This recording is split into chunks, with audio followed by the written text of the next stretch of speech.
You all may be seated.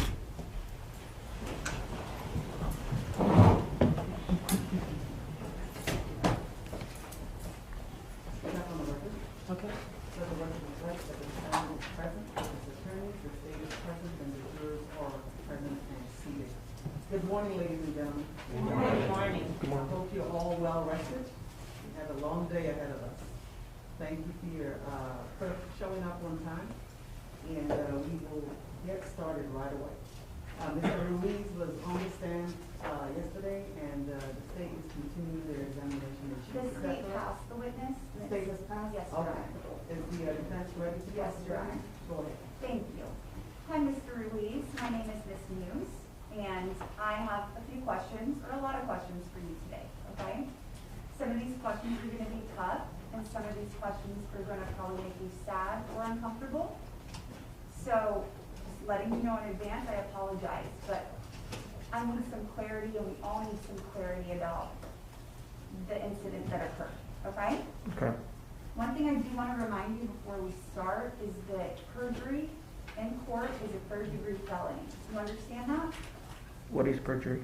Perjury is coming into court and lying under oath to a jury or a judge. Do you understand? I do. Okay, very good.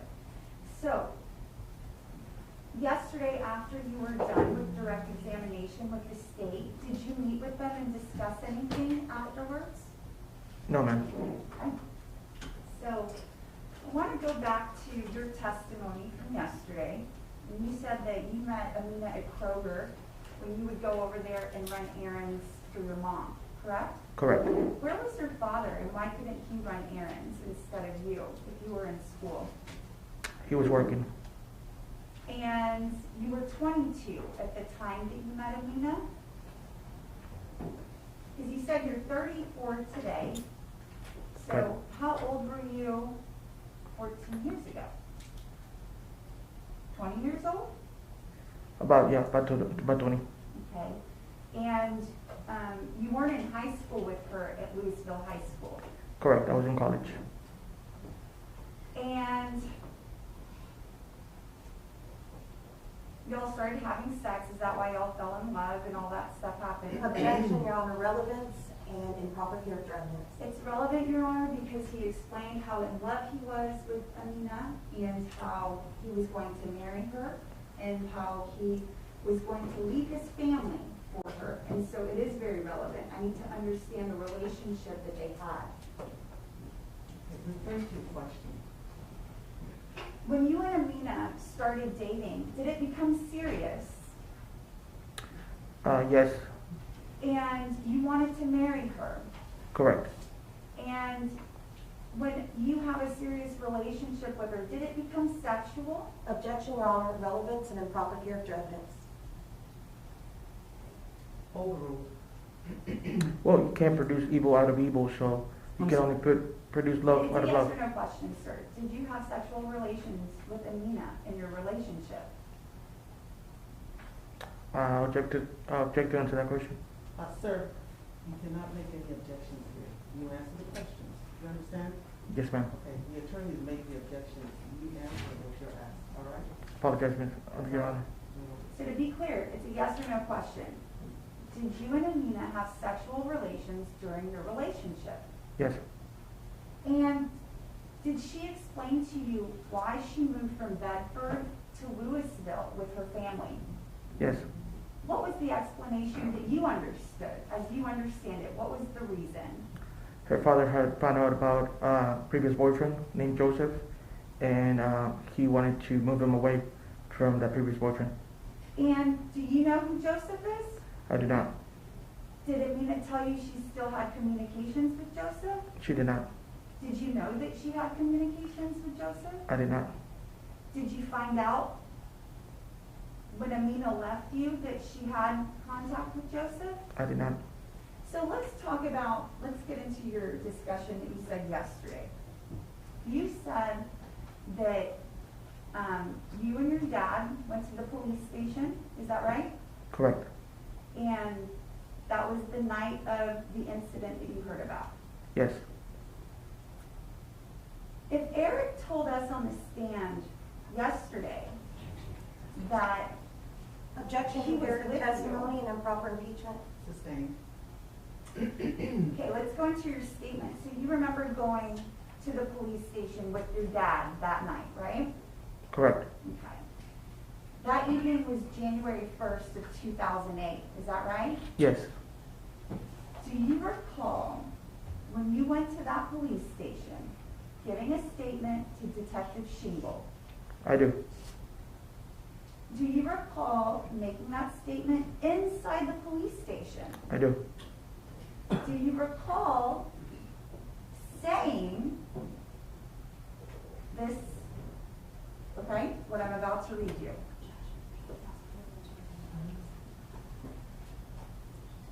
I was advised by... Objection, Your Honor, reading a document that's not admitted into evidence. I'm insisting. Sustained. Do you recall telling John Shingle that you left Tuesday and stopped in Oklahoma and stayed the night? Remember that? Without looking at the report, I do not remember. But you stayed the night when y'all left. In Oklahoma? Yes, we did. Okay. You also recall saying that you guys went to Kansas and stopped at Patricia's aunt's house, Yes. and that the plan was that y'all were going to stay in the mobile home, but the girls did not like it, so everybody left. Correct.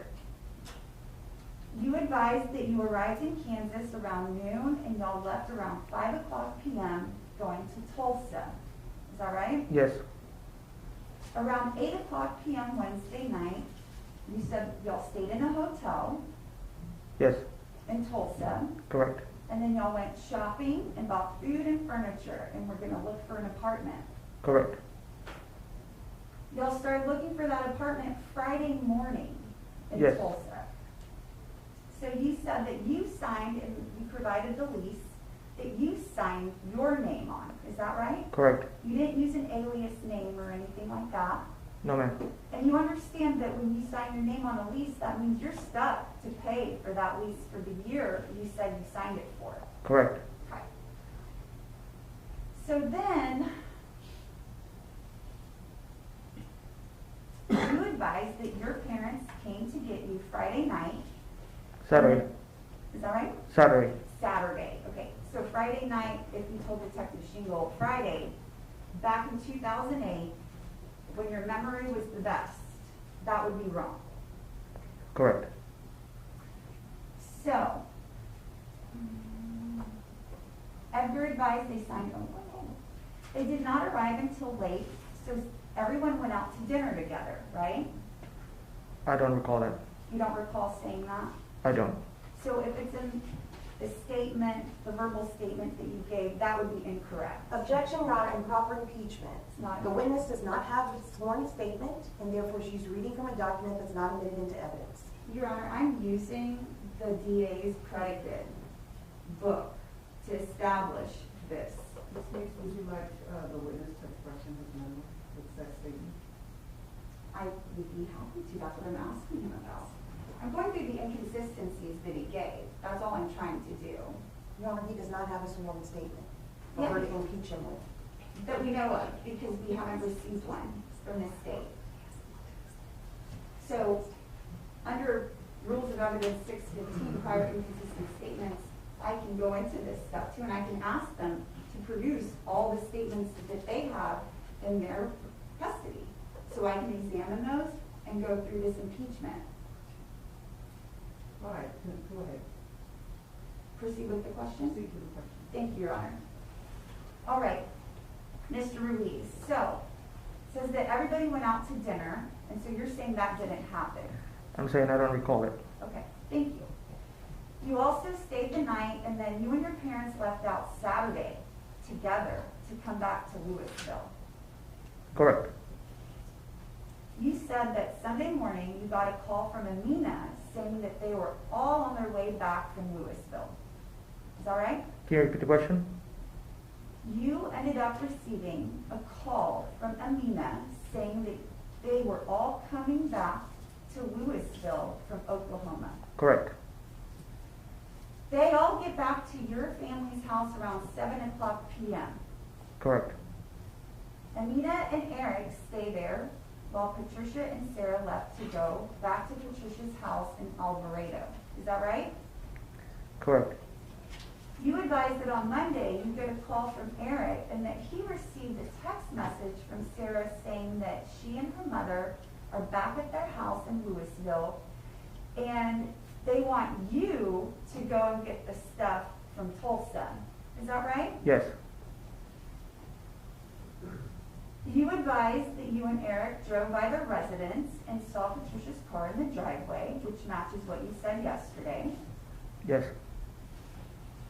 You also said that you drove back home and told Amina that her mother's car was parked in their driveway. And you said that Patricia came by your home on Monday and told Amina that her father knew about everything and wanted her to come back home.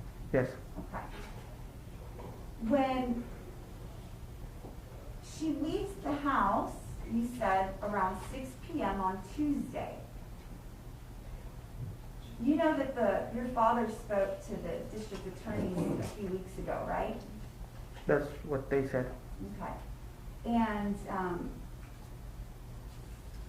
we'll get into that discussion. I'm going to ask about that in a second. But the night that you went and spoke to the police on January 1st of 2008, you said that you and Eric were sitting at an intersection in Louisville around 7 o'clock p.m., but that you were not sure of the exact time.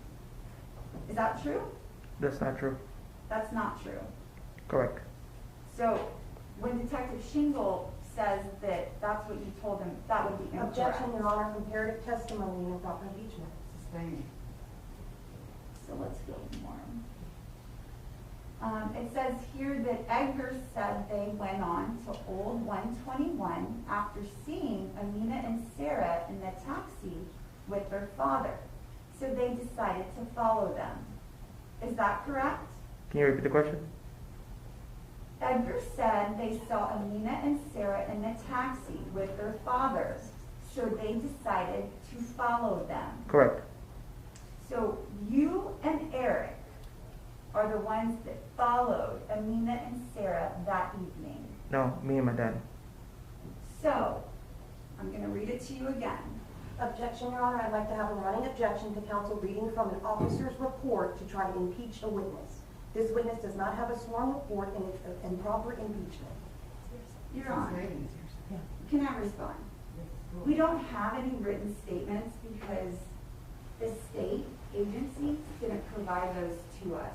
Whether they got them or not, we have no idea. You know the issues that we presented previously.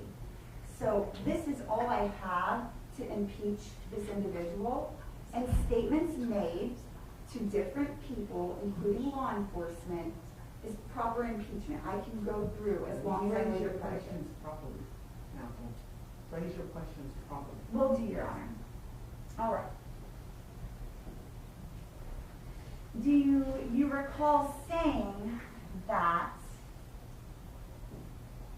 you were in the car with Eric and y'all decided to follow Sarah and everybody else in the taxi that night? I was not in the car with Eric.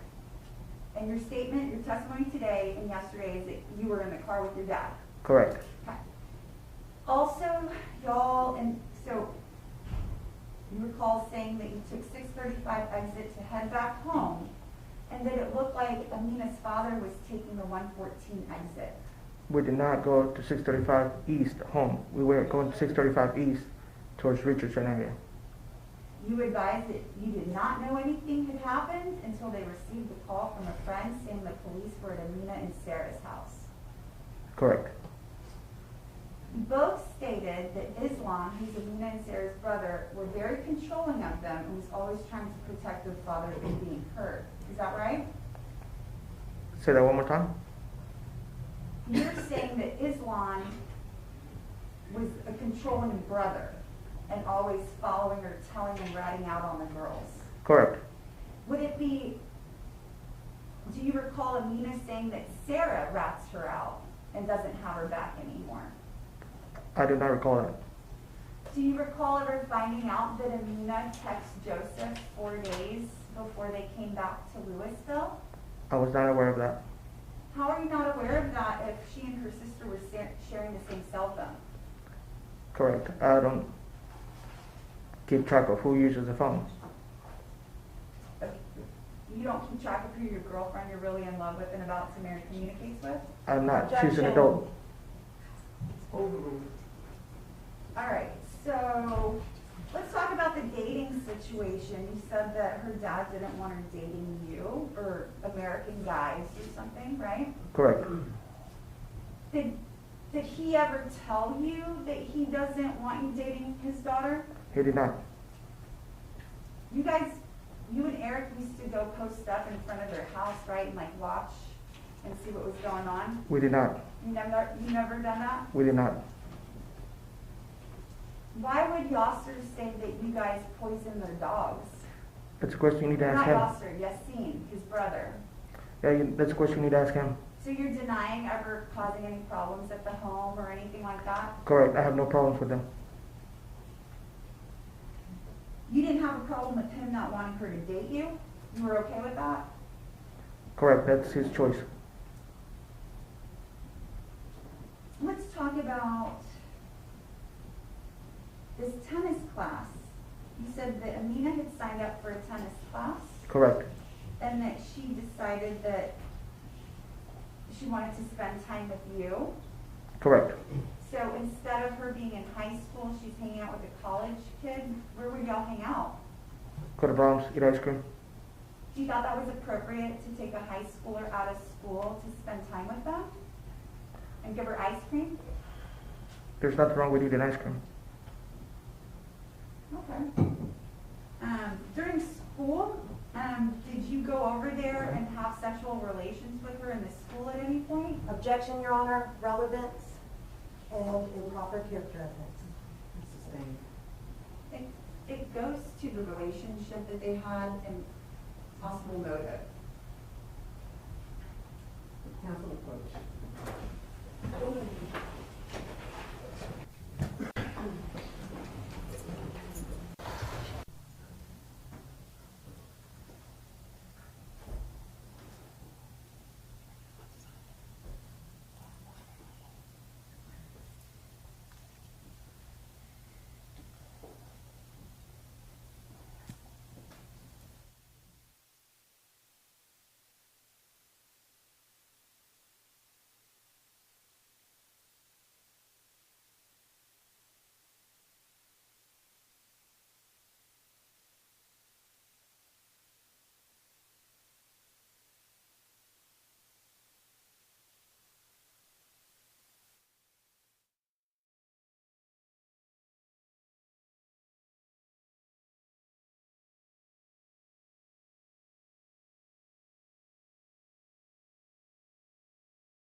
Okay. So let's talk about, oh, I'm sorry. May I proceed? You may. Thank you, John. So let's talk about Joseph Moreno. You know, after all this happened, there's a lot of publicity that was around this. And you spoke to a lot of documentaries and things like that. Is that right? I did not. You did not speak to any documentaries or the Dallas Observer or anything like that? Any reporters? You said the word a lot. I did speak to a couple, but I did not speak to How a many lot. did you speak to? A couple. Which Probably is- two. Two? Okay. One of them was the Dallas Observer. Correct. When was that after this offense? I don't recall the date or time. Was it within like a month or two of the incident or 6 months? A year? Yeah, probably within a month of the incident. Okay. Let's talk about, do you recall talking to the DA investigator? Let me see. John Davidson on July 6th of this year? Yes, And you talked to the DA investigator over the phone? Or in person? in person. You mentioned that you have like notes about this offense and what you remember about all the days, and that you wrote it out because you met with a Dallas Observer reporter and they gave you some advice and told you to write down what you recall. Is that correct? The reporter mentioned that one day they will call me to testify. That should probably have a timeline of what happened. And so you created that timeline, Correct. and when you created it, did you ever give it to Irving Police? I did not. But do you recall also calling Irving Police about 8 months after the offense? I do not recall it. So, let me get into that.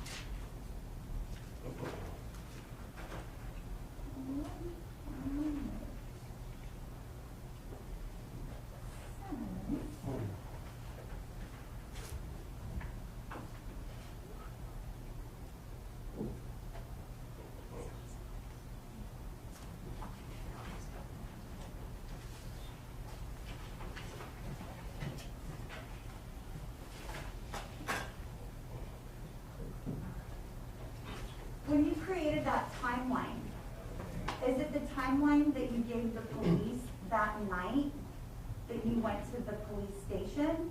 No, It's not. no. And did you bring,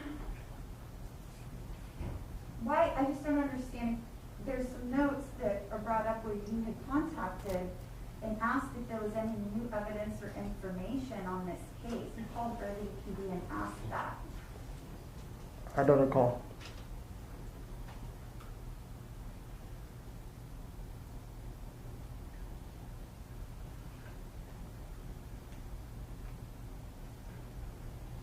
So the timeline that you created is the timeline that you testified to yesterday with the prosecutors. Correct. Okay. Now let's go through. If Joseph Moreno went on to some places and told people that he and Amina were the ones that were going to get married, would that be incorrect? Objection, Your Honor, comparative testimony and proper impeachment. And hearsay. Sustained.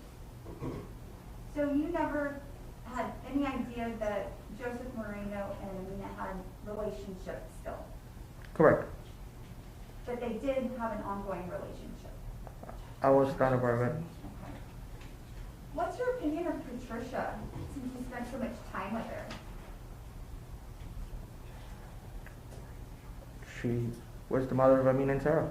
Was she nice? Yes. Did she seem like she was supportive and making good decisions for her family? Yes. You said that there was some money that they had. It was like $5,000, right? $4,000 to $5,000, yes. And that money came from Yaser, is that right? Correct. So Yaser did work, he was a taxi driver. That is true. So he had a job and he provided for his family. Yes. He had a home for them. Correct. Amina had a car at one point.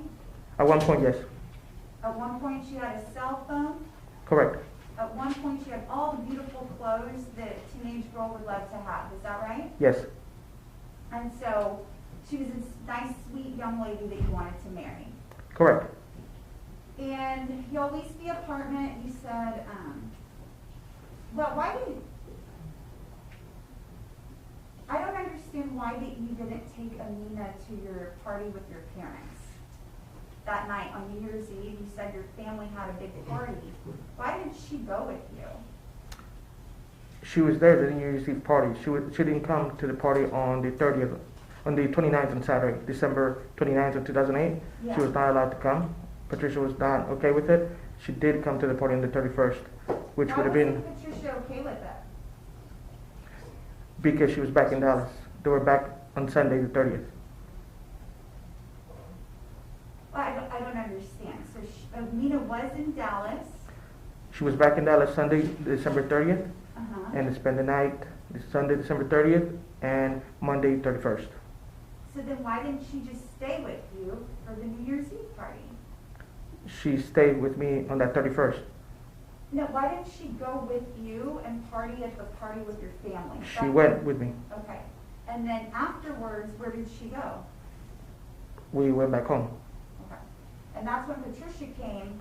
She came the 1st, January 1st, on Tuesday. When Amina and you were talking about her going back, did she discuss anything? Why didn't she, what was your understanding of why she was going back home? Patricia said that everything was okay at home, that she was coming back to visit her sister Connie, run some errands, go to the post office. The weird stuff that you thought was kind of odd, right? Visiting the mom's grave and stuff. Yes, she had mentioned she will visit her mom's grave, that they had no contact in the last 10 years, but she was going to go see her. So,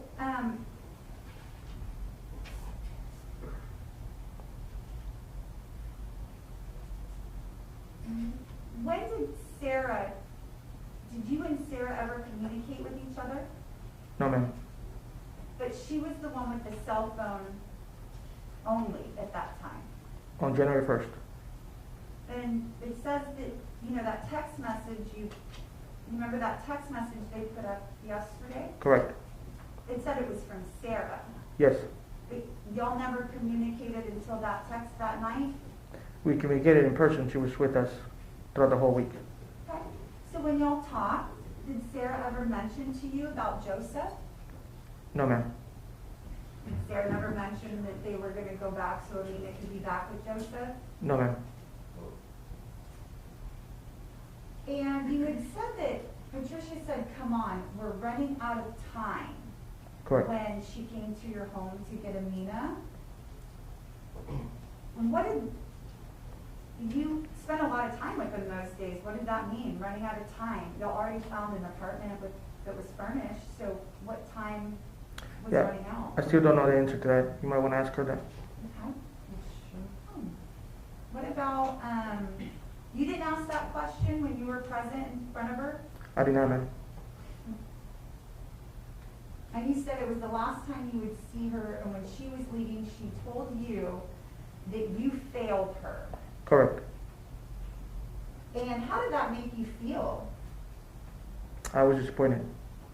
How did that make you feel after telling your parents, I want to go against what y'all think, thank you for the truck, I'm going to drive this whole family to Kansas, and then drive the whole family to Tulsa, furnish the apartment, put your name on that lease, and then they were like, no, we don't want to do that anymore. We don't care.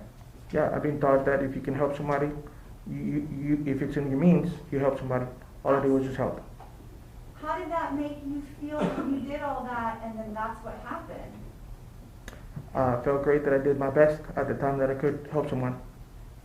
So the love of your life saying, you failed me, I'm never going to see you again. You didn't pick up the phone to call 911, right? Correct. You didn't call 911. I did not.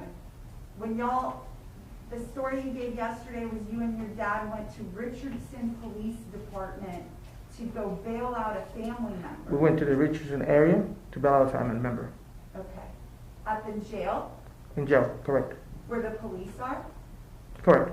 And you didn't tell any police officer there, hey, you know, this weird stuff just happened. I have this weird gut in my feeling. Like you explained yesterday, you didn't tell anybody at that police station? I did not know. You don't even remember the color of the cab, right? I do not.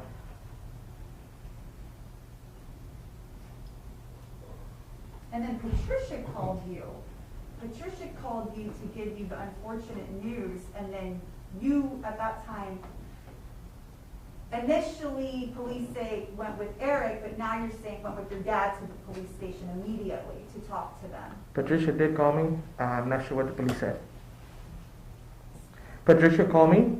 I'm not sure what the police said. Okay, but what I'm asking you is, Patricia called you, told you about the unfortunate situation, you got upset and you went to the police station, right? Correct.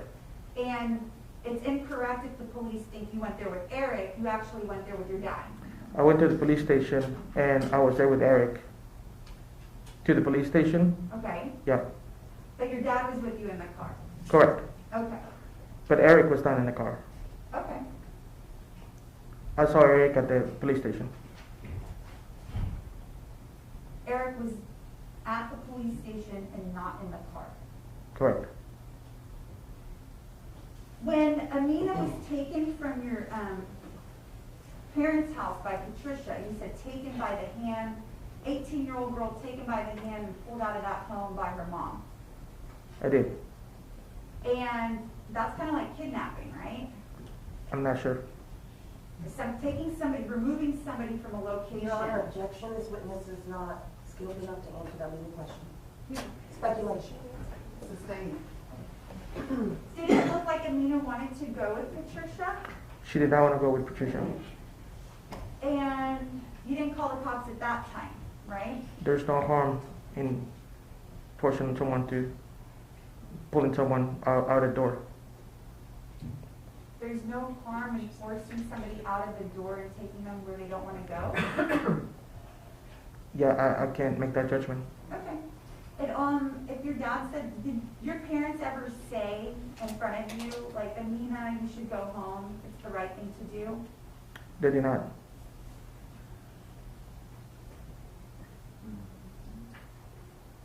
Where's your dad now? In Mexico. And why is he in Mexico? Why isn't he here? Because he wanted to move there and live there. But he lived here in 2008 and was in the car with you? Correct. And is he unable to come back into America? Objection, relevance, Your Honor. Trying to, Overruled. Can you repeat the question? can he come back to America? Not that I'm aware of. Why is that? He's resident citizenship status. Was he deported? No, He wasn't removed from his country? he was not removed. So he was here illegally in 2008, and then now he's Objection, back in Your Honor, Mexico. Overruled. I'm sorry? So he was here in 2008, but he's illegal when he's here in 2008, and then now he's back in Mexico, Correct. and we only found out about him when you spoke to the DA investigator, Eugene Reyes, or actually, no, that's who your father spoke to. Let's see. You spoke to Davidson. Investigator Davidson, right? And that's when we find out that your dad was in the car with you, but we can't really find him because he's in Mexico now. He's in Mexico. I don't know if you can find him, but he's in Mexico. But when you spoke to the DA investigator, that's the first time you ever mentioned your dad being in the car with you. I don't recall if I mentioned him before.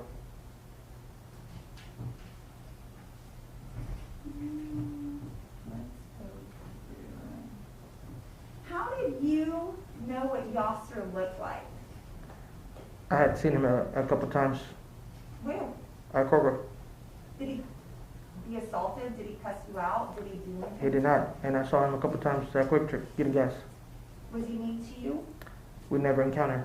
Did he threaten you? He did not. Does he even know who you are? I'm not sure. Did you ever meet him, like, and introduce yourself? I did not. Why didn't you do that? Well, my parents taught me don't bother strangers, so I did not. He's not a stranger, he's about to be your father-in-law. You don't think that you want to go and explain why you love his daughter and why you want to take her hand in marriage? Yeah, I did not think about that at the time. So nobody ever, like, went to go talk to him about any of these issues you were told about by Amina? Correct. Okay.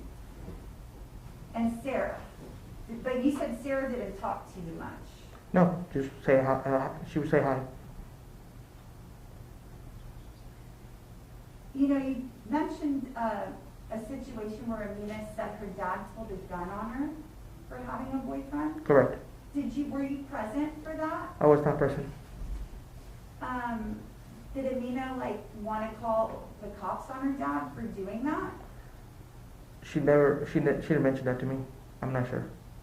And you didn't think that that was important to call the police and authorities about? I was aware there was a CPS order following, a restraining order following Yaser. You were aware of, how were you aware of that? Amina told me. Okay. And so I just want to make sure, what day did y'all leave to come, what day did you leave Tulsa to come back to Louisville? The 24th or the 25th? From Tulsa to Louisville? Saturday the 29th. When did Sarah and Patricia leave Tulsa? Sunday the 30th.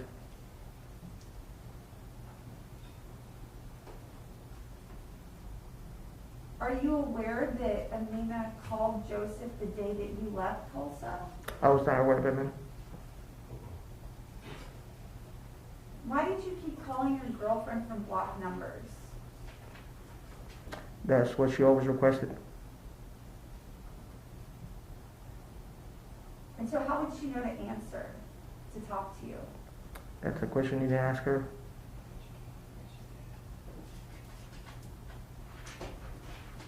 How were you, and you're saying your testimony is you and your dad in the car, how did you and your dad visually see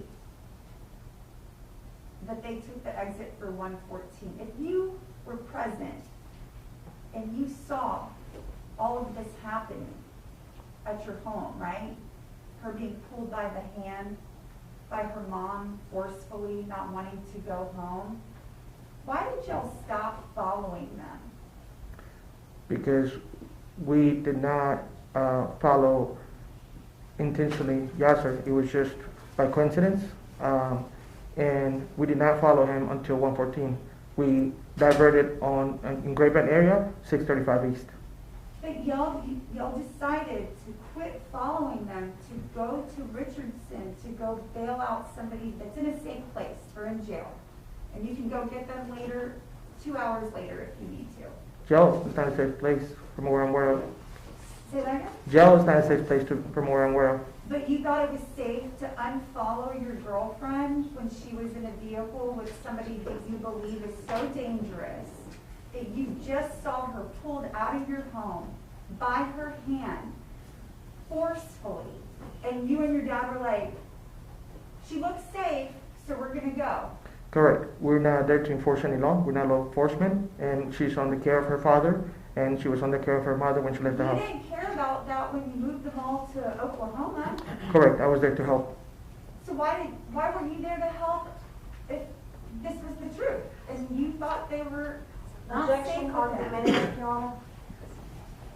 Overruled. What was the question? Why did you think it was okay and give respect to them being with their father at that moment? When she looked you in the face and said, you failed me, you just testified she didn't want to go, and that she went forcefully. Yes, my dad had asked me to go bail out a family member out of jail, and he reminded me that he had done everything I could in that week to help them, and it was time to get on to our own personal business.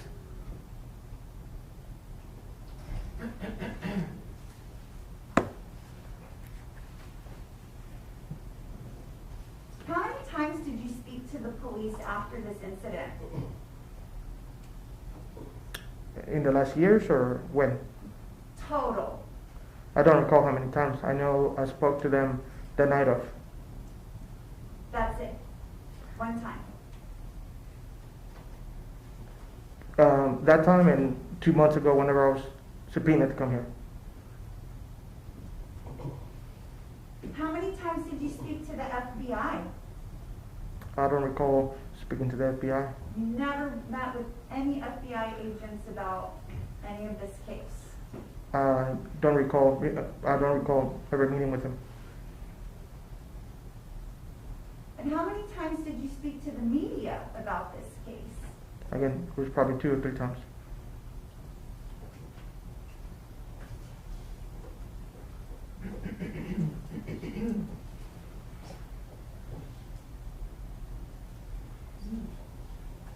When you went to the police station, excuse me. When you went to the police station on January 1st, 2008, did Irving Police Station, not the Richardson Police Station, Irving Police Station, did they do any gun residue testing on your hands? No, ma'am. Did they ask you to write your statement out in writing? They did. Did you? I did. Wrote a written statement, Correct. and it said what the officer put in his report. That's the statement you gave that night. You wrote something down for the officer? I gave a statement to the Irving Police Department. Oh, did they give you a DNA test and take a sample from you? They did not. Did they take your thumbprints to They did not. examine? Eric had mentioned he was in ROTC, so I'm assuming he has experience with weapons, and since he was in the military. Do you have any experience with weapons? I do not. Never seen a gun before? I've seen a gun, Okay. When was the first time you saw a gun? probably when I was 16. Pass the witness. The state? No questions for this witness, the state thinks this witness. All right, may this witness be released? Subject to recall, Your Honor. All right. Thank you, Mr. Ruiz. Please stay in touch. Your Honor, I do have one more No, Your Honor, question. she passed the witness. Pass the witness. Oh, okay. You say that, So, you're free to leave, but stay in touch with the state in case either party wants to recall you, okay? Okay, thank you. Thank you.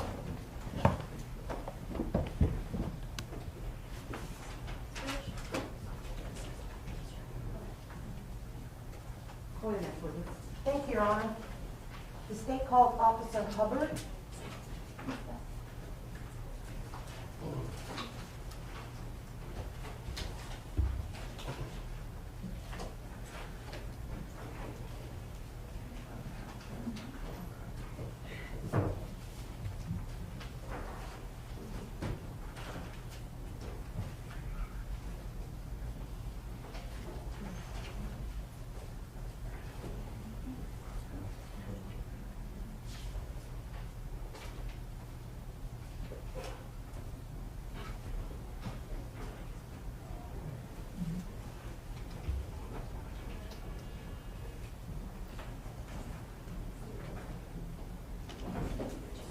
Officer, do you swear that the testimony you will give will be the truth, the whole truth, and nothing but the truth, so help you God? Yes, ma'am. Thank you.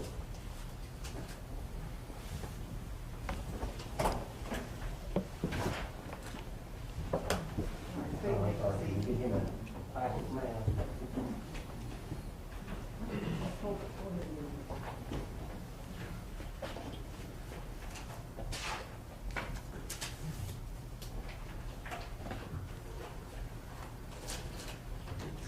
Thank you so much. Your Honor, may you approach? You may. Thank you.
state your first and last name for the record, spelling your first and last name for the court reporter? Sure. My name is Detective Kevin Hubbard. The name is spelled Kevinhubbard. And are you a current detective? Currently, I am a detective with the Irving Police Department, yes. So you're a certified police officer? Yes, ma'am. Can you please tell the jury a little bit about your training and experience to become a certified police officer? I got hired in January of 2005. Went to approximately somewhere between 5 and 6 months of police training academy in Arlington near Six Flags. From that point on, after you pass their testing, you go and do some training at the academy in Irving, at which point you do PTO training, and then you're cut loose to work on your own as a police officer. And what are some of your duties as a detective? Currently, I'm a detective in the burglary unit, so my primary investigations are investigations involving burglaries of business, habitations or residences, as well as vehicles. How long have you been serving in that role? For the past approximately burglary detective last year, as a detective 3 years in total. And with which agency? The Irving Police Department, Okay. And how long have you been a certified police officer? approximately 17 and a half years. 17 and a half years hired with the police department, so roughly just under 17 probably as a certified officer. Okay. So you would have started your career when? When I was first hired, January of 2005. January of 2005. So January 1st of 2008, you have been maybe 3 years? 2.5 approximately, yes. 2.5? All with Irving? Yes. Now, Officer Hubbard, I want to direct your attention to January 1st of 2008, about 17:33 p.m. Do you recall taking a 911 call at that time? Yes, ma'am. Now, tell the jury, you were working patrol, so how is it that you came to take that call? The opportunity for overtime was available in dispatch, so I volunteered to take that overtime opportunity. Did you normally do that? I had done it a handful of times. Did you do any more overtime after this call? Overtime? For the 911 call? No, no more overtime after this one. This was the last one? Yes, ma'am. Okay. Do you recall having an opportunity to listen to that call prior to your testimony today? Yes, ma'am. Okay.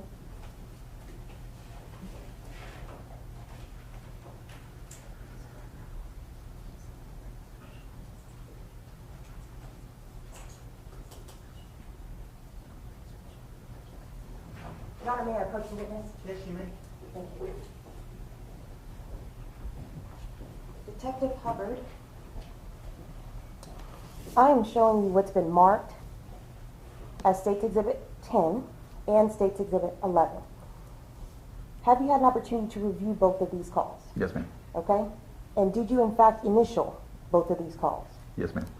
What's the date on these initials? 8/2 of 22, which would have been yesterday. For both calls, correct? State's Exhibit 10 and 11? The date that I placed it on, yes. Okay. And one of these calls, State's Exhibit 10, is the original call, no additions, no deletions, correct? Correct. Okay. And State's Exhibit 11 is the same, but there is a transcript underneath. Is that correct? Correct. Did you listen to State's Exhibit 11? Yes, ma'am. And do you believe that that transcript accurately reflects what you believe you heard on my call? Yes. Okay. Can you identify the voices that are on these calls? Yes, ma'am. Okay. Who's on these calls? On these calls, a dispatcher, Alana Freeland, is on there. There's an unknown female at the time to me that's on the call as well as my voice. Okay. And then there is a fire dispatcher that's on there. I do not know his name. Okay. And your voice? Correct. Okay. At some point during the Irving PD investigation, did you later come to learn that that unknown female was Yaser Said? I did not, no. Okay. Were you told at all during the investigation? Mr. Honor, at this time we would object to the way that they're laying predicate and foundation for this, and also we'd like to take potentially this witness on with dire as to whether or not this piece of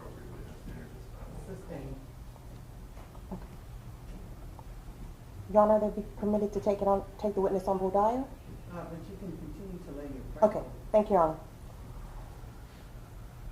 So State's Exhibit 10 and State's Exhibit 11, both same calls. State's Exhibit 11 has a transcript. Correct. Okay. And you stated that whose voices are on the call? Once again, another female dispatcher, Lana Freeland, myself. I would object to his testimony that he is able to identify who is on this call. First of all, his knowledge, he does not have personal knowledge, and it is either speculation or it is based on hearsay. Again, this is not the proper witness to introduce this evidence if the state so chooses, and we would object to the admission of the evidence or any testimony that he has identifying any of the callers if he does not have personal knowledge. Objections overruled. Go ahead. Okay. Lana Freeland, who works for Irving PD. And we can put this on voir dire. You may, after she's done laying the predicate, before the admit, well, before I decide whether to admit the exhibits or not, you can take the witness on the word out. Go ahead, Phyllis. Thank you, Your Honor. So Lana Freeland, and you know her because she works for Irving PD? She is recently retired, but she did work with me at the time, yes, Okay. And she worked in what capacity? as a dispatcher or a call taker. Okay. And she's assisting you on this call? Yes, she is. Okay. And then you said yourself was on this call? Correct. Okay. At this time, State offers State's Exhibits 10 and 11. Your Honor, may I take this witness on brief word out? You may. Officer, you're one of many people on this phone, correct? Correct. And may I approach to review the discs themselves, Your Honor? You may.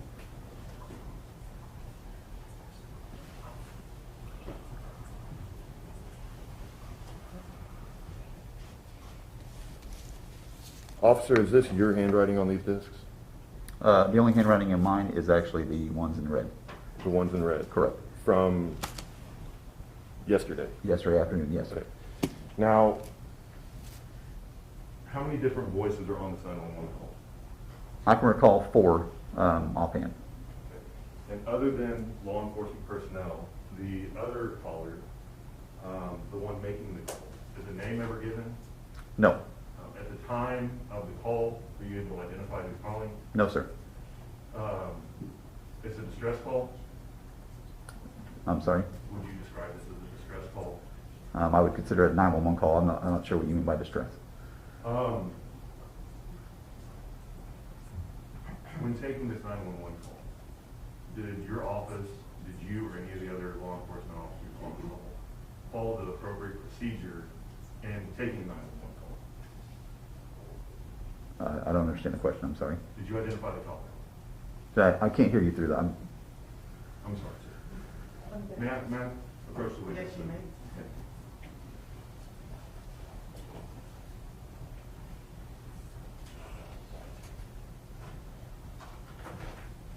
Officer, is there a standard policies and procedure or protocol that you're supposed to follow on a 911 call?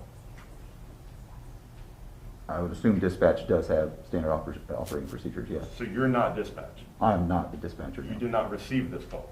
No, I did receive this call. Were you the one who actually was who was the first original recipient of this call? Me. But you're not the dispatcher. I was a call taker at the time. Okay. As a call taker, Mhm. do you have policies and procedures? Do you have a protocol that you're supposed to follow when receiving these types of calls? I would assume they do, yes. You don't know. No, sir. It's been 14 years since this took place. Okay. So you wouldn't know whether you're not aware of what your responsibility is when you receive a 911 call. Objection on relevance. I believe his voir dire is to identification. Your Honor, may I respond to that? Sustained.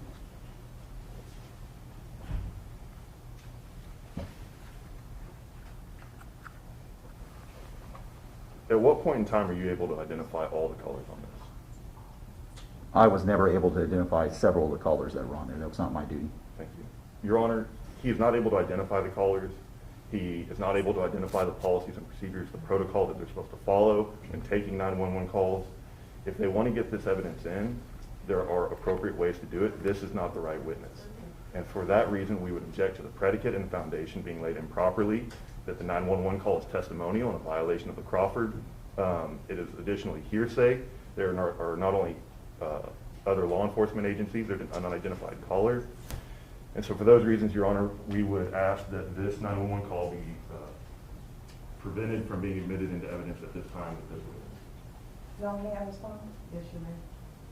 Your Honor, the witness has authenticated the call. He stated and identified the voices on the call. He said that he was the call taker. He has personal knowledge of the call. He listened to both calls. He said that that reflects exactly the conversation that was had on January 1st, 2008.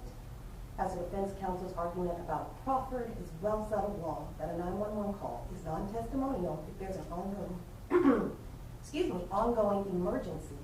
That's Davis v. Washington. As for his hearsay argument, Your Honor, this is a dying declaration. The witness is unavailable, and the witness has stated, this exception to the hearsay, that the witness has stated circumstances involving her death. May I respond briefly, Your Honor? Go ahead. In regards to the dying declaration, this witness on the wire just testified that he cannot even identify the declarant. And because he cannot tell you who's on the call, or how this call was taken, or the policies, procedures, or protocols around that, he is not the proper witness to admit this testimony at this time. So we reiterate those objections. Thank you. Having heard both sides, the defendant's objection is overruled. States Exhibits 10 and 11 are admitted for all purposes. Thank you, Your Honor. May I approach the witness? You may.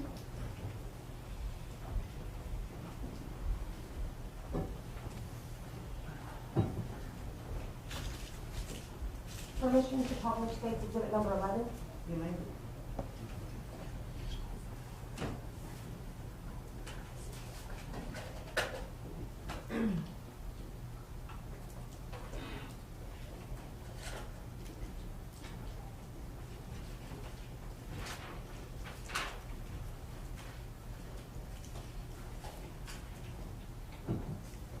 I just may have 1 second to set the CD up.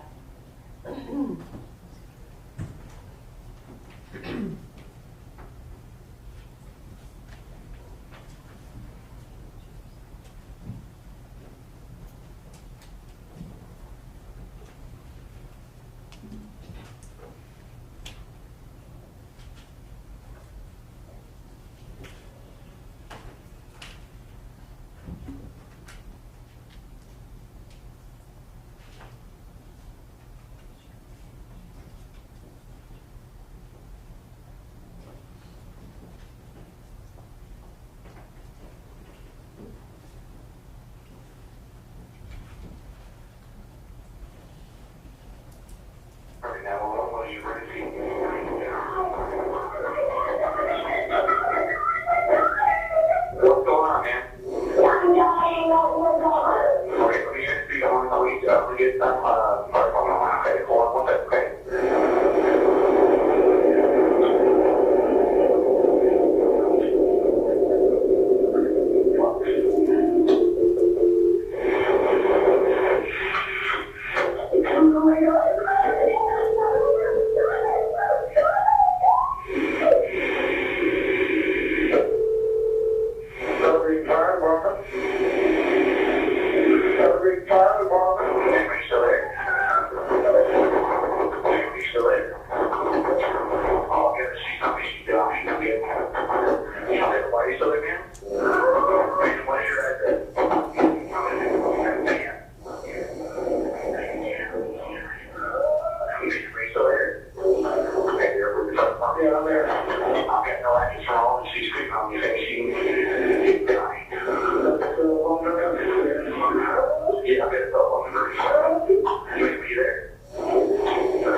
Montalita, so tell me somewhere northeast of Riverside, Montalita. Ma'am, can you hear me?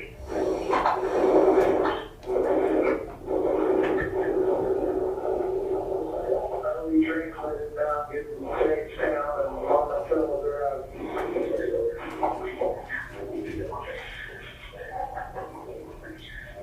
I'm redoing it, so you want to get, because I'm still showing for Riverside and stuff. Yeah, I noticed I was showing that I retransferred and, not sure the, changed down on the field. No, it's 20 off. I'll try it again.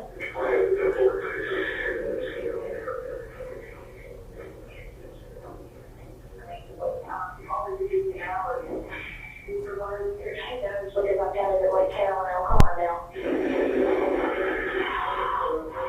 Don't give anything about my call, okay? Okay, thanks. Okay. Hello?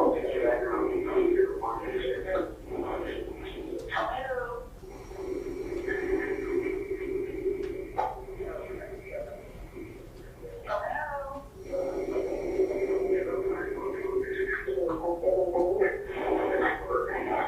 I'll talk to you later. Hello? I have another one. You try to call the number.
Dr. Butler?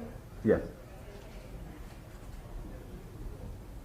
The call lasts about, I think it's 4 minutes and 39 seconds. At some point in the call, you no longer hear the female voice, the one that called you and told you she was dying. Is that right? Correct. Okay. And you hear moaning, is that right? Correct. Okay. Now, I'm gonna play probably the first minute of the call, because you just heard the call. What is said, and I'll play it, and then I'm gonna ask you, what is said when you first pick up the call? All right, now, what was your emergency?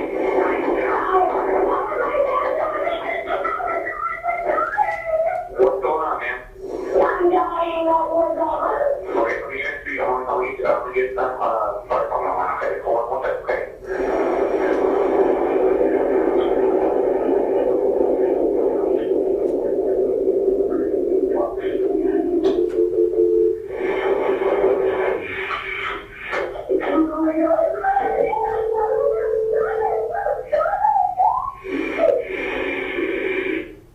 And for the record, I'm stopping the call at 36 seconds. The only information I had from the phone call that I heard on the radio was that I'm dying. That is the only thing I heard from the phone call itself. Okay. What do you hear as you, preparation for your testimony here today, and what do you hear on the call today? I would ask that you play it again. Okay.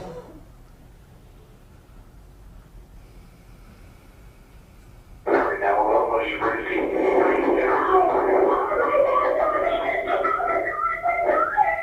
What's going on, man?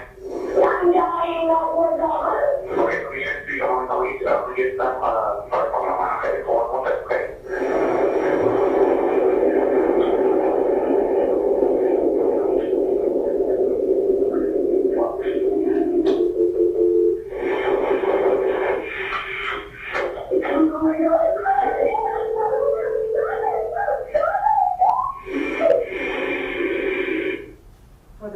stopping the recording again at 36 seconds. Were you able to ascertain then what you heard? I can tell you what I hear now, Yes. in reviewing it. In the recording on the 911, it says, "Help, my dad shot me, I'm dying."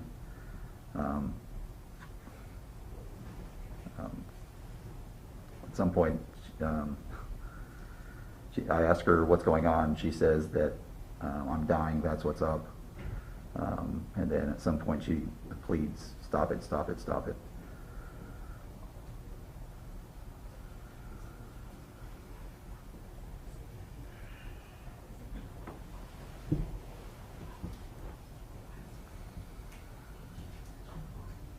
Now, Officer Detective Hubbard, you are not trained at this time in any capacity as a 911 caller. Is that correct? I'm sorry, as a caller? 911 taker. No longer, no. Okay. And at this time you were working overtime, Correct. okay? Were you ever able to find the caller's location? We had, myself and Lana had both tried to find a GPS location through our system at the time. No, initially it showed Los Colinas and O'Connor. At another point it came up in an area north of the North Service Road of 114.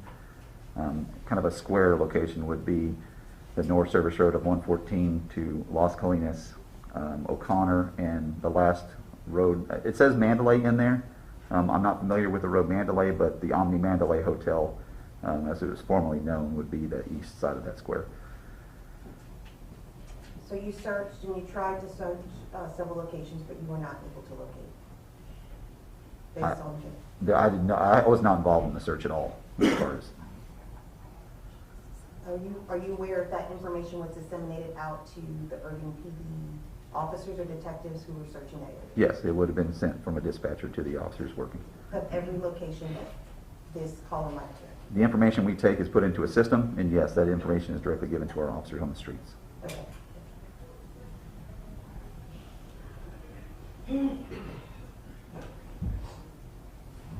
I'll pass the witness, Your Honor. Again, we're going to object to the continuous display of the state's exhibit. What exhibit are you talking about, counsel? Mr. Lawless, what exhibit are you talking about? The one that they were just playing is state's exhibit number 10 or 11. They have. Can you stand up while you're addressing me? Stand up. The one that they had just displayed here on the screen all the while they were talking to this witness. Okay. It's no longer on the screen. Are you asking the court to prohibit the state from displaying it after? Yes. I'll take that under advisement. Thank you. Does the defense wish to cross-examine this witness? May I, Your Honor? Go ahead. Officer Hubbard, call came in at 9:33, correct? 1933, 7:33 p.m. I'm sorry, correct, 7:33 p.m. Correct. Now, did you transcribe the words on that screen? I did not. And it's your testimony here in front of this jury that you had to listen to it 3 times to identify exactly what she said here in this trial? I've actually listened to the 911 tapes numerous times. The first 2 times we just listened to it, you couldn't tell the state exactly what it said. It took that 3rd time for you to remember exactly what it said. And this, I'm sorry? How many times did we just listen to that video, that 911 call?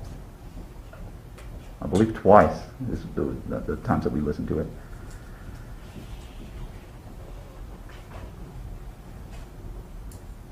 After we listened to it for the 3rd time here today, it was then that you were able to identify that she was trying to say that her father shot her. According to, upon reviewing the 911 tape, yes. We're reviewing it right now in front of this jury 3 times. It was after the 3rd time you listened to it that you were finally able to say what the transcription said on the screen. Is that right? It is the words that were, I can testify to you and tell you that's what, the same thing I'm hearing in the 911 call.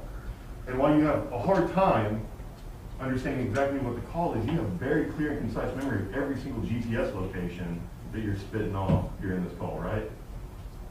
The GPS locations are on the call notes that were typed in the night of the offense.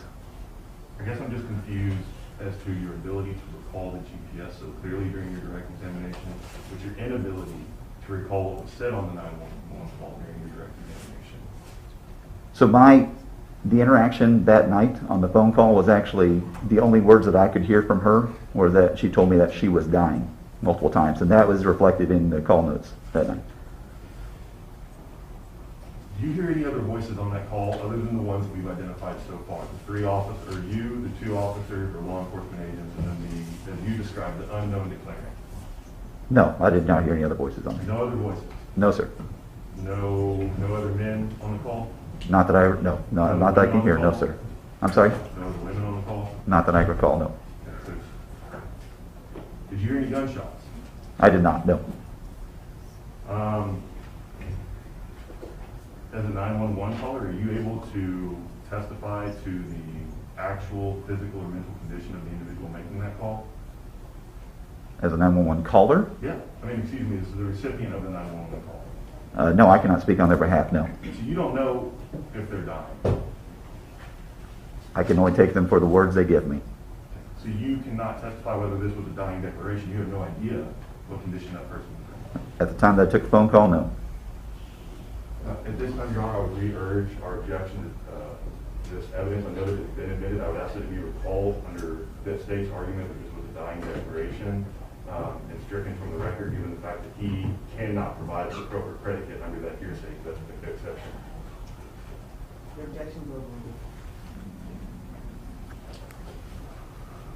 So this line, we listened to, what, 6 minutes of it, is that correct? I think it's around 5 minutes, 5.5 minutes total, yeah. But the line was open for 45 minutes, is that true? I don't know the exact time, but I do know that you held an open line for a while, yes. At no point during that time there were any other voices or gunshots or activity? Not that I can recall, no. The only other activity that takes place on that phone call, do you recall at 7:36, one of the dispatchers or one of the, I believe it's the female on the line said, I just heard the door open and close? I don't remember hearing that in the 911 call. Do you recall that based on your experience in this case? I know that, I believe that's documented in the CAD notes, or the call notes. So you would not dispute that at 7:36, one of the people on the call acknowledges that the door is open and closed? As I said, I don't recall hearing it in the 911 call, but it is in the call notes. You would not dispute that car, wherever that call came from, were they in a fixed location? The GPS location showed multiple locations. I have no idea if they moved or if they were moving. That's not something that I would know. Based on your training and experience with the 911 caller in these situations, do you believe that they were mobile? Once again, there's no way for me to deduct that from the 911 call. Thank you very much.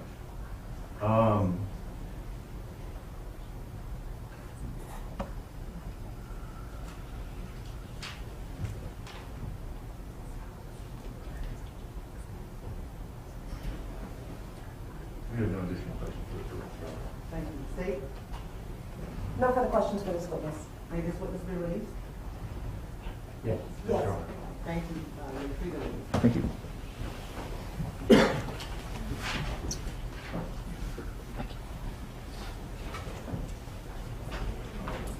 Hold your next witness. Thank you, Your Honor. State calls Officer Causey.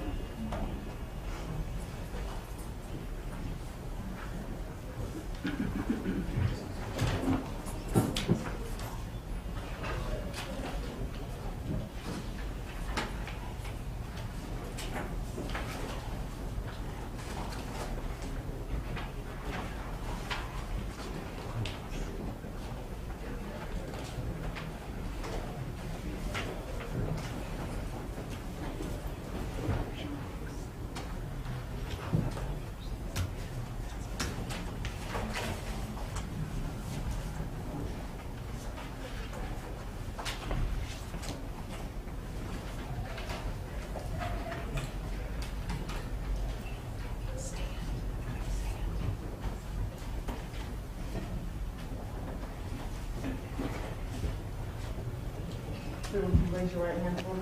Do you swear that the testimony you will give will be the truth, the whole truth, and nothing but the truth to help you out? I do. Thank you.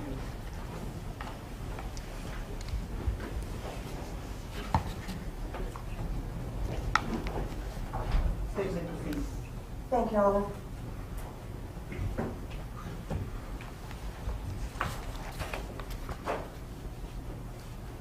Good morning. Good morning. Would you please state your first and last name for the record, spelling your first and last name for the court reporter? My name is Rocky Causey. It's R-O-C-K-I-E. Last name is C-A-U-S-E-Y.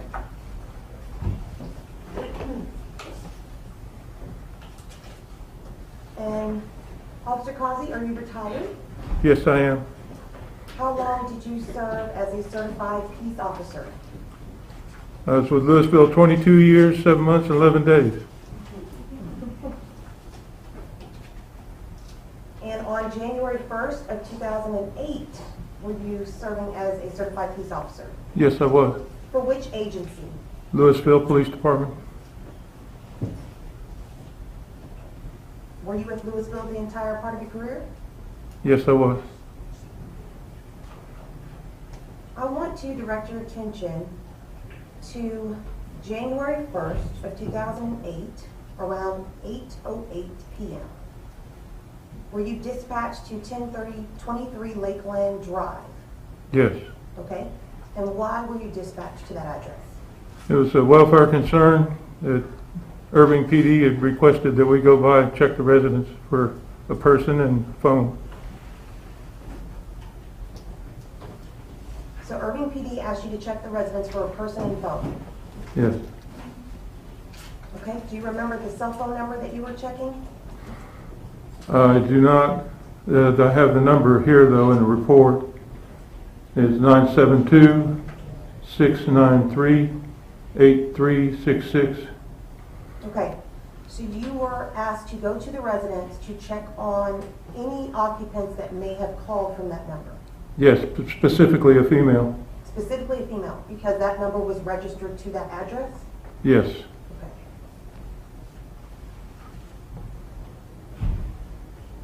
What were you told as part of your investigation on what you were looking for the welfare concern?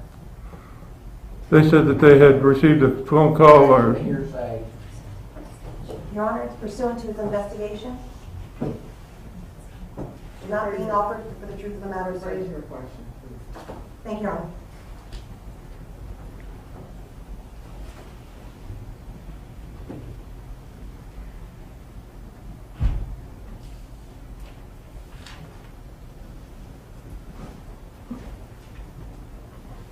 Did you in fact look for a female caller that had fit the description that you were given, or the information that you were given for you to go into the welfare concern? Yes. Okay. Did you in fact find that caller in the home? No. Were there other occupants in the home? Yes, there were. Who was in the home? The mother, Patricia, and the son, Islam. Did you notify them of the reason why you were there? Yes, I did. Did you notify them of the contents of what was on the 911 call, what had been told to you? No, I did not. Did you notify them that a 911 call had been made? I don't remember if I did or not. I don't think so.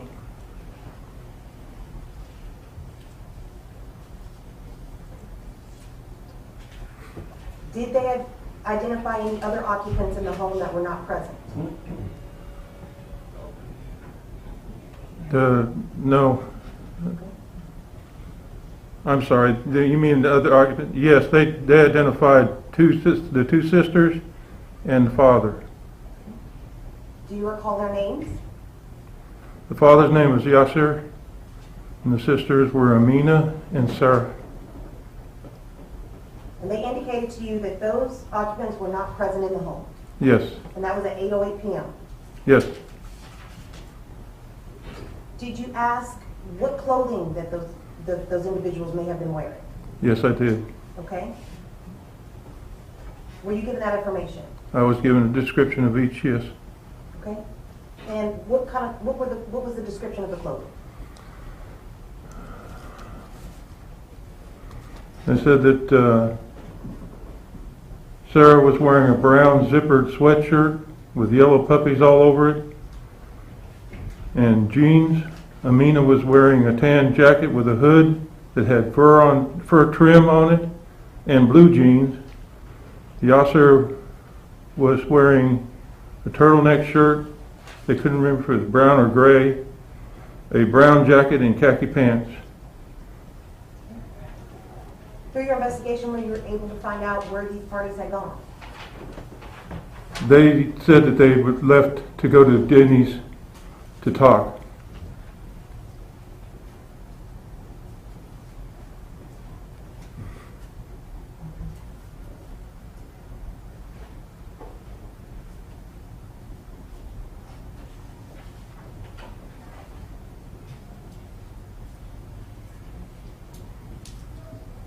Did you ascertain any other information from the 1023 Lakeland residence? Yes, they did indicate that Yaser carried a weapon, a handgun. They indicated at first he had gotten rid of that, and he now then carried a semi-automatic pistol. And they both indicated that? Yes. Patricia and Islam? Yes. Did you have to Louisville PD and find out that there was actually a missing persons report related to this case? I was informed of that while we were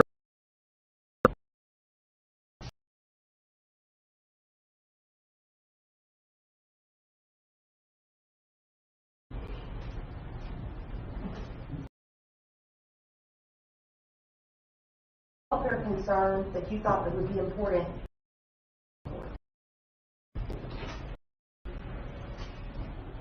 The main thing was that they returned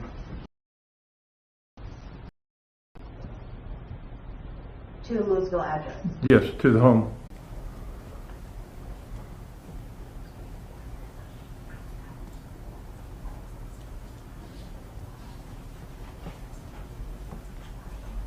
And when was the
Yaser Said was one of the most wanted men in the world and on the run for more than a dozen years until he was caught in 2020. He's accused of killing his two daughters, Amina and Sarah, on New Year's Eve 2007. Police say Said was upset his daughters were dating outside the Muslim faith and shot them in what they call honor killings. I think that frustrated him, and he couldn't handle that, and I think that's why he ultimately decided to kill them. WFAA has obtained letters Said wrote while in jail to the judge. We are quoting the letters as he wrote them with misspellings. For the first time, he mentions his daughters. I was not happy about my kids' dating activity, but I did not do the killings or any plan to hurt them.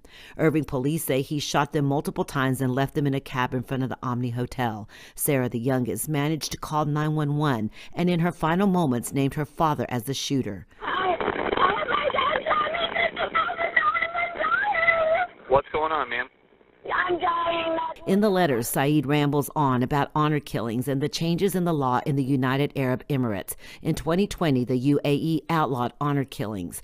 Said wrote, "Why they are criminalizing honor killings after my arrest in UAE, a country I came from. I'm not against that law, but not under my name." Police arrested his son and brother for helping him. Said wrote, "I do remember my brother was working with the FBI, helped the government following September 11th terrorist attacks." But his attorney said my client never contacted his brother or helped him at any point during the past dozen years. His brother was sentenced to 12 years for hiding him. Said goes to trial for capital murder in May. In Dallas, I'm Rebecca Lopez.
presence of the jury.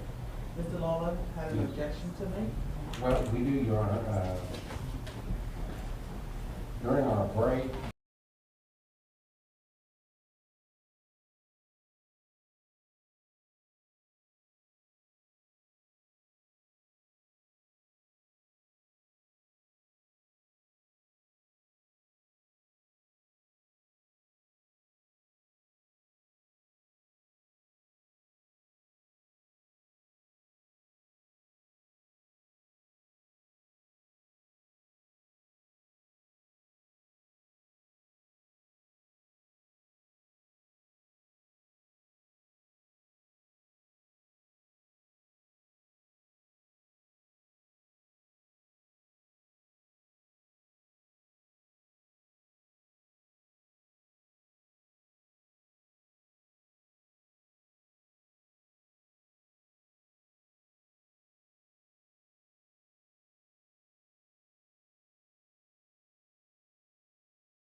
First, I'll just start question for each of you. Did you ever think that we would see this day here 12, almost 13 years later, where finally Yaser Said is in a courtroom?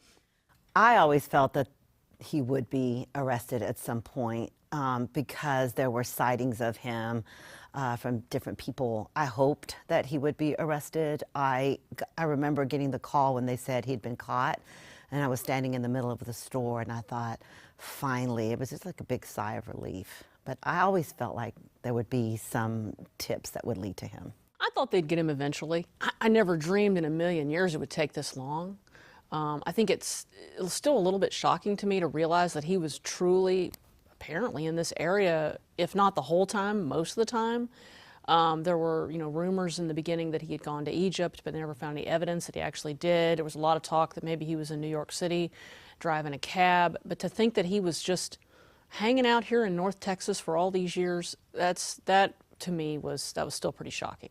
Y'all both, I'm assuming, have talked to the family throughout the years. Just what are your takeaways from this family dynamic? Because it seems like there's a lot of finger pointing going on both mom's side and dad's side, obviously, as you were just mentioning, with getting help from the son and the brothers and the uncles and the way that they looked at these girls. And Tanya, you were saying earlier, some may have even felt that, yeah, this is what they deserved based on their culture. But just from your interaction with the families, what's your takeaway from this family dynamic? Dysfunction does not even begin to cover it. I'll never forget attending, and Rebecca, you were there too, we went to the funerals. And it became very clear to us very early on that there were people within his family that felt like the girls had gotten what they deserved. Islam, the brother, I remember meeting him at the funeral, and he was acting very odd. I forget what he was angry about, but he was having some kind of confrontation with one of the boyfriends. He was mad because Joseph was there. Yeah, and so you just got the sense that there wasn't a lot of emotion or grief for the death of these girls. And the other thing that still sticks out to me is these girls dressed in pink, the pink, pink flower in their hair, the pink lined caskets. It was surreal. And then we went from that funeral to a second funeral at the mosque, and I'm trying to think of the right word, but it was very just sterile.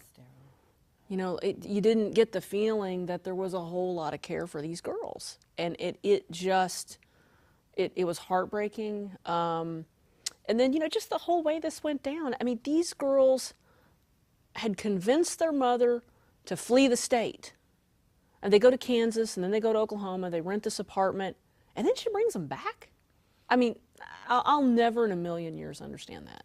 Yeah, I think there was a lot of frustration with Mom because there had been allegations of sexual abuse prior to the murders. They'd gone to the police, they'd talked to family members, they'd talked to the boyfriend.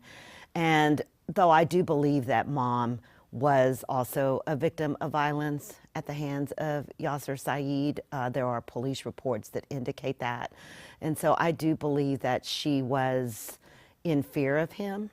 But there was a lot of anger because a lot of people pointed the finger at her. Could she have done more to prevent this from happening, considering that the girls were crying out for help? These two girls, I mean, they are the victims, Sarah and Amina. From what you have been able to gather, either from the family or friends, just it sounds like these girls grew up American girls, even though they had an Egyptian father, and obviously it sounds like that just did not mesh, which is why we're here today in this situation. Yeah, I mean, they were taking, Amina was taking Taekwondo, she was working at a store, but it was also just so weird because it was like their every move was being recorded by their father. He was recording everything that they were doing, and sometimes it was just really creepy. And while they wanted to live American lives, he very much wanted them rooted in his traditions. And I do believe that that caused a lot of friction between the girls and their father. Well, they were like prisoners. They really were. He wanted them, like Rebecca was saying, to live this very traditional lifestyle. But these girls, these were all American girls. You know, Amina had a scholarship, a full ride scholarship. Was it University of North Texas? I think so. She had, anyway, she had a full ride scholarship. Amina had a full ride scholarship. Sarah wanted to be a doctor. These girls had dreams for their lives, and it was not to live this kind of subservient, submissive style existence that their mother had lived with their father. That was not what they wanted. And I think Amina, my sense of it is Amina was the most aware of how dangerous their dad was. It's not an accident that when they're brought back, Amina goes to her boyfriend's house and is like, I'm not coming over to that house. Yeah. And maybe that's a function of her being a little older than Sarah. But, you know, I'll never understand as a mother how you would convince Amina to leave safety to come go with Yaser somewhere. Why don't you go with him? Well, I just, there's so many things about this case that I just don't understand.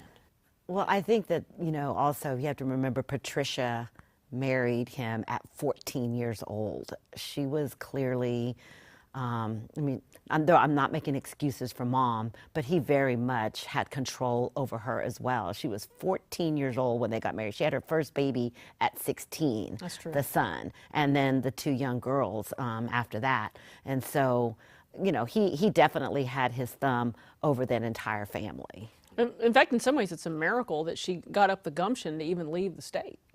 Yeah. I mean, you know, this was not a woman who traditionally had bucked Yaser. But you leave the state and then you come back. I still just, I mean, they fled Christmas Day. And rented an apartment. If you listen to some of the recordings, though, the brothers, they're threatening this family. They're threatening Patricia. They're screaming, they're yelling at them. They're in fear that they're all going to get killed. But I do think that Patricia very much knew the dangers that her daughters were in, but she made some bad choices, I believe. So as we go into this trial, the term honor killing, I'm sure will be brought up. Tanya, you were saying a lot of people don't like that term because they see no honor in what happened. But from covering this story, in our culture, it just seems so unfathomable. But what pushes people, family members, to do this honor killing, this act of what is called honor killing? I mean, honor killing is a tough word. I don't know if it's the right word. Maybe it is. But it also is indicative of domestic violence. Mm-hmm. You know, and a domestic abuser, when they are losing control, and Yaser was losing control.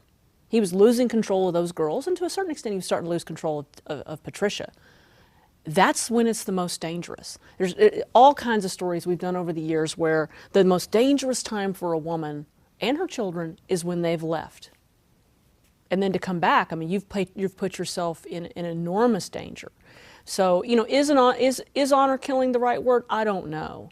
But there's no doubt that Yaser allegedly killed them because the girls were not conforming to his expectations. It is important to note, though, that he wasn't really a very religious man. No. And although he proclaimed that he was Muslim, there's nothing in the Muslim faith where they talk about any kind of honor killing. And we interviewed experts and we interviewed people of the Muslim faith shortly after the killings, and they all told us this is nothing but murder. It is not honor. And they were very clear, there's nothing in that religion that would indicate that that was okay. I would say I don't think it's religious. I think it was more cultural, more cultural, because like Rebecca said, Yaser was not the guy at the mosque every week. He was not particularly religious, but he had come from Egypt, and he had very strong ideas about a woman's role. And at one point he actually took Amina to Egypt to have her married off, and she was 16 to some guy that was in his 40s, and she felt like, I think she wrote a letter that said something about, well, I'm going to the highest bidder. I mean, they definitely arranged the marriages, or that was his hope, but Amina, just to her credit, she just wouldn't do it. Now we go into the trial. What do you expect to hear at the trial? Y'all have covered this for 13 years now.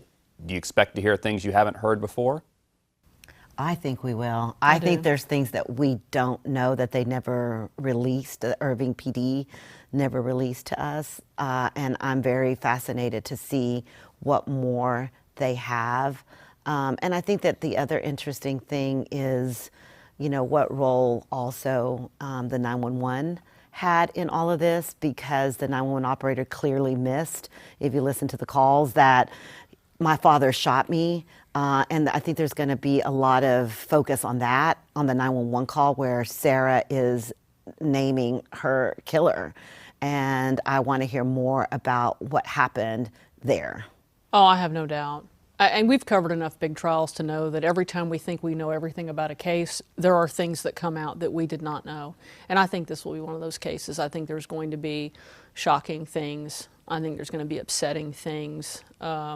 And at least for me, this case has bridged my career. I started covering this as a newspaper reporter at the Dallas Morning News, and of course now it's starting to come full circle here at Channel 8. And I think for us it's really important to cover this trial, to kind of see it through, right? It haunted me. This case has haunted me throughout my career. Because I was there when the girls were found.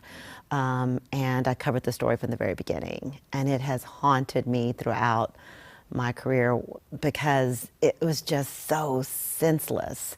And the fact that he managed to get away and was gone for so long, it really broke my heart when you hear those 911 calls and you hear the girls, you hear Sarah crying for help. It is haunting. And I'm glad that I'm here still to be able to cover this story. I might be a little bit more vengeful than you are. I'm angry. I'm angry that it took so long. I'm angry that these girls died. They didn't deserve this. I mean, this is appalling that this could happen in our country. It was truly an appalling case. And so, yeah, I'm still angry all these years later. And, these girls would be in their 30s now. Sarah wanted to be a doctor.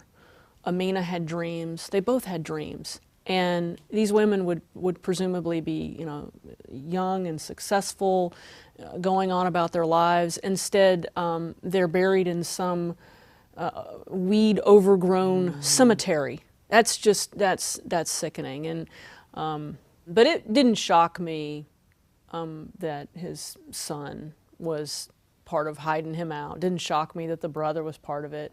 I think we'll probably hear testimony that there's going to be other family members that were involved in hiding him out. I mean, the amount of time that he was on the lam and apparently close to the area, he clearly had a whole lot of help.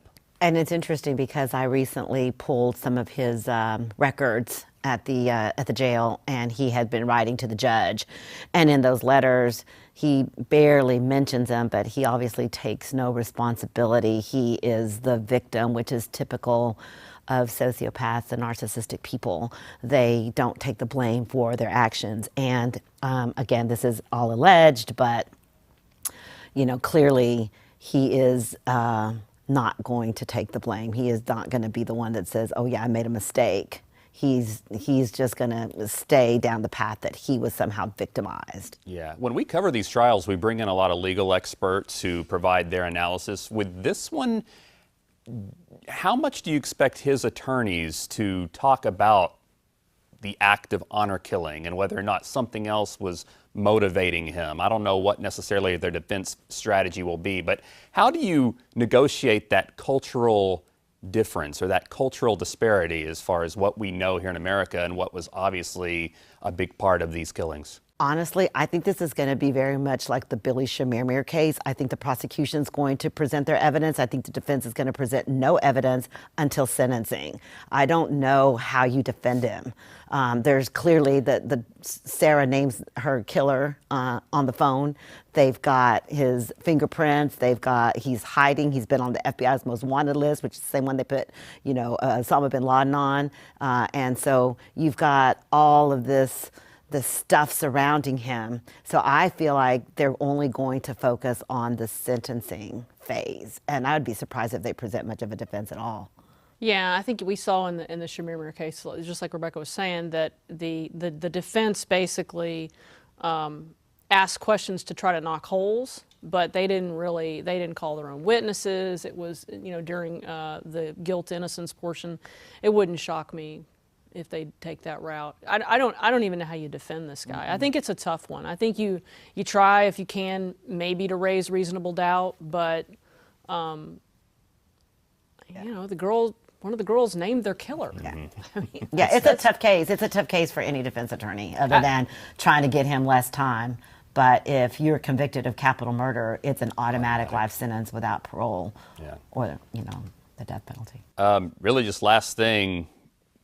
Now that looks like we're reaching the conclusion, if you can have any kind of closure or conclusion to this case, just looking back on it now, just what's the thing that will stick with you the most from these murders? The girls in those pink line caskets. I'll never get that image out of my mind. For me, it's the videos of them so happy and carefree, and then just gone.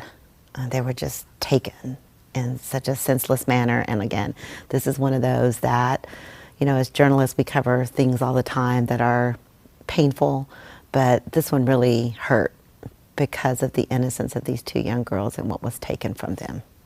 And you do have cases that stick with you, and this is one of them. Yeah. Anything else I'm missing? No, other than kudos to the FBI and the Irving Police Department and Joseph's mother, who didn't give up. They kept looking for tips. They kept looking for ways to catch him.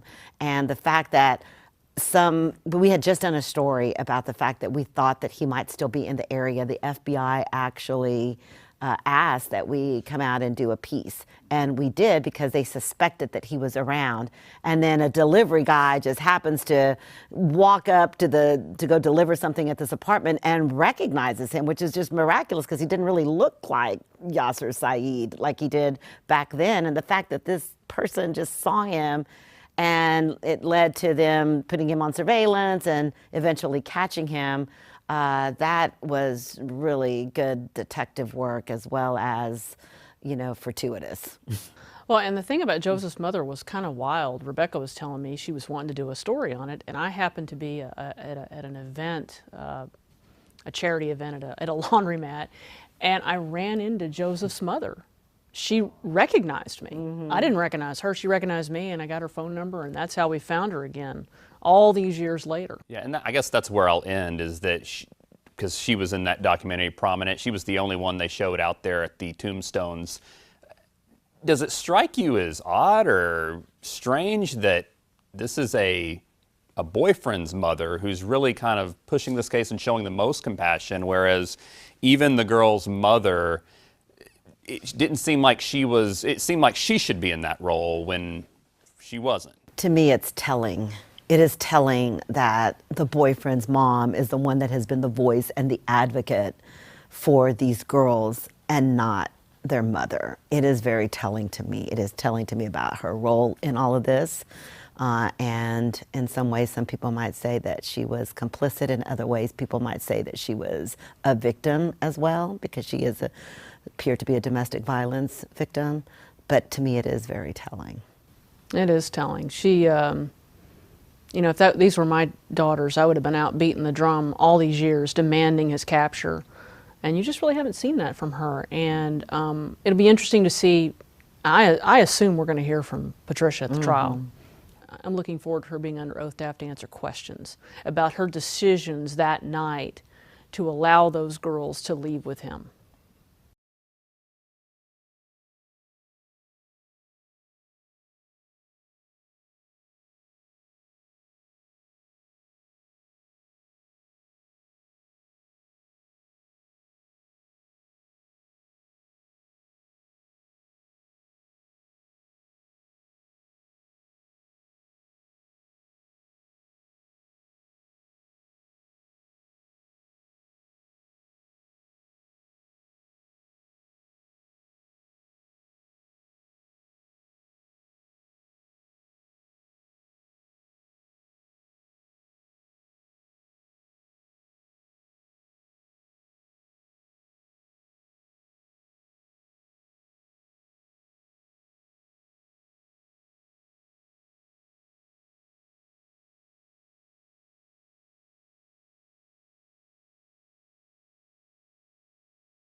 They're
about to take us.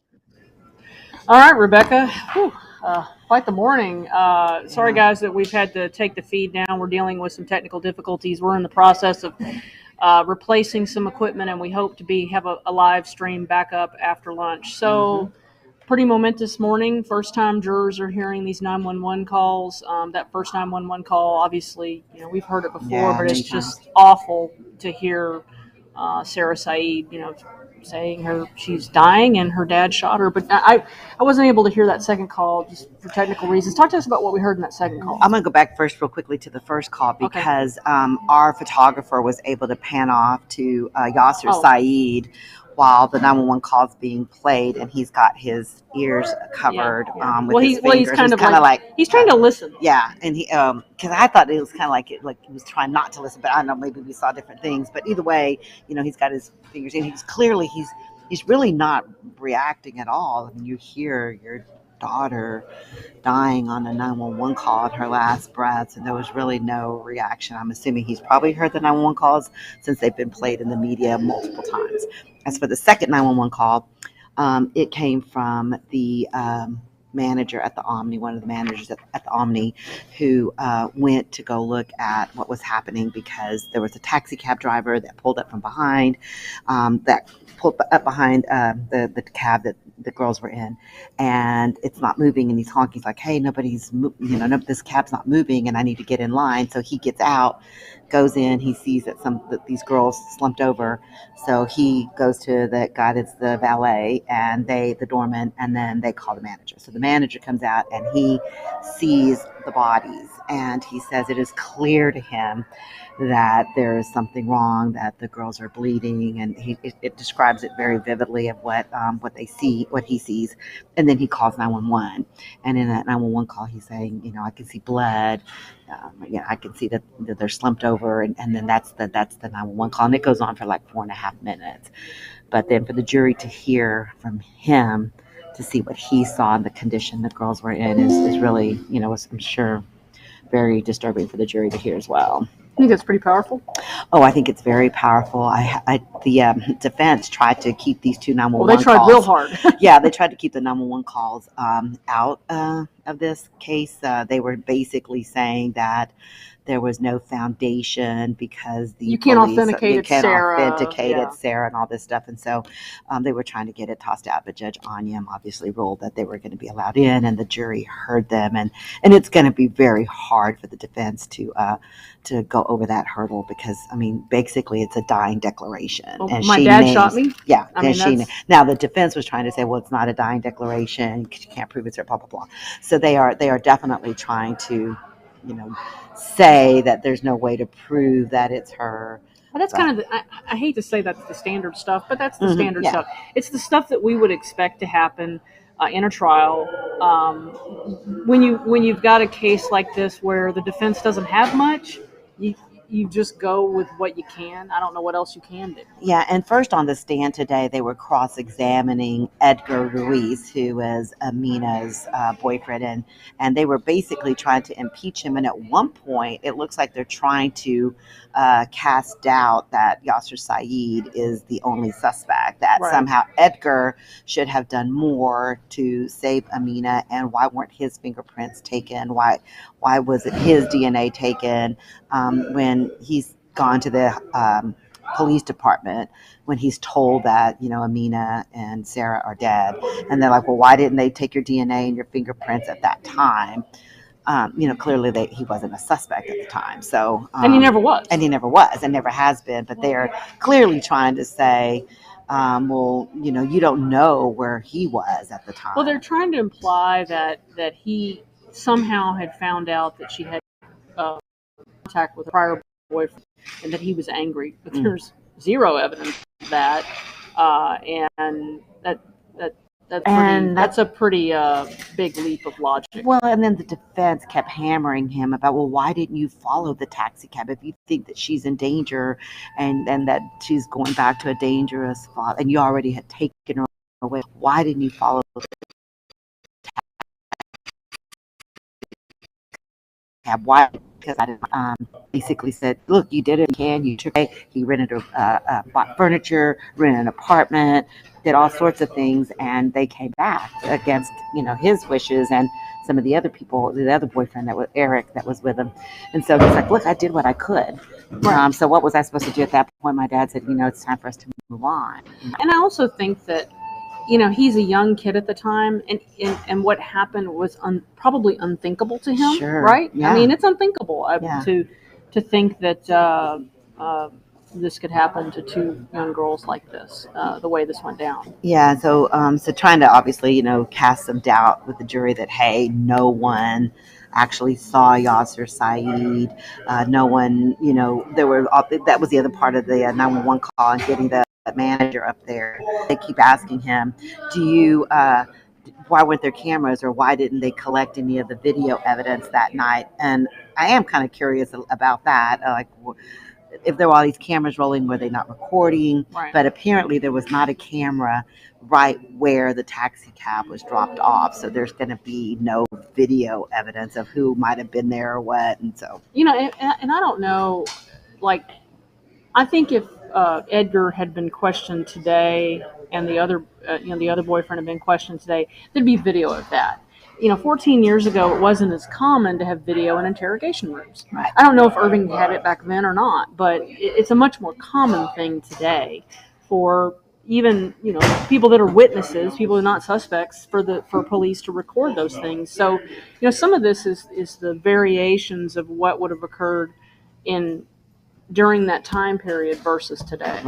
Right. And then the other point that they brought up in opening statements was we're going to the story changed initially.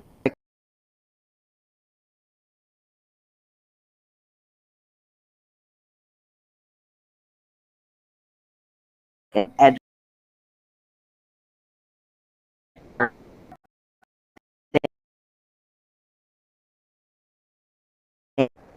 why they may not have. I'm Tanya. Teresa Hawthorne. Sorry, it'd be. We're live on YouTube. Yeah. Okay. It's okay. Sorry. The judge. Tanya. Anyway, so he was undocumented. And so I believe that's why they initially say that it was Edgar and his father. For all we know, the judge wrote it down. For all we know, the detective wrote it down. Right. Wrong. Video of that meeting. Right. So, that's the kind of thing where also, and they didn't take an official statement from him. So, I don't want to go so far as to say the police erred, but it would have been better had they. Oh, sure. You lock everybody's stories down, and then when you get to this point, again, I think that 911 call is so powerful. I don't know how you get around it. How do you explain the 911 call? Yeah, how do you explain the 911 call? How do you explain that, clearly it is his taxi cab. He's the last one that's with him. There's just a lot of, evidence. So okay, folks out there, so I'm thinking we might go a few more minutes. I was going to pull up YouTube. I don't know if any of you folks have any questions out there for us. And I'm sure hoping we can get the stream back up for y'all after the break. That's our goal, because we'd rather, our goal, at Channel 8 is for you to hear for yourselves. We're judge for yourselves. That's the whole reason that we do the live streaming, because we would prefer, for folks to hear it, because we sit and we hear all these things, and I think also that people, there's a lot of things that happen in a courtroom that are I hate to say mundane, but you know what I mean. Yeah, there's a lot of stuff that happens that it just is what it is, and it's the interplay and the things that happen, like even the the defense trying to keep the 911 calls out. Of course, they're going to do that. Right. That's and I kind of, again, they once again brought up the issue of Yaser Said being of Muslim faith and being from the Middle East, because they were trying to basically say that the manager at the Omni, he said something like, oh, his face looked familiar. And then they jumped on that. The defense said, oh, so are you saying that all people of basically Middle Eastern descent are cab drivers or something like that? And he's like, well, no, there's a bunch of cab drivers that come from all walks of life that come through there. And then they kept harping on, well, do you just let any cab driver drive up there and pick up people at the Omni? He's like, well, we let the companies that have cab drivers drive up. And so, there's no way to control that. So Danny Jones is asking, is the mom still married to Yaser? No, I don't think they divorced. I believe it was about a year afterward. Mm-hmm. I remember interviewing Patricia, I want to say maybe 3 or 4 years after the murders, Mm-hmm. and she had they had divorced, and she had obviously gone back to the last name Owens, and she had actually converted to the Islamic faith. Mm-hmm. She had never converted during their marriage, but she had done so later, and she had spoke at some kind of event that was about domestic violence. Yeah, and we are definitely going to hear from her in this trial, probably maybe even today. And I think that there are a lot of questions about her role in this. Obviously, the prosecution is saying, look, she was a young bride, she was a domestic violence victim, she was fearful of Yaser Said, but there also is the question of why you had escaped him, you took the girls away, and then you convinced them to come back and have dinner with their dad. And that was a very And I'm sorry, I will fateful never decision. understand that. And I mean, if you talk to domestic violence experts and people that deal with this, it is difficult. Many times it takes women an average of 8 or 9 times. But we also know that the most dangerous time is when a woman leaves, and then coming back. That's such a dangerous moment, in particular for the kids. So Brandon is asking, is JoJo going to testify? My understanding is no. I actually have contact with JoJo's mom, and I have been told no, that he is not being called to testify. So I don't expect to see him. Okay, so the taxi cab. Now, there's been different. That was his friend's taxi cab. It was his friend's taxi cab. My understanding is he borrowed that taxi cab from a friend, but he was known to drive that taxi cab. Excuse me, quite often. But I don't believe that he actually owned that taxi cab. No, it was his friend's taxi cab. Will Patricia? Okay, so Gabby wants to know: will Patricia tell the truth? The real truth is the question. Well, I mean, as who was it? The defense attorney saying that it would take 2 days to put Patricia on the stand. And I mean, there's been variations of her accounts. Yeah, and if you look at the documentary that came out, I think they did a really good job of going back and forth on her answers. One day she is saying Yaser Said's the best dad in the world, and then the next day she's saying, she's terrified of him, and this goes back and forth on a lot of different things, or and the facts continue to change, her version of events. So that's why I'm very curious to see what she ends up with on what she says on a witness stand under oath, because we have definitely heard a lot of variations of her story and what happened. I would expect that to take a full afternoon or a full morning. I feel like that's going to be a long.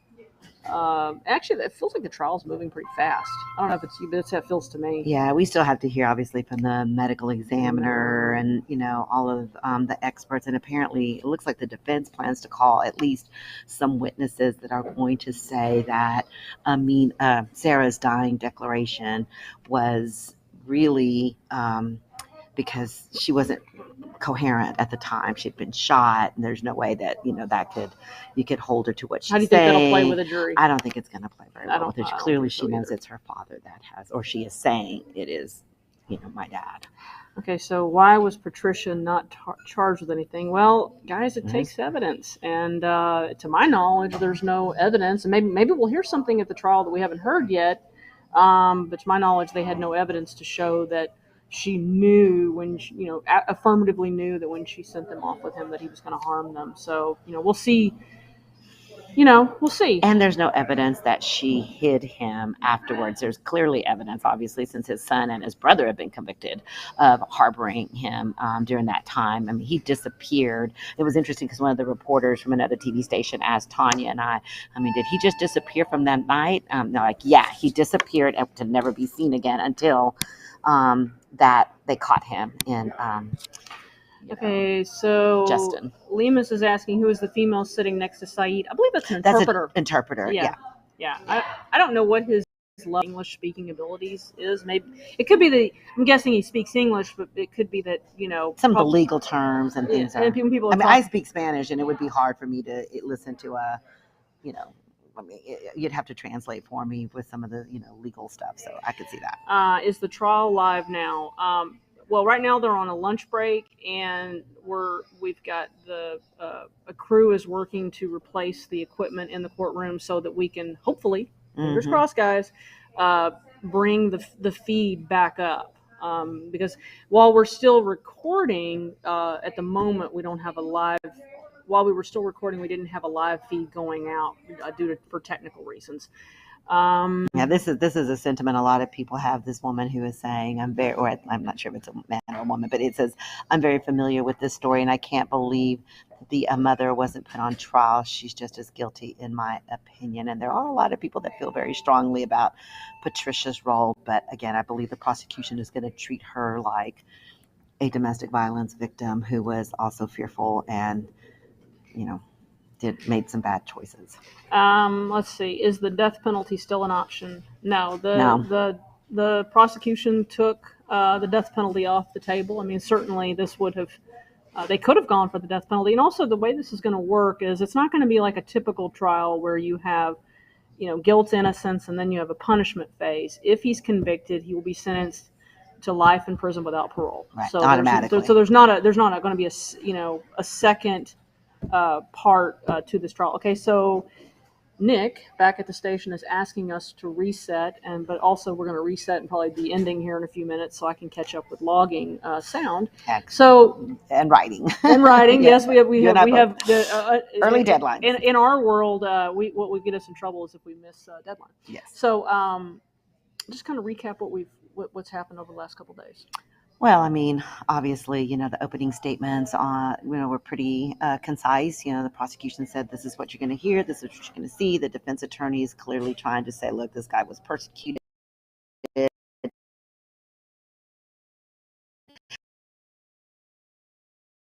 he friends,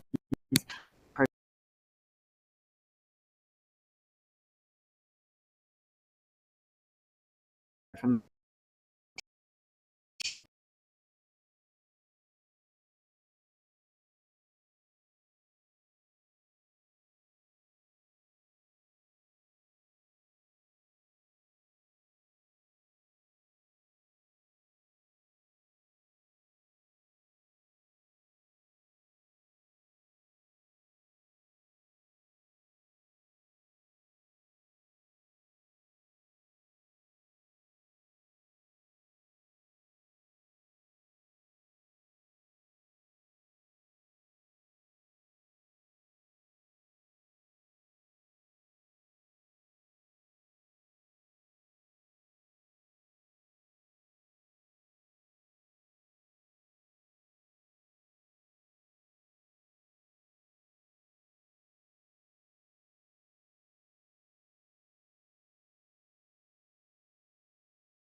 Get out!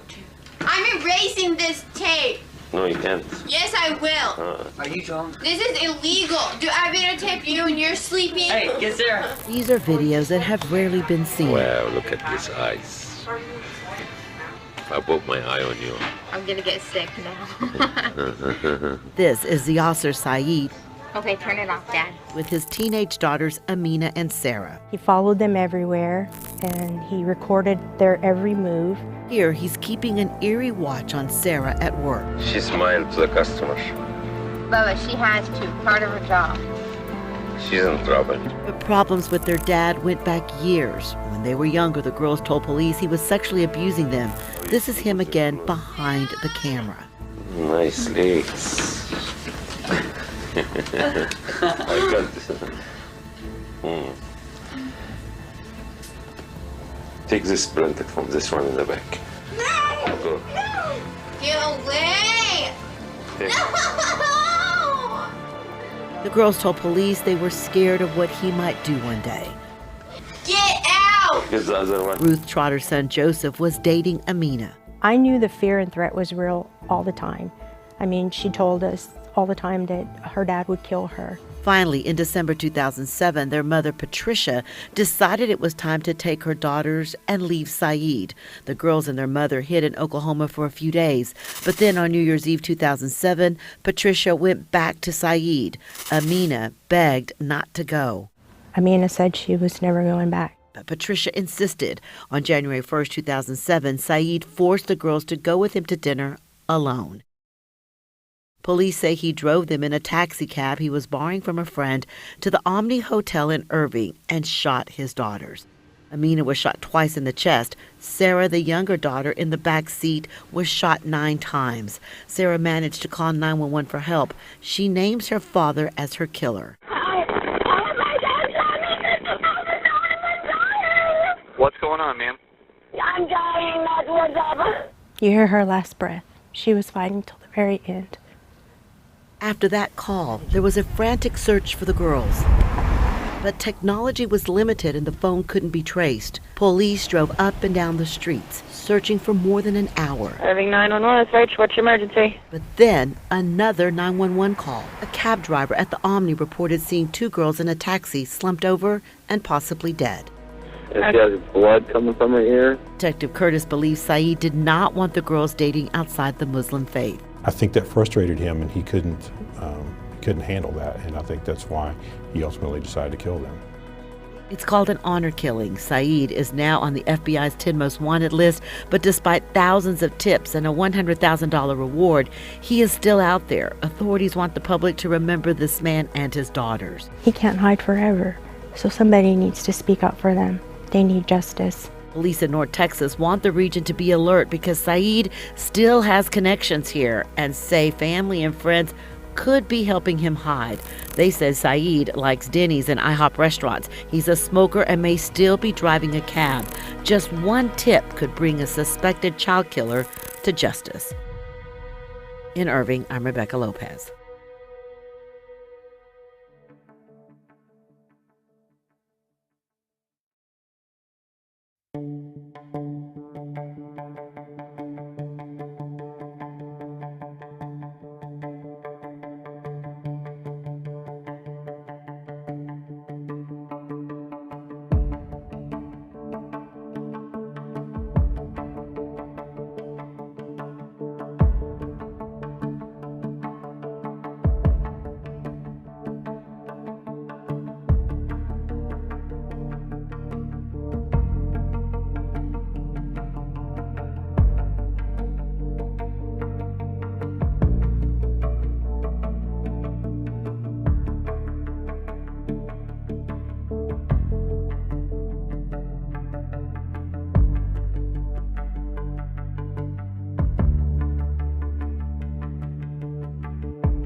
know where he is, you can certainly call him.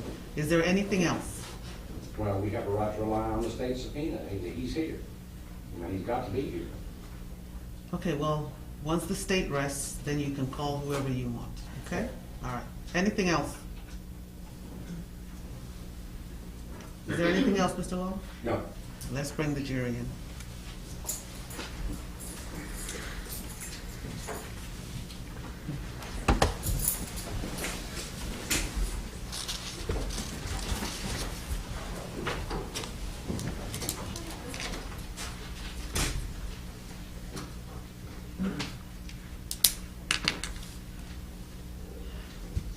And I would advise both sides to talk softly while you're conferring with each other, between the parties, between the defendant and his attorneys. I've lowered the mics in the gallery. We're probably new ones, by the way. Okay. Okay.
You all may be seated.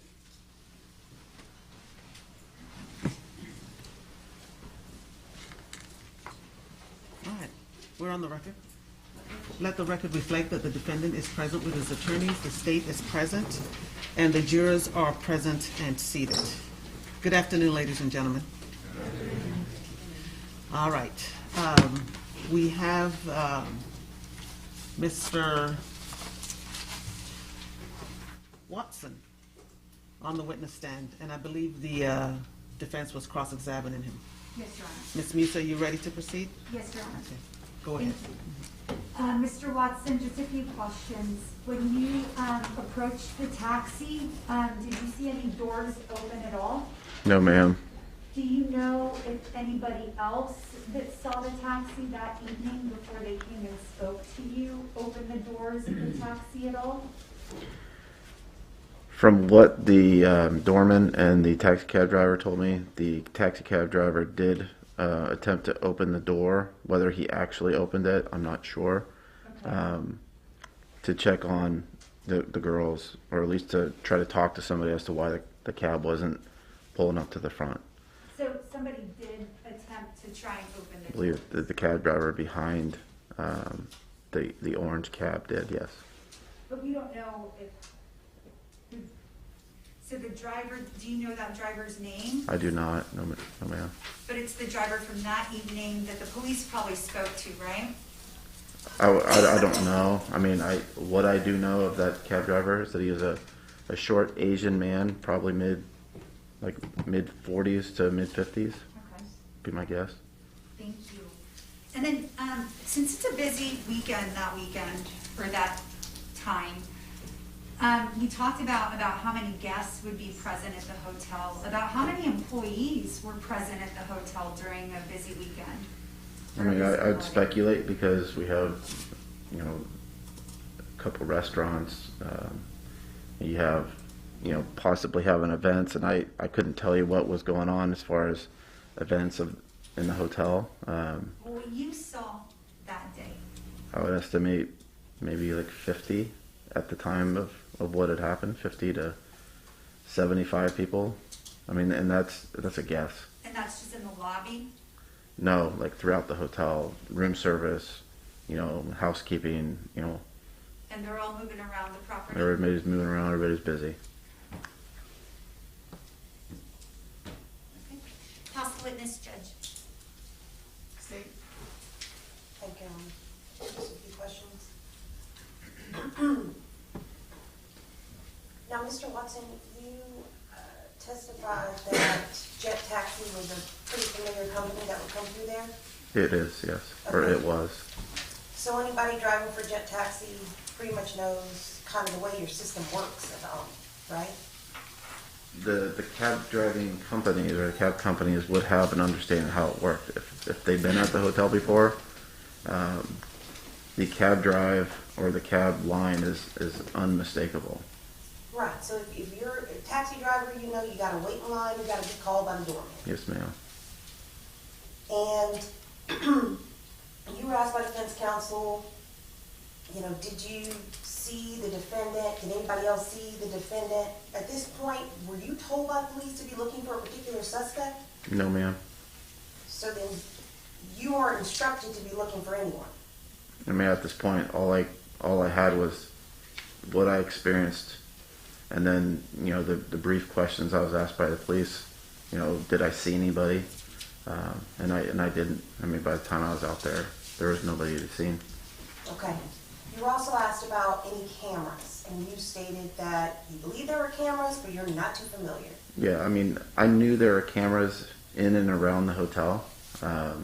Their exact locations, I could not tell you at that time. And I do remember there not being a camera like in and around the cab stand area. So there was no camera at that taxi stand area? No, ma'am. Okay. And had you ever seen any of the cameras before? Any of the other operating cameras for the I mean, audience? in passing, but I wouldn't be able to tell you. How would you describe the system if you can? Old, archaic, Okay. probably in need of replacement. Okay.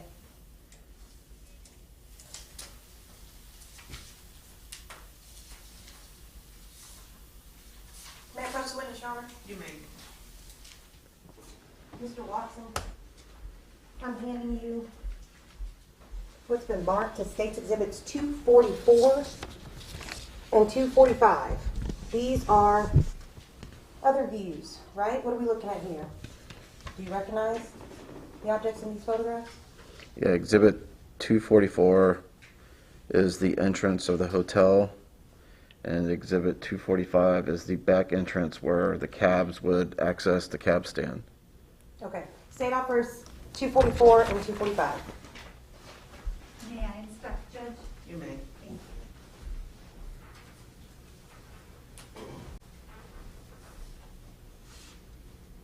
No objections. State's Exhibits 214 and 245, I'm sorry, 244 and 245 are admitted for all purposes. Thank you, Your Honor. May I please publish to the jury? You may.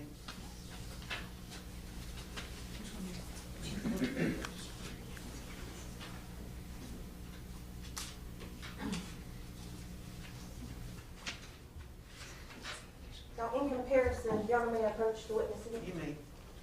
To what you saw here, which was to obviously show that that taxi stand is hard to see from the front entrance.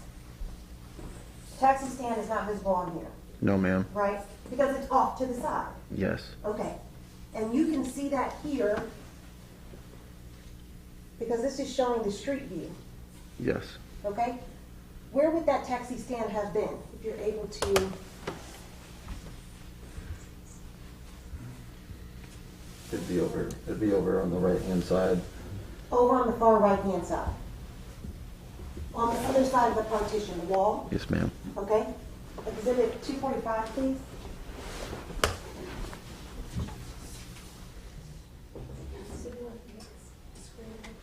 Yeah. You might need to turn this screen. Can you touch?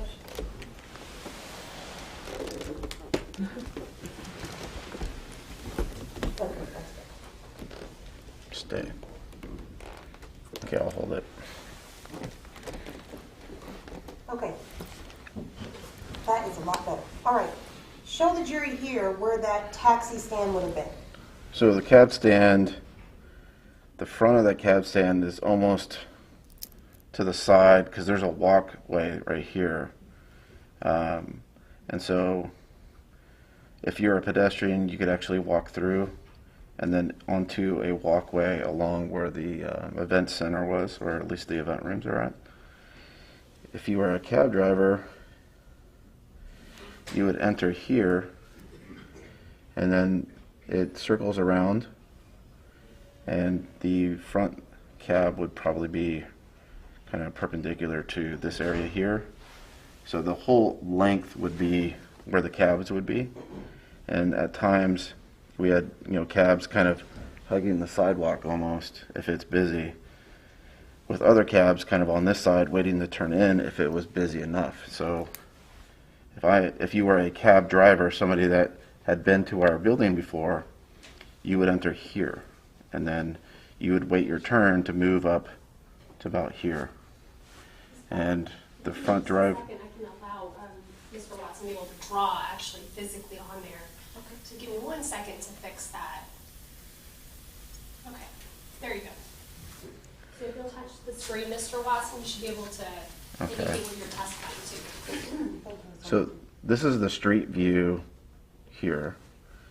And so cabs would essentially go down Las Colinas, and I don't know from a directional perspective which way that would be. I believe it's east, but I would be guessing.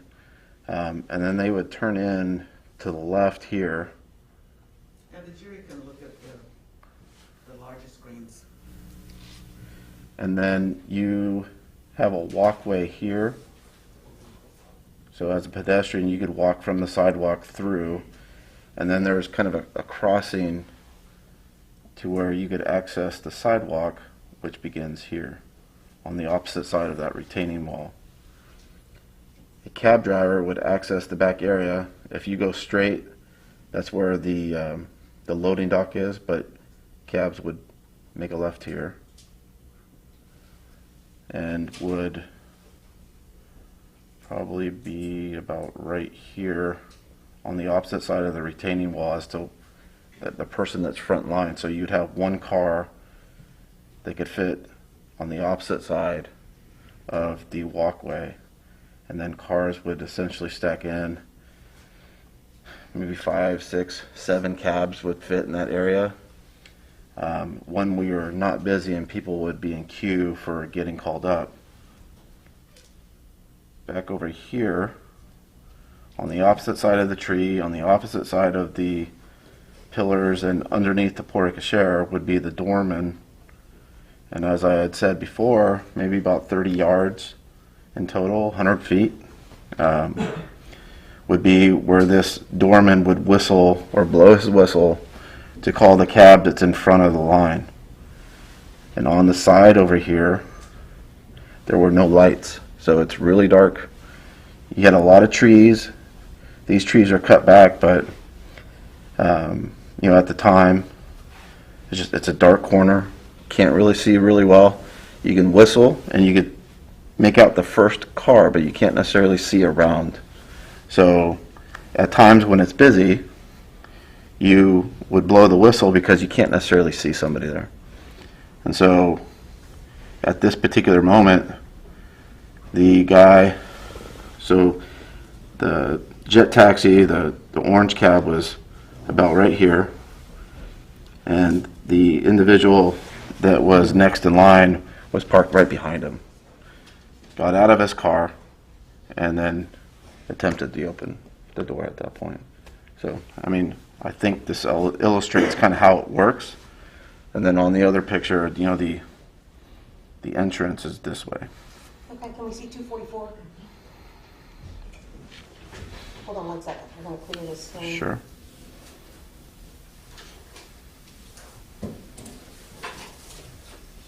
Okay, so what are we seeing in 244? The entrance? Entrance here, exit. Cab stand is this way. And then front drive is here. Right, so the cab stand is on property but located far to the side. Yes, ma'am. Not exactly visible if you're having the front view of the hotel. No, and then if you're busy, it's really easy not to see down there. There's cars that are in the way. At times you had cars that would stage along the driveway. So driveway kind of comes this way. And then the porte cochere is like down in this way. So you could have cars that are in the way, in the front and along the side there, that makes it really hard to see. So that would impair your visibility to the cab stand? Yes, ma'am. Okay. Let me see 245 again, please. You were also asked by defense counsel, I'll clear that screen.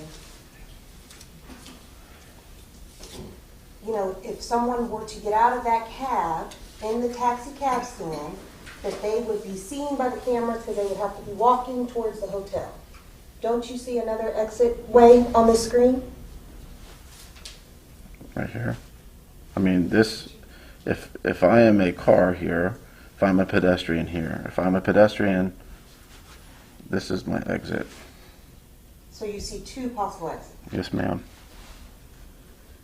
And whoever works here knows this orientation. Like if you've worked the property, you know how it's kind of oriented. So if you're a taxi cab driver and you're familiar with the area and you're familiar the way the cab stand works, you would know the exits? Yes, ma'am. Thank you, Ms. Watson. No, I have no further questions. I do have some questions, Your Honor. Thank you. So you discussed earlier that the officer spoke to you briefly. Briefly, yes, ma'am. How many questions do you recall them asking you? Not many. Okay. And let's talk about these photos. Move it up. Thanks so much. All right, so here's the one photo. So there's people here, right? On a busy day at that hotel, there's people walking around. So on a busy day, people could be anywhere in the hotel. And outside the hotel. On this particular day, we were running out of cabs, meaning there were not enough cabs in Dallas to support the number or the demand that we had. So I can't tell you if there's people out here and about doing the things. This is around the time people would be returning back from the game. Thank you. So I'm trying to just understand, because I wasn't there, and neither were these 12 individuals, Sure. 15 individuals. So there were a lot of people moving around in this area, is that right? At this time, there were 2 cabs in the cab stand. Sir, it's a yes or no question. People, visitors, guests, employees, were there people walking around this area? Not at the time. Not at 7:30 Not at the time. Not when I walked out there. It was literally me walking to a cab with nobody impeding my way to get there. There was not a crowd of people. You don't know how long the cab was there, right? I do not, no. And then when people leave, and if they exit across this street right here, there are street lights that go across this road, is that right? Not at the time. Not at the time. Not at the time. There Those are poles were not cameras. there. Those poles were not there. I'm I'm not talking about these poles, sir. I'm talking about street lights in general to guide people to your hotel. along the lights? street. Yes. Yes, there would be. There are lights, right?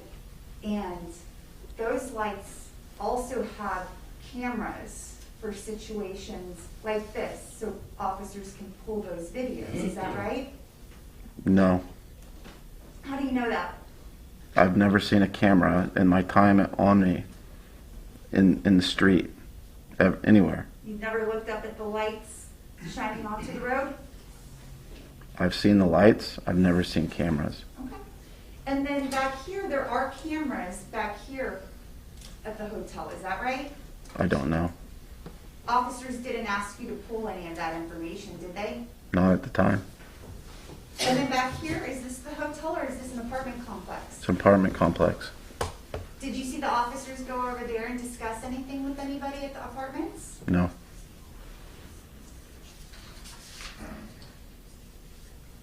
In regards to this photo, there's multiple ways of leaving the property at the Omni, is that right? That's true. You can go by foot, wherever you want. You can jump a fence, is that right? If there's a fence, yeah, you could jump it. Okay, well, let's talk about this retaining wall. How tall is that retaining wall? Because I recall it in the photo, it looks about 4 feet tall. That would be my guess. That's the same retaining wall that's blocking The taxi stand, you said? Sure. It's the same height? About, yeah. Okay. Nobody saw a 6'2" Arab man get up and walk around over that retaining wall? Nobody saw anything like that? Nobody told you that? I did not. Nobody told me that.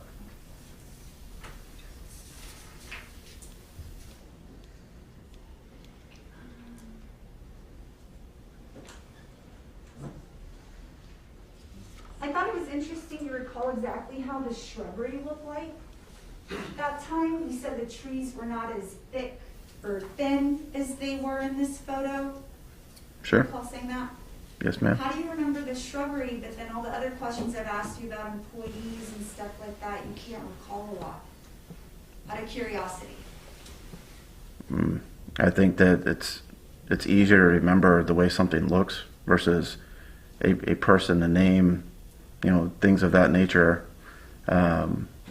I just know that the trees along that area were big, and it caused that area to be dark. So if there was a street light, that light would not shine in that area. Non-responsive. Objection, non-responsive. Sustained.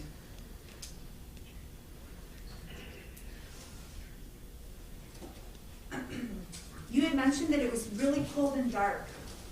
Yep. That day. Yes, ma'am. So do the trees have leaves when it's really cold in January in Dallas?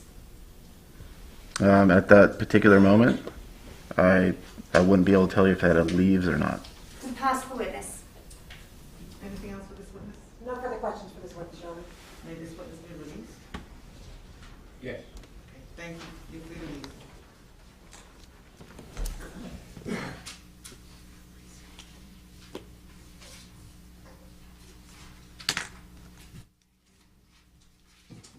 Call your next witness.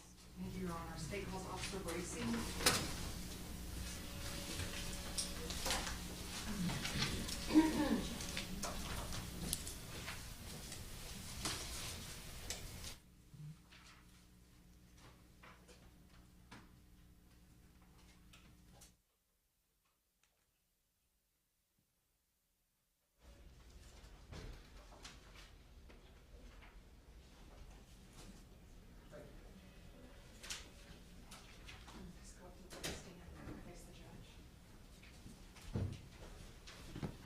Would you raise your right hand for me, please? Do you swear that the testimony you will give will be the truth, the whole truth, and nothing but the truth to help you God?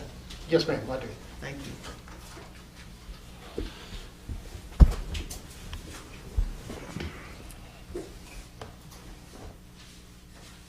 State may proceed.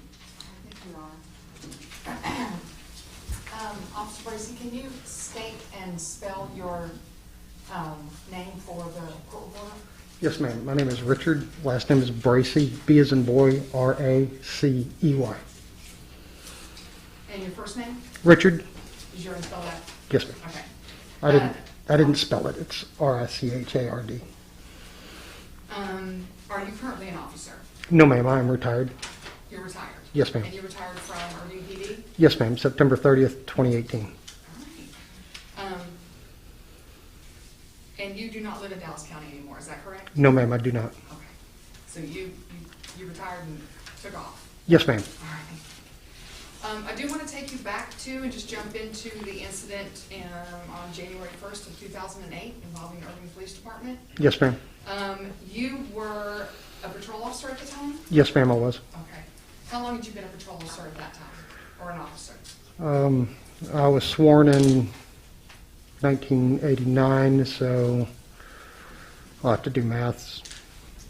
20-something years. Okay. And you get a call or a dispatch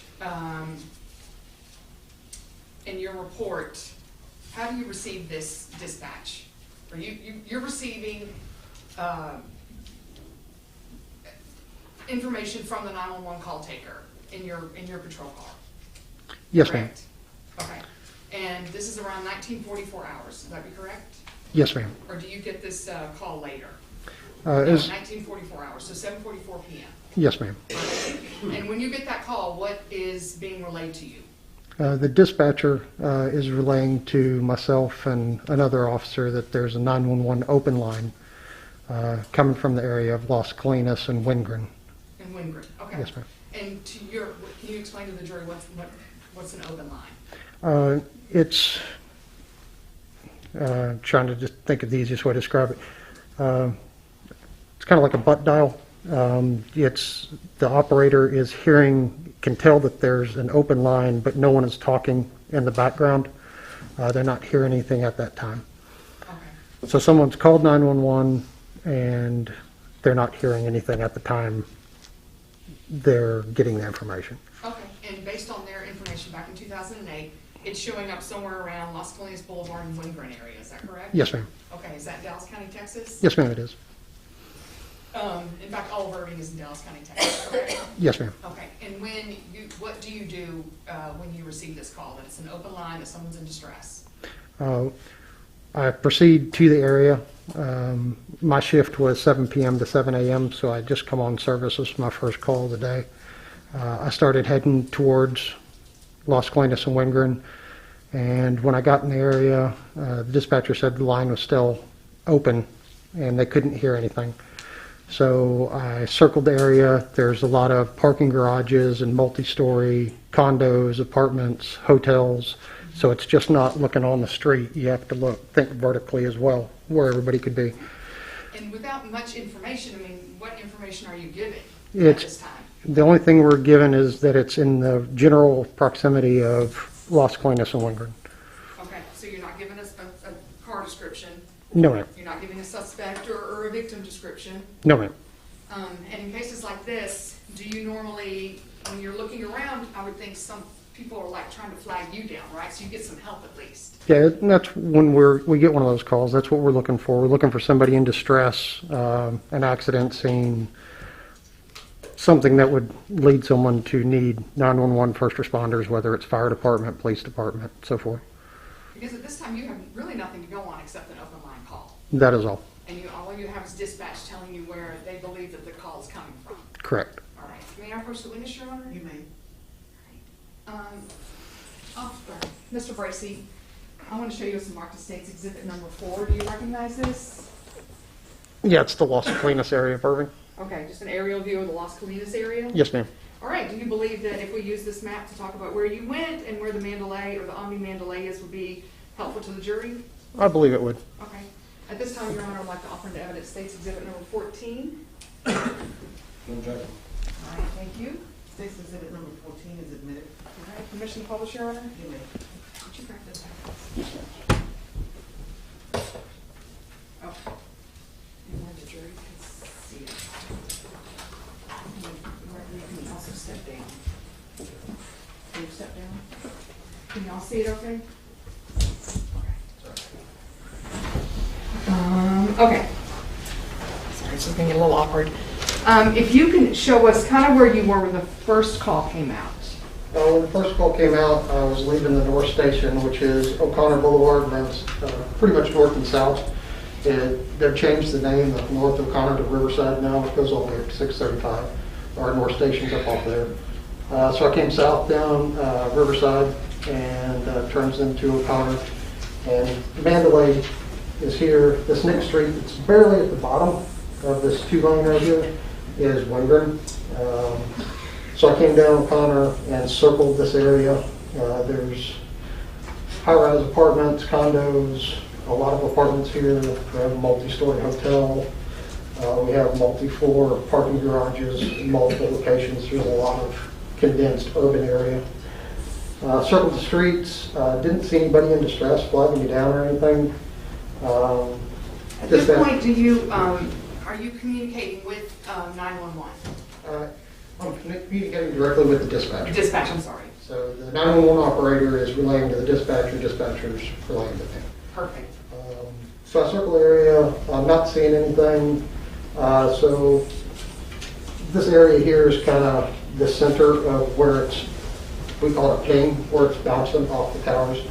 So I turned my lights and siren on and cruise up and down around this area and asked the dispatcher to ask the 911 operator if they can hear my siren. So if they're up on a different level of a parking garage or something, if they can hear my siren, at least I know I'm kind of getting close. Dispatcher says 911 operator can't hear my siren, so turn the siren off and continue looking in the general area. Okay. Are you asking dispatch at this point to ping? Yes. To give you more information, to ping what they can from this phone number that's calling them? Yes, ma'am. So when they can't hear my siren, I ask them to re-ping the phone. Because at this point, we don't know if the person's in a car, walking on a bicycle, and left the area. So when they're re-pinging the phone the first time, it bounces down off Loop 12, which is the east side of Irving, further south than what we're at. All right. Still in Dallas County, Texas? Still in Dallas County. Okay. So at that point, it's pretty far away from me. So we give it a couple minutes and have them re-ping it again. Now it bounces back to the Four Seasons Hotel where they hold the Byron Nelson, or used to hold the Byron Nelson golf tournaments, kind of over off to this side over here. There's a gated community on the back side of it, and it pinged in there. So at that point, dispatch had someone call the gate guard into that gated community and say, hey, has anybody pulled through the gate looking like they're distressed, walking, or anything like that? At the same time, since I'm not hearing my siren here, I drive over to that gated community and start looking around that gated community to see if I can find anything. Okay. Is there a DART bus station or a bus stop, a Greyhound or a DART So stop near the Omni or near? There's small DART bus stops where it just starts and picks up like individuals on the side of the road, multiple places up and down Las Colinas. The big DART transit center where the train comes in and out of and the buses is up here.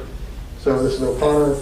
It goes up, it curves right up here, and when it makes a curve at the north end of Las Colinas, they just changed the name of the road to Riverside.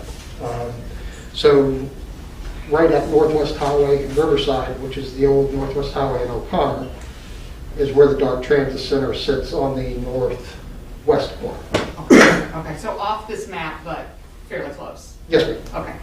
All right, so I'm sorry about that. Will you continue? So you went to the gated community. Went to the gated community. It was relayed to me that there was no signs of distress, anybody coming in either gate into the area. I wasn't finding anything. My partner, or another officer who was assigned as a call officer rather, he wasn't finding anything. He's also checking behind me, kind of like a double blind. We always double check to make sure somebody didn't miss something. So at that point, it was early in our shift. Like I said, I work 7 p.m. to 7 a.m. It's a very high volume call time. We're not finding anything, so I get assigned to another call at O'Connor and Northgate, about 1.5 miles south of a domestic. You go to that call, you clear that call. About how long does that take you? It takes me about 5 to 10 minutes to get up there into that area, and you clear the call. About how long did it take you? Do you recall? it was like 5 or 10 minutes because that call was actually a non-locate. We got there to the intersection. The call was a domestic of a man and a woman with a child having a fight. We got there was nobody in that area. Okay. And so after you clear that call, what do you do? So when I'm clearing that call, I'm asking dispatch to re-ping the phone again and to see if they can get a hold of, try calling the phone number back. And when they try to call the phone number, do you know what happens? Do you recall? A message was left. It went to voicemail. It went to voicemail. Okay. So I'm up at O'Connor and Northgate, 1.5 miles or so away, and as I'm having them re-ping it again, we get a call from 911 saying that at the Omni, which is, if you see the circle here, that's the main entrance into the Omni, and this is the big hotel. And you get a call that what? That there's 2 people, the dispatcher relays it as 2 down in a car. 2 down in a car, okay. Which in lingoese is there's 2 people unconscious in a car. So I go, now it's... Would this be about somewhere close to 20, 35 hours? What's that?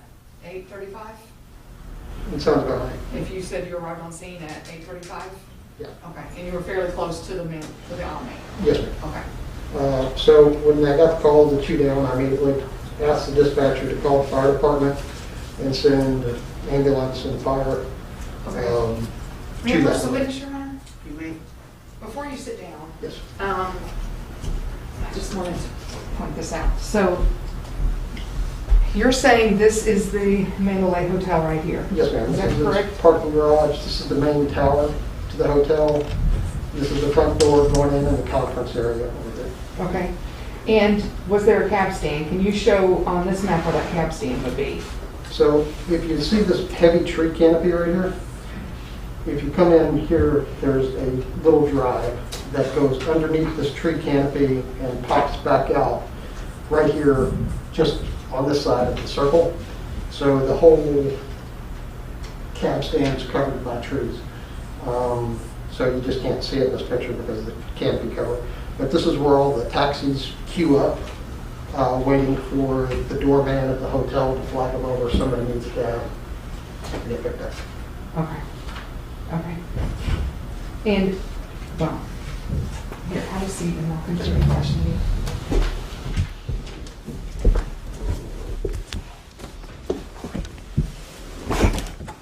When you get to, do you go into the main entrance of the hotel?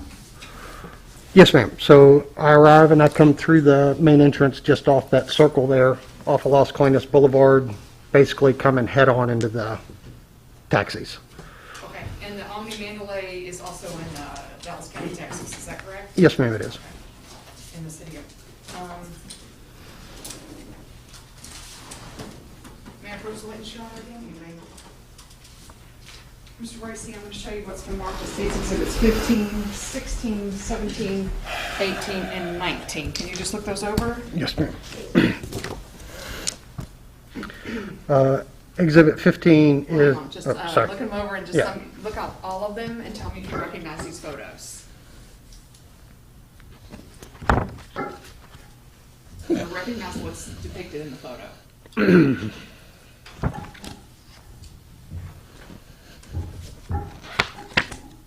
Your recollection of that night. Yes, ma'am. You did not take these photos. No, ma'am. This is what you saw when you got to the Omni Mandalay. Would that be correct? That's correct. All right. At this time, Your Honor, I wanted to offer into evidence State's Exhibits 15, 16, 17, 18, and 19, photos that have been previously tendered to defense.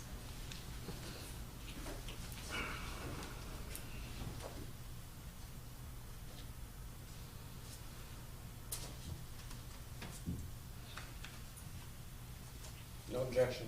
Thank you. States Exhibits 15, 16, 17, 18, and 19 are admitted for all purposes. All right. So it was dark at the time, right? Yes, It was ma'am. nighttime on New Year's Day. This is the first picture of State's Exhibit 15. This is just the entrance to the Omni Mandalay, correct? Yes, ma'am. So if you're looking at that circle, when you come off of Las Colinas, that is in the center of the circle. This is the circle drive that circles around. And I'm going to show you what's marked as State's Exhibit 16. You come across, and is this the taxi that you were told that had the two people down in it? Yes, ma'am. This is the car that they flagged me down and said the people were in. Judge, can we dim the lights maybe just a tad because of the glare? That would be the light from overhead, I believe. That's Oh, you're right. I'm sorry. Is that all right? No, it's on our end, not yours. Okay. Sorry. Okay. Okay, so when the dispatch told you that two people were down, they also told you what vehicle you'd be looking for, is that correct? Yes, ma'am. And this is the vehicle that you come upon? Yes, ma'am. All right. And this is what I'm guessing the cab stand looked like, right? That blue car being a cab van? Yes, ma'am. And the car in front of it? Yeah, that's the orange jet taxi that we were called to. Okay, all right. And when you come up upon the car, this is what you see in the front. Yes, ma'am. All right. The State's Exhibit number 18. And you also see something in the back, correct? Yes, ma'am. And in State's Exhibit 19, when you look in the car, this is what you see. That is correct. At this point, Officer Bracey, do you open up the doors? I do. Okay, and you're doing so because? checked for signs of life, and there was not. All right. Has anyone arrived with you at this time? At this time, I believe it was just myself. The fire department hadn't quite made it on scene yet. Okay. And once you find the girls and you check for any signs of life, what do you do next? Tell the dispatcher that I have two deceased people at the scene, and that I need more units to help cordon off a perimeter. How long does it take for those units to arrive? Just a few minutes. Do you, at this point, when you first get there, I'm assuming that you're trying to see if somebody's unconscious, if they need medical help. That's your first That is correct. thing that you're doing. And after that, once you decided on your own that it didn't appear that there be any signs of life, you get everyone else to come in and search the perimeter. Is that right? Or secure the perimeter? Yes, ma'am. That's when we're asking, because at this point we don't know if there's a suspect in the area, if there's more victims in the area. It's just very fluid and evolving. Excuse me. And to that end, Mr. Bracey, what do you do? You don't know if there's a suspect in the area. You don't know if there's any more victims. What are you doing to, move through this fluid situation? Well, now we have a crime scene, and so I take control of the scene. The fire department arrives, and the medics, in Texas, police officers can't pronounce someone deceased. It has to be a medical examiner or paramedic, so the paramedics arrive on scene and say that there's injuries incompatible with death. There's So the medics back away from the scene, and so they don't contaminate. At this point, it is a crime scene and there's evidence. So they back away from the scene. At this point, the girls are still in the car. They're still in the car. Still in position that they were when you found them. You just checked for signs of life. That is correct. And so did the medics when they got there. Correct. Okay. The medics back off, and then what do you continue to do? I make sure nobody gets in the car, tampers with it, messes with it, moves it.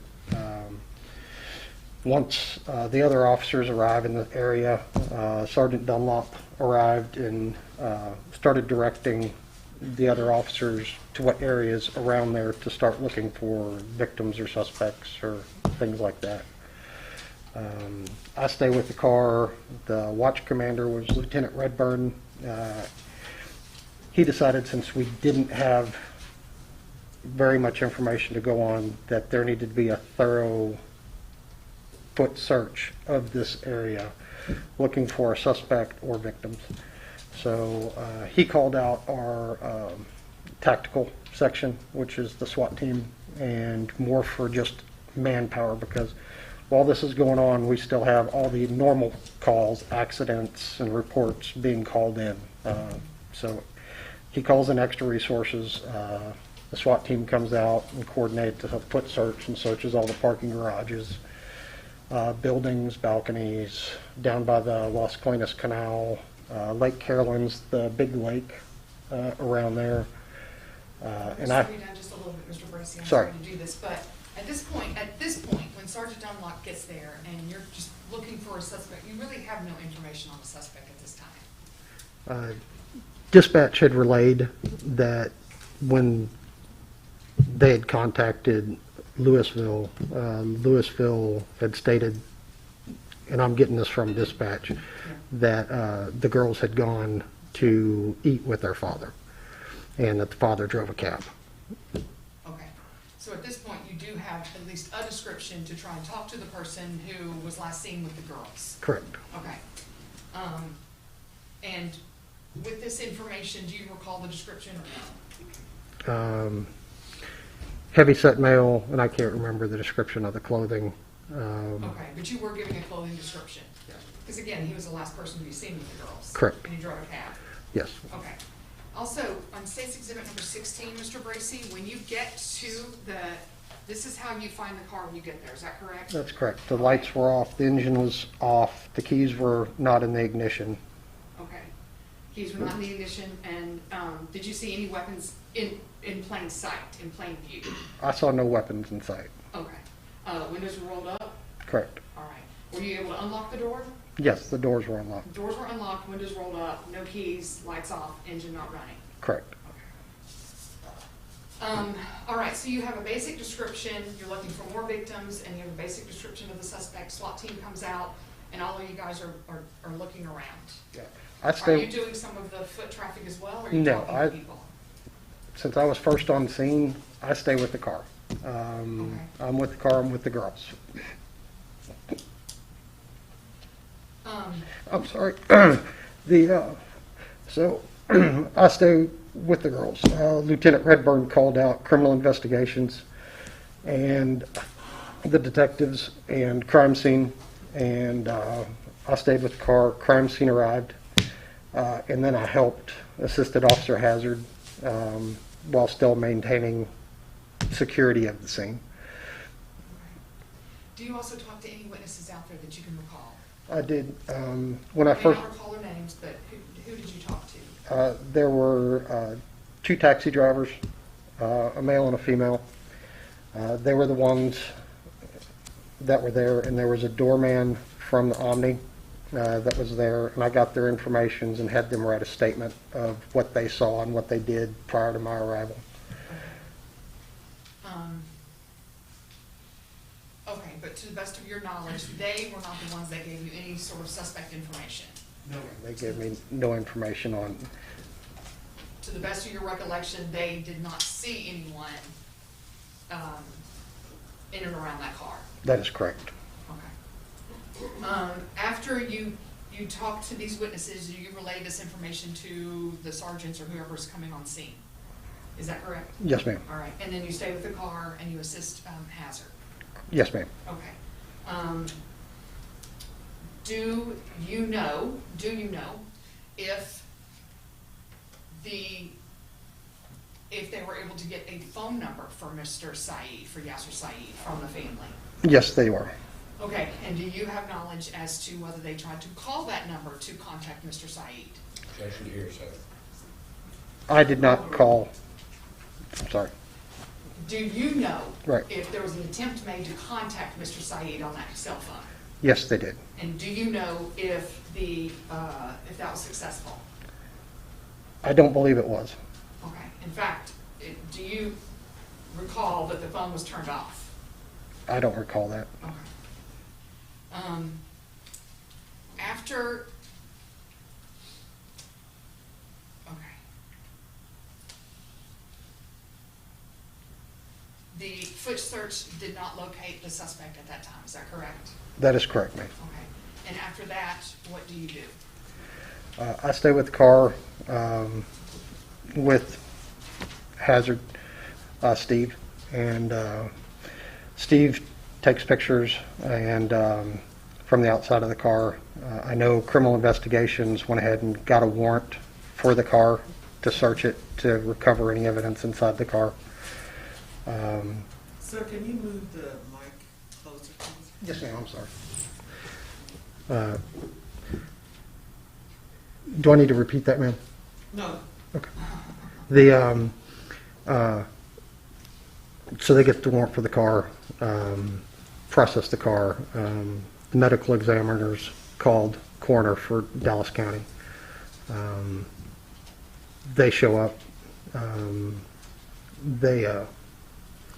They take the girls. Okay. When the medics get there, do they also go into the car? Yes, ma'am. Okay. You mean I'm sorry, the medics or the coroner? The medics. The medics? Yeah, they briefly opened the door and looked inside. Okay. And then the medical examiner as well? Yes, ma'am. Okay. After that, your last statement is that you turned your witness statements over to Randall Johnson, who was the lead investigator at the time. Is that correct? I believe they actually went through my watch commander, all of our paperwork. I work out of the North Patrol section, and I believe they went through there. I don't know if criminal investigations picked them up from the North Station in hand, Right. or if... You turned your paperwork in. I guess Yes, is what ma'am. I'm getting at. Okay. Was that the end of any work or anything else that you did at the Omni Mandalay that night? In other words, did you move on to the next call? Yes, once the girls were taken and Officer Hazard followed the wrecker to the pound, then I was released from the scene. Okay, so you followed Hazard, who followed the wrecker? No, I didn't. Okay. When the wrecker got there and loaded up the taxi, Officer Hazard, crime scene, followed the wrecker with the car to the pound to make sure it was put in secure area to be processed. And again, so that we're clear for the jury, you showed up at the Omni Mandalay around 35 hours. So that would be 8:35. Yes, ma'am. Thank you, Officer Bracey, Mr. Bracey. I'll pass the witness. Thank you. Mr. Bracey, I have some questions for you. If I ask you anything you don't understand, you tell me, we'll get it cleaned up. Yes, sir. Okay? All right.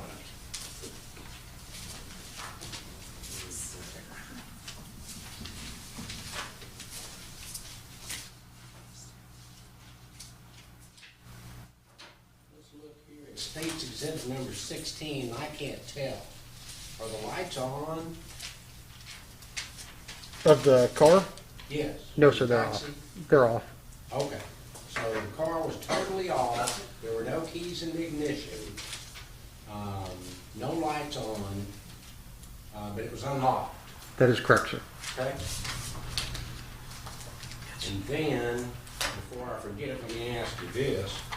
You're looking here at State's Exhibit number 245, and there appears to be an apartment complex right here. Did you, anybody at your direction, anybody that you know of from the police department, ever go talk to anybody in those apartments, see what they had said, if anything?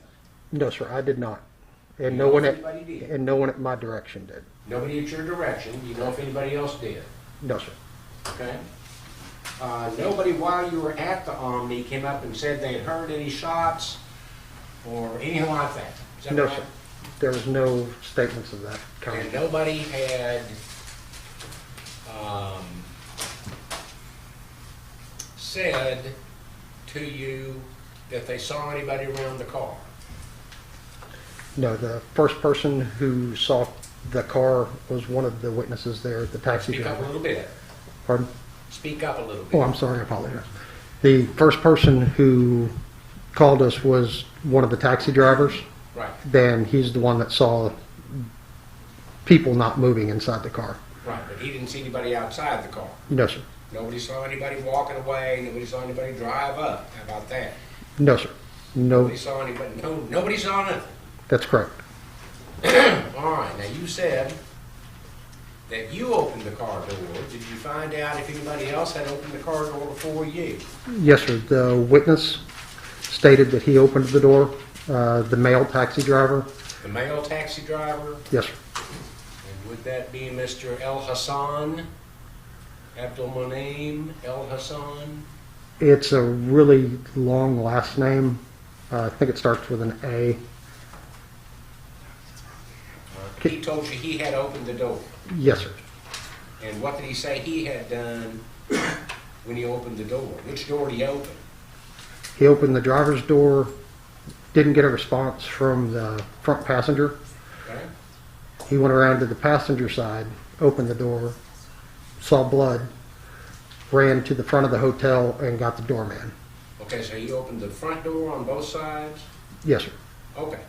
And I'm sure one of the things y'all did was to get the fingerprints from that guy, right? Crime scene officer Hazard will be the one who does all the... Hazard, should Yes. be able to answer that question for Yes, you? sir. Okay. And then, for the jury's information, your fingerprints are on file with the department already, and they can look them up and compare them to prints from the scene, and so on and so forth. So is everybody who's a paramedic for Dallas County, and everybody in the ME's office. Is that right? Yes, To your sir. knowledge. Okay. Now, you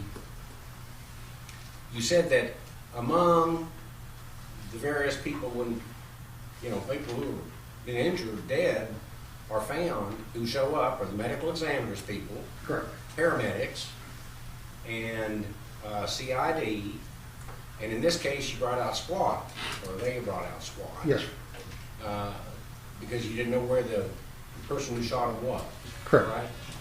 Okay. Now,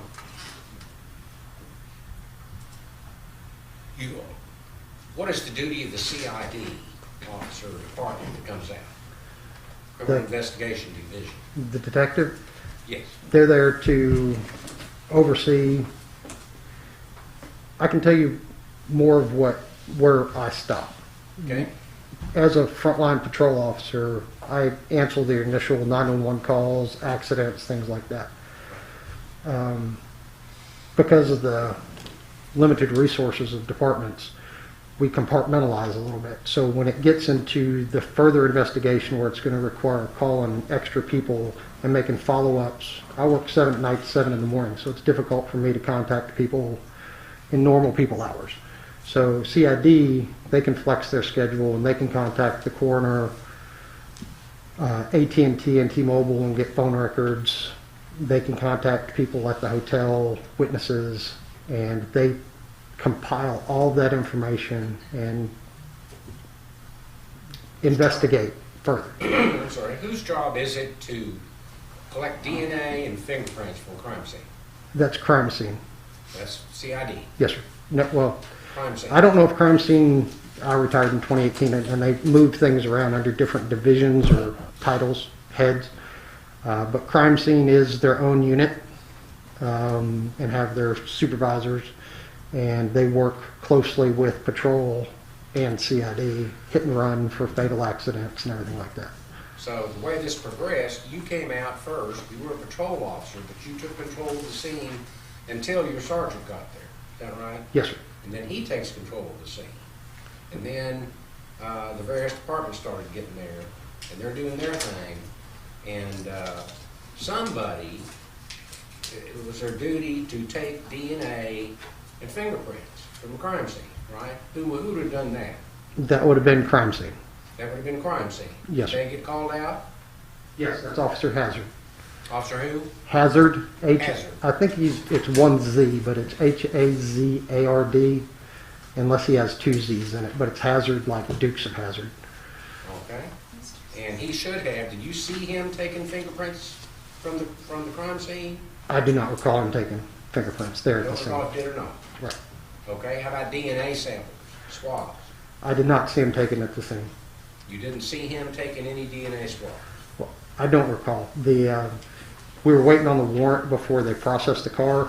The car got loaded up onto the wrecker and taken to the auto pound where it was secured.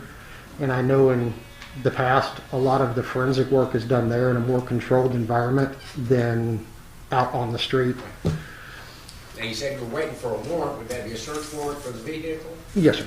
And you get those in all cases by going to the local magistrate or somebody, the judge, and explaining what the situation is. Is that right? Yes, sir. And then they give you a search warrant, which authorizes you to enter the vehicle in this case. Correct. Okay. And let me direct your attention back to that diagram. Yes, sir. There that's there beside you. Was that a diagram from 2008 or is that taken in 2022? Now I approach it. You may. This diagram is definitely not 2008. Definitely not from 2008. I don't believe so. Okay. We're referring to State's Exhibit number 14. Yeah, these buildings here are newer. So those were not there at the time? Yeah, so I'm looking for Connor Boulevard. This is William Square up through here. So was William Square there at the time? Yeah, William Square has been there since the beginning of Las Colinas. It was the start with the Mustangs out front. So this is all new construction there. All this is new construction? Yes, sir. Okay. How about this area down here that we're concentrating on? This is all the same here. These apartments were part of the original Las Colinas project. These were here, parking garage was here. can't remember the name of this big high-rise here, but it's been here forever. This building's been here for a long time. It's got some FBI offices in it. And the Omni was one of the original structures in Las Planas. Okay. All right, thank you. Now, I'll ask you about the surveillance systems that they have there at the hotel. Yes, sir. And they do have surveillance system. Is that right? I'll say yes, they had a camera outside, yes, sir. They have 16 cameras taking different shots. Is that right?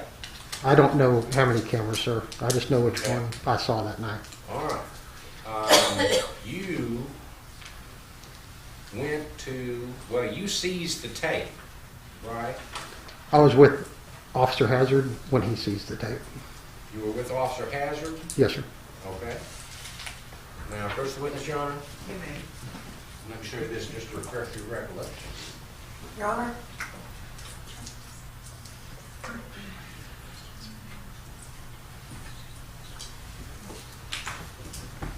Yes, sir.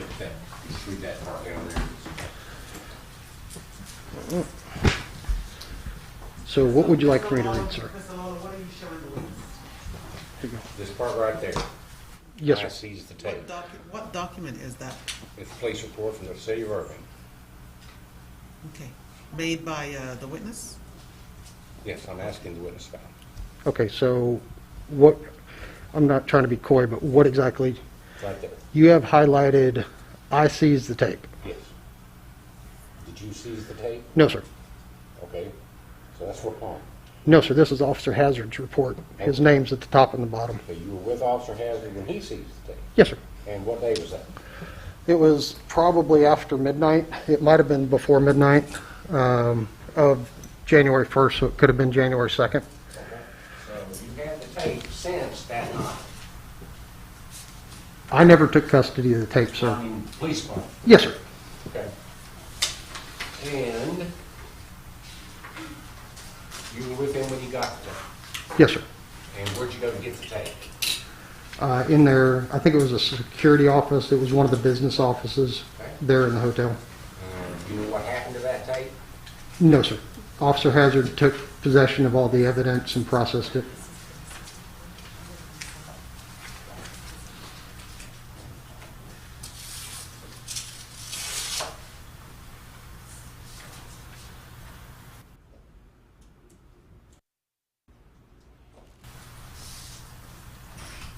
Is the cab driver Araya? Here, let me spell it for you. Arayakitifponj. Any other shorter first name? Aaron Arun. A-R-O-N. Yes. Yes, sir, that's it. And the Araya Hayakitapon is the last name. Yes, sir. Okay. That was the name of the cab driver that went up and opened the door. Yes, sir. And it's somebody's job to get fingerprints from him to compare against the prints they received at the scene. Is that right? Yeah, I'm having a little bit of a hard time hearing that last part. Is it somebody's job to get fingerprints from him or her? I don't know if that's a him or her. Is that a him or her? It's a gentleman, sir. It's me. Okay. Somebody had the duty to get his fingerprints to compare to the prints that they would have recovered when they did the crime scene search. Is that right? Well, that's out of my realm. That's a crime scene and detective thing not happening right there in the scene that I'm looking after. So Officer Hazard would be a really good one to ask that question to. Okay. And was this, when you first arrived there at the scene, you said the engine was off and the lights were off and all that. Did you touch the engine to see if it was warm? I don't recall. Don't recall that one way or another. Okay. All right. Thank you, officer. That's all we have. Nothing further, Your Honor. May this witness be released? May this witness be released? Yes. Yes. Okay, thank you. Thank you, Judge. Thank you. Call your next witness. Your Honor, does he take a plea if he says we have to bring in all of the physical evidence? Okay. Let's take a 10-minute break. Let's be back at 2:10.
ready?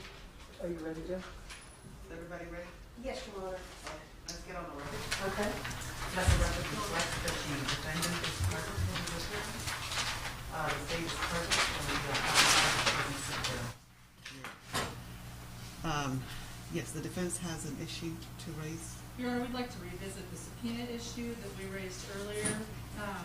Article 2403 of the Code of Criminal Procedure says that a subpoena application must be filed with the clerk and placed with the papers in the cause, or if the application is filed electronically, placed with any other electronic information linked to the number of the cause. The application must also be made available to both the state and the defendant. When a witness has been served with a subpoena, attached or placed under bail at the instance of either party in a particular case, such execution of process shall inure to the benefit of the opposite party in such case, in the event such opposite party desires to use such witness on the trial of the case, provided that when a witness has once been served with a subpoena, no further subpoena shall be issued for said witness. Our investigator went down to the clerk's office during testimony, Jim Spurger, and he spoke with the clerk, and the clerk represented to him that the application from the state instructed the clerk's office to seal from public view the subpoena application, the subpoenas themselves, and the returns. So the state, from that table, no one objecting, has misrepresented to this court that they don't know what happened to those subpoenas. They just went to the clerk's office and the clerk made the decision how to handle them. The clerk was operating under instructions from the state, and the clerk who indicated this to us is named Nadia Adeyanju, and that's spelled Adeyyanju.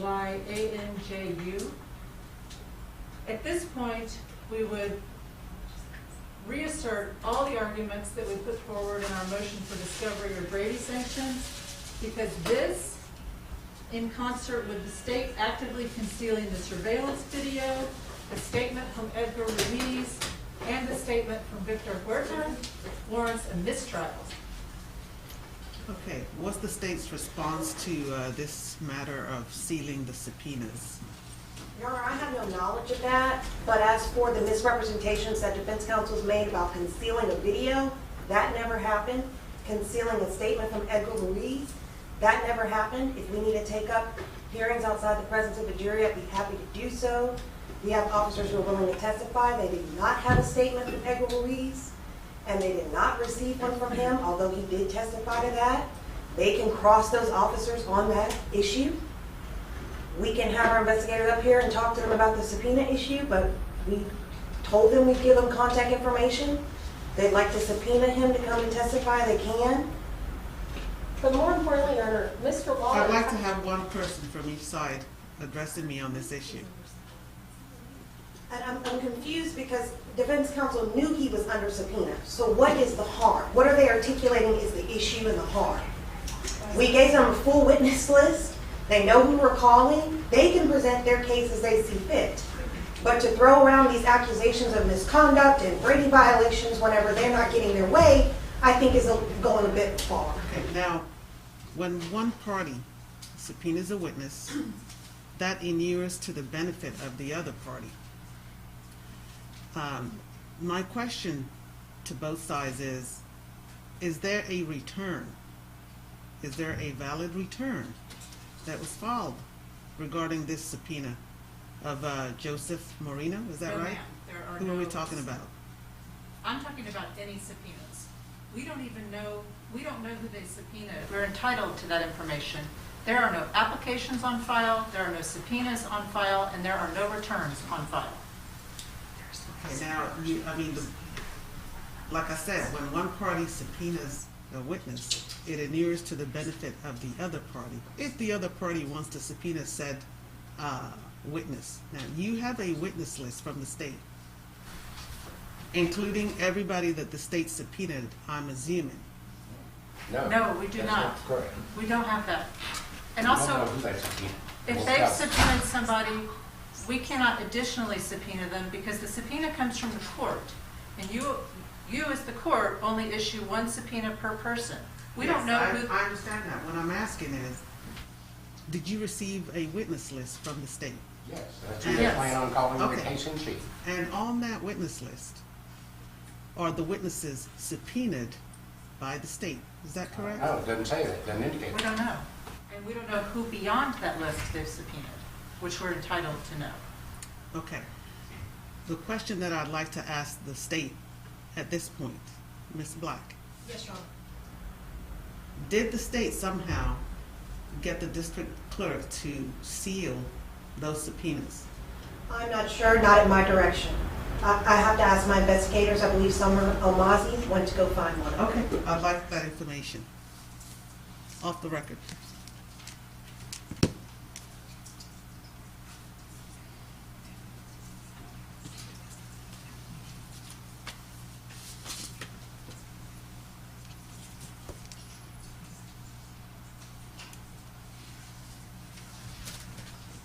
Is Deputy Hart on scene?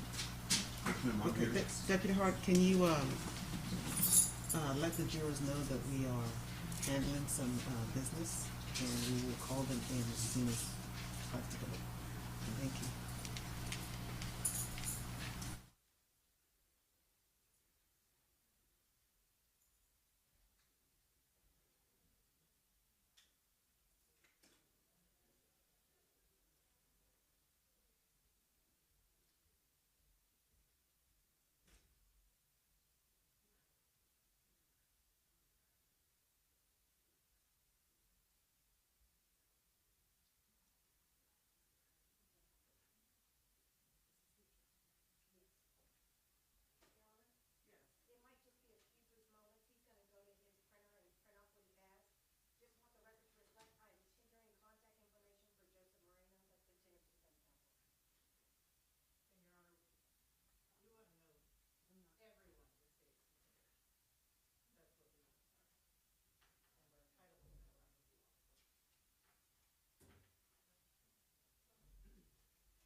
Okay, one moment.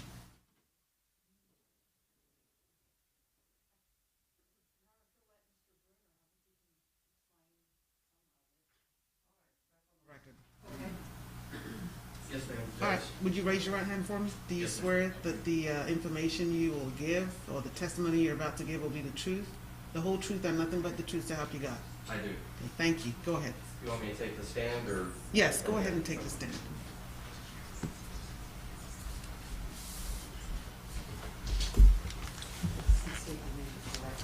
All right, I'm going to have the state lead Mr. Bruner, you say? State? Go ahead and inquire of him whether or not the subpoenas were e-filed, whether there were returns made, etc. Yes, Your Honor. Can I have his name for the record? Yes. It's Investigator Rick Bruner. It's spelled R-I-C-B-R-U-N-E-R. Your Honor, may everybody wear a mask in the court as instructed, including the prosecutors? Yes, please put your mask on. Apologize, Judge. Sorry. Investigator Bruner, how are you employed? I am an investigator here with the Dallas County District Attorney's Office. And you are here working on the Yaser Said trial? Yes, ma'am. Okay, there's been an inquiry of the court on the subpoenas filed in this case. Yes, ma'am. There was a question whether or not you had verbally or told or instructed the clerk's office to restrict or conceal or seal, I believe was the word proper term, seal these subpoenas on base. Yes, ma'am. Can you answer that the court's question? Yes, ma'am. I have the original returns right here, and it is Chapter 56, restrict on base. That's the standard that we've always used with our witnesses. There's different levels of, you can seal on base, you can restrict it on base. Now they've added a confidential, and then there's one, the ones that we use for like medical records, stuff that's going to have people's social security numbers and stuff on it, is usually sealed on base. But this is a restrict on base. We don't go down to the district clerk's office and tell them to restrict or not give this information. But this is a standard that we've been using since we've gone to the e-file system and since I've been at this office. And so you do this in every case? Yes, ma'am. This wasn't anything specific in this case? No, ma'am. This is your normal practice in the DA's office? Yes, ma'am.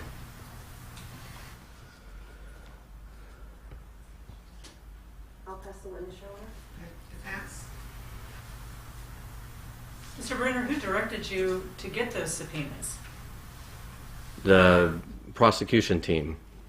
Can you name them specifically? It was ADA Lauren Black, ADA Summer Elmazi, and ADA Brandy Mitchell. What is the authority under Chapter 56 for taking the subpoenas out of public view? That I cannot answer that question. Are you having subpoenas issued in every single case under this template so that they're not showing up for public view? I was not aware it didn't show up for public view. We're not, we don't have anything to do with the on-base. We don't file our subpoenas through on-base. We don't scan them in and put them on on-base. That has nothing to do with our office. We get the subpoena template, we put our witnesses on there, we e-file it, and then we get the subpoena back and we serve them. Your Honor, I have no further questions. He obviously doesn't know the legal authority for which this is happening. Could we get a copy of the template that he's talking about and put it in evidence? Yes, but before you get off the witness stand, detective or investigator, are there returns? Yes, ma'am. These are actually the original returns. So and they were all on base? They're e-filed. I don't know if they get put on base or not. We don't have any. I've been here 15 years. We've never had to put anything on base. Your Honor, may I? Your Honor, every one of our subpoenas is on base. Every one of them. And Your Honor, I believe that the title of the subpoena application that was generated by the district attorneys, I don't know who, but somebody in their office generated that application to specifically cite in bold letters that it needs to be restricted. So somebody signed that application for the investigator to e-file and get taken care of. And so, Investigator Bruner, you do not know why these subpoenas were filed as restricted? That is the standard practice that we do. That's the way I was trained. For every case? For every case, witnesses are always under restrict. There has been changes to e-file recently where there's a different level that's been put on confidential. They've actually changed. There used to be a Chapter 57, I think it was, and it's changed to Chapter 58, which we were told that's what you use for medical records, any kind of records that has extensive biological information on it. Your Honor, may I ask one question of this witness? Go ahead. Thank you. Sir, your testimony right now is that your office has been filing these subpoenas restricted to public view in every case in Dallas County. I'm not saying the office, I'm saying when I do them. So every case you touch, you file your subpoenas that way, violating the code section. I file my subpoenas with the restrict on base. How many cases do you touch a month?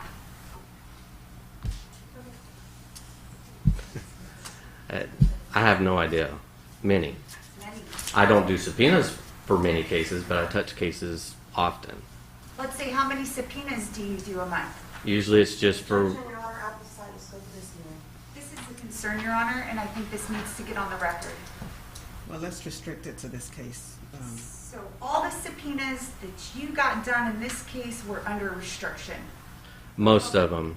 Like I said, when it changed over where we could put confidential under them, some of the subpoenas that I filed later on after this, this one was filed or served on May 27th. So after that, I've got some subpoenas where it's listed as confidential. And who tells you to list it that way? That's just how we've been taught. We'll get, direction that kind of gives us a general idea of what to use. And you show that subpoena to the attorney to sign off on, right? The application, they know, we get direction from the attorneys of who they want as witnesses. And then the investigators does the application, we file it, and then we get our subpoenas after that. Who signs the application when you file it? Either the attorney or the investigator for the attorney. Thank you. All right. Any other questions for Investigator Bruner? Briefly, Your Honor, were you told in any direction by myself, Ms. Mitchell, or Donald Mozzie to restrict these subpoenas? Or No. Right, no. No. So I just asked you to go and subpoena individuals that you possibly wanted for trial? Yes. Okay. And Investigator Bruner, can you produce the returns? These are the returns right here for Okay. the witnesses that they were having questions about. Okay. Does the defense want the returns on each witness that was subpoenaed? Every single witness. Yes, Your Honor. Mr. Bruner, or Investigator Bruner, my apologies. Yes, ma'am. Are you able to produce those returns? For the ones that I subpoenaed, yes, ma'am. Yes, okay. Go ahead and do that. Yes, ma'am. Turn it over to the defense. Yes, ma'am. And Your Honor, will that be all the returns in this case? Every return in Yaser Said's case that's on trial right now? Yes. Okay. That's for the ones that do have returns. For the ones that I did personally. Okay. Do you have access to the returns for regarding the subpoenas for other witnesses? I could go As through the investigator. I could go through e-file and put in the case, and it's going to take a while though. It won't be done in the next 5 minutes. That's fine.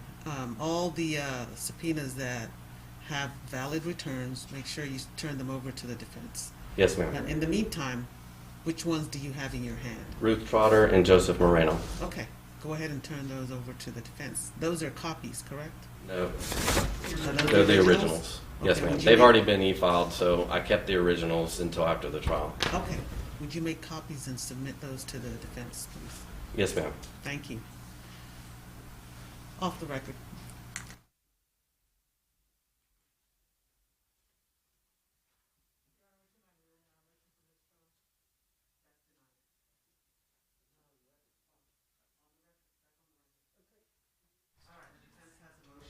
Your Honor, would you mind ruling on our motion for mistrial related to these events? That's denied.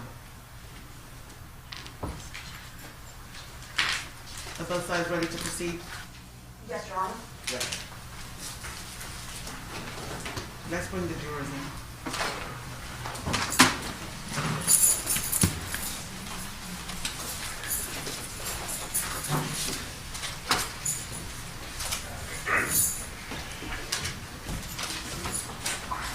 And the witness may get back on the stand.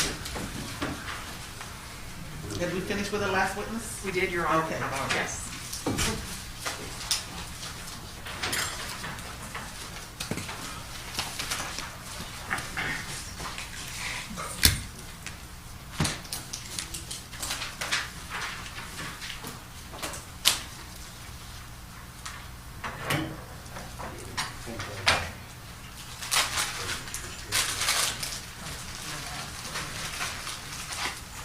Your Honor, can we get a copy of the template for the restrictions on their subpoenas?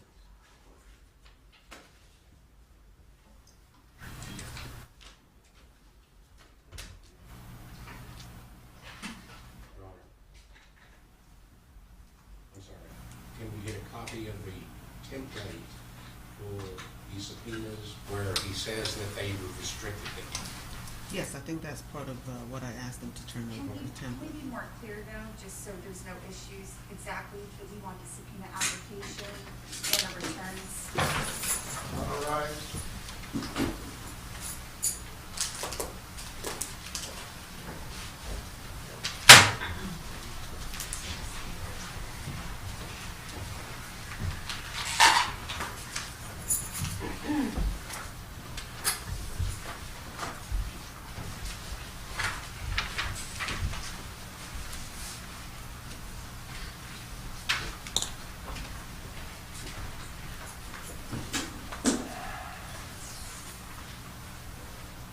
Y'all may be seated.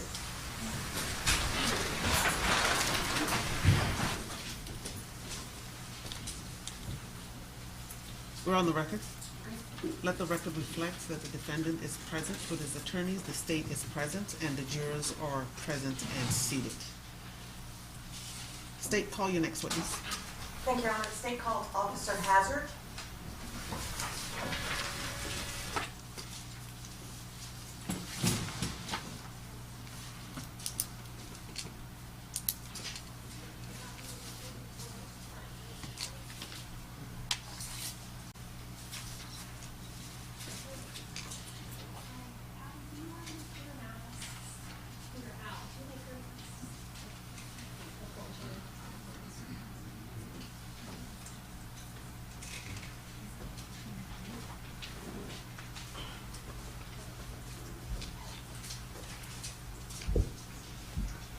Thank you.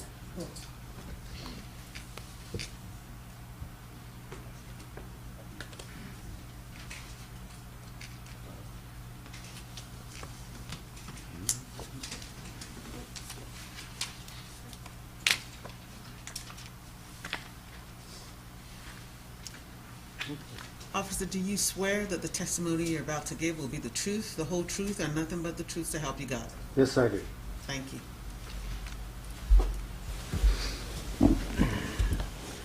And would you kindly move that monitor so I can see? This is just. That's good. I feel like it's about to fall. I know. It's not going to fall. It's not? Okay. Thank you. Are you comfortable? Yes. Okay. All right, state may proceed. Thank you, Your Honor. Good afternoon. Good afternoon. Will you please state your first and last name for the court, spelling your first and last name for the court reporter? My name is Stephen Hazard. It's Stevenhazard.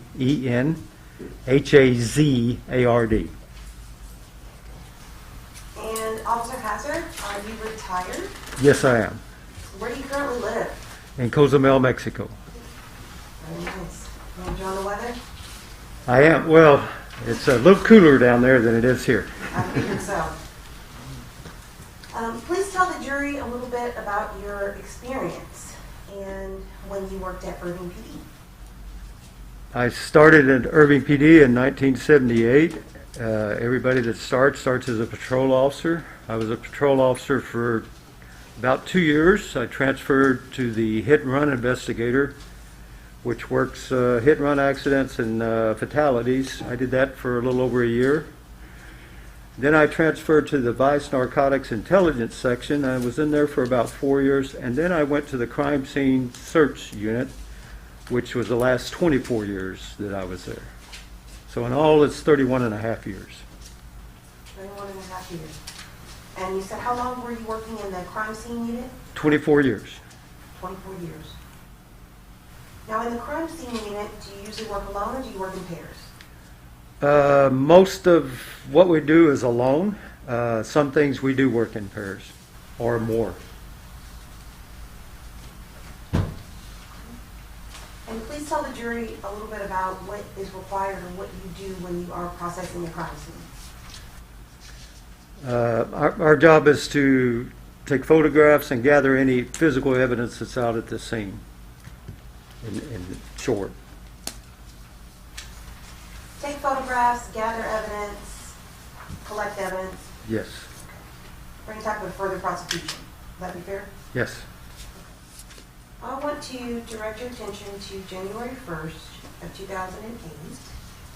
Were you called out to the Omni Mandalay in reference to 2 deceased persons in a cab? Yes, I was. Okay.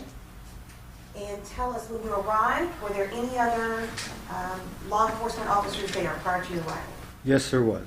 Okay, who was present on the scene? Sergeant Dunlop and Richard Bracey were there, and there were some others, but that's the ones I remember. Okay. You said Officer Bracey? Yes. Okay. When you arrived, did you go to the taxi cab area? I did. Okay. Tell the jury what you observed when you approached that taxi driveway. There was the taxi driveway is kind of in front of the building and kind of in its own little area. There were 2 taxis there. There was an orange Escort or Ford that the 2 girls were in, and then there was a blue van taxi that was parked behind it. When I got there, the females were obviously deceased. So I began to take my photographs and search for evidence. Okay. And these photographs were just of the exterior of the car, is that right? Yes, they are. Okay. And why was that? Because it was decided that we'd get a search warrant before we'd do any entry into the car. And so it gave me a lot of time to search the area and do everything that needs to be done outside the car. How much time do you think you had to search the At least a couple hours. It usually takes about 2 hours to get a search warrant, so it was, in a way it's kind of nice for us. It gives us a lot of time to just do what we can, make notes and take photographs, search for physical evidence, and get ready for the next step. Do you remember if it was lit outside or dark? It's fairly dark in that area. So are you searching with a flashlight or how are you looking around? With a flashlight.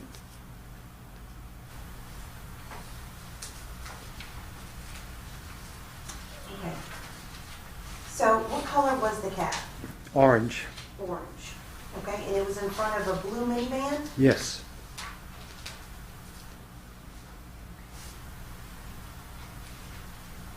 Tell us, when you're looking outside of the cab, what are you able to view from that view without you entering the cab? What are you able to see? I'm able to see what I call Amani, victim number 1 in the front right seat of the cab. I can see that she's been shot. I can see blood. I can see a shell casing on her shoulder. There's some items at her feet. In the back, there's Sarah that's in the back right area of the car, leaned into the door. She's been shot several times. I can see a phone by her right leg on the seat, and a shell casing on the floor, and what appears to be bullet holes in the seat beside her. Okay. So you've used shell casing? Yes. Okay. And I think most of everybody's familiar with the bullets, but if you could just educate the jury on what a shell casing is and what a projectile is and how that goes all hand in hand with one piece of bullet. Okay, a bullet is the entire thing together. So the shell casing holds the powder. The projectile is the front edge of the bullet. The shell casing is the back end of the bullet. When you stick that into a weapon and you strike the firing pin, it ignites the powder. It sends the projectile down the barrel, and then on like this type of firearm that was used on this, it ejects the shell casing out of the weapon.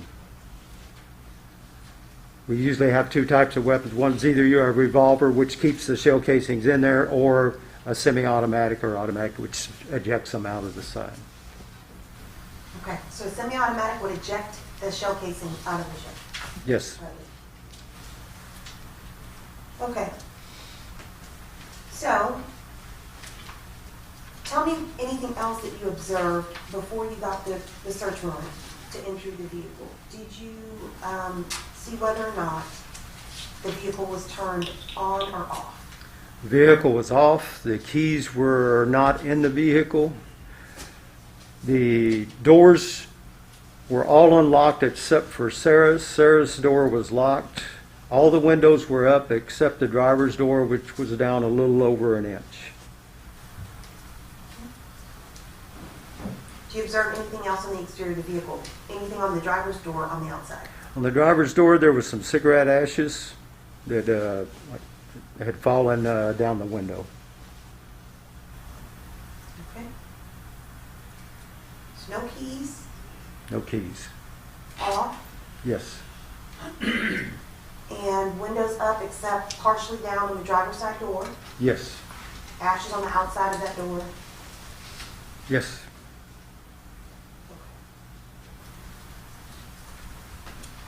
Okay, so at some point you do get the green light to go ahead and search the interior of the vehicle after the search warrant? Yes. Okay. And tell the jury what you first see.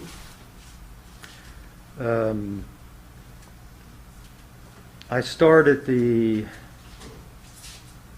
start just by taking photographs of the interior of the car. Open the door. I started on the driver's side of the car, taking photographs of the interior.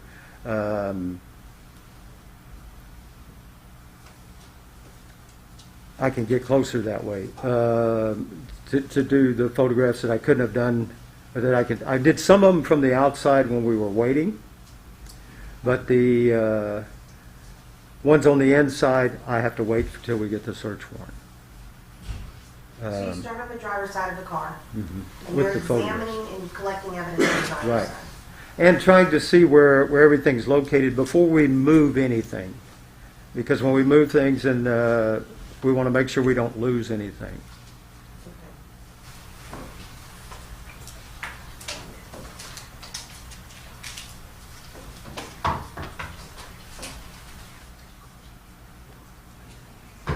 Your Honor, may I approach the witness? You may.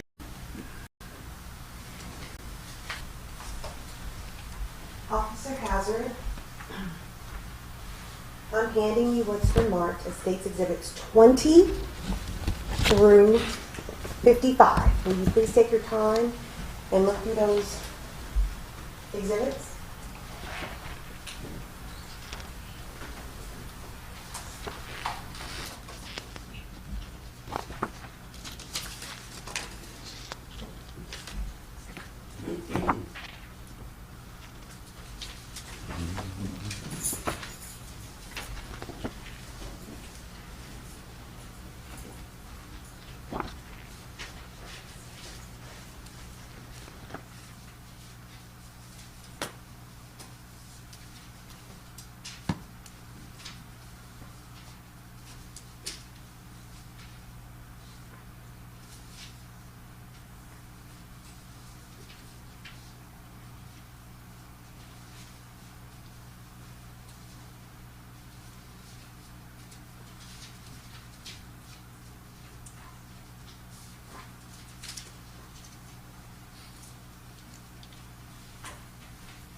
Yes, ma'am. Do the images in these photographs, do they fairly accurately depict what you saw on that night at the crime scene? The photos from 20 to 38, I believe, are at the scene, And then auto pound, and the auto pound the next day. which would be January 2nd. Yes. Okay. And that was all part of your investigation? Yes. These are the photos that you took? Yes, they are. Okay. At this time, State Officer States Exhibits 20 through 55, tending to Defense Counsel for inspection. Well, good point. 20 through 55.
Objection. All right, State's Exhibits 20 through 55 are admitted for all purposes. Thank you, Your Honor. Permission to publish. You may. Officer Hazard, I think it'd be easier for the jury if we kind of went through your testimony and I went through the photographs at the same time. Okay? Do you agree? Yes, ma'am. Okay. So, once you have the search warrant and you're allowed into the car, you start collecting evidence, is that right? That's right. Okay? And you're looking for any shell casings or projectiles as you just described to the jury. I am. Okay? Did you in fact find any shell casings and projectiles in that vehicle? Yes, I do. Okay? I want to go through with you exactly what you collected and what you found. Okay? Okay. And tell the jury, do you have a system by which you mark these items? I do. I mark them by letter, and I have when I package them, as I mark them, I package them and put them in little containers, like film containers, plastic film containers. Do you sign those containers with your initials? I do. Why is that important? Because it's what's inside there is what I seized that day or the next day at the auto pound. To keep the chain of custody, To right? keep the chain of custody. To indicate that you were the one that seized it. Pardon? To make sure that people know that you're the one that seized the item. Yes, ma'am. Okay, great. So, let's talk about the first shell casing that you found and you marked as A. Is there- Refer to my note here. And what are you referring to? I have my report. Okay. Was it helping in your testimony if you were able to refer to it? Yes.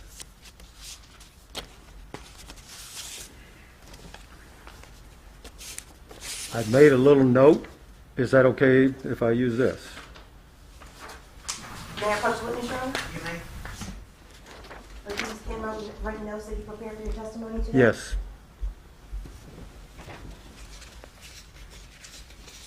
If not, I can use this. Your Honor, if defense counsel would like to view it, this is something in preparation for testimony, I believe, allowed.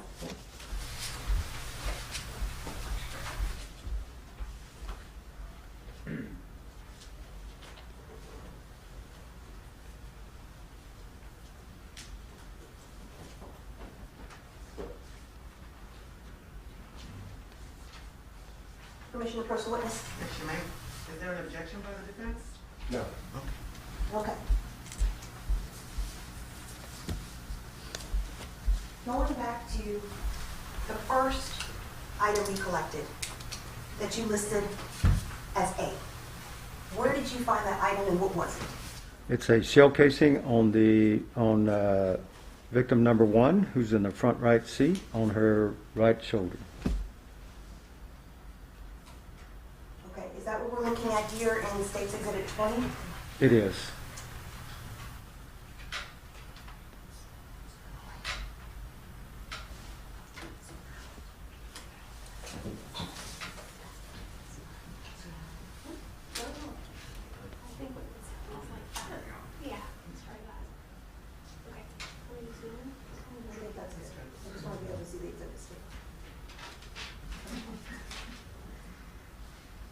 we have a circle here, a circle that, well, it's gone now, but, all right, there we go. So we have a red circle that's circled that shell casing there. Is that A? That's A. And where was that found? On the right shoulder of Amani, in the front right seat. Okay. And you identified the victims for the jury earlier.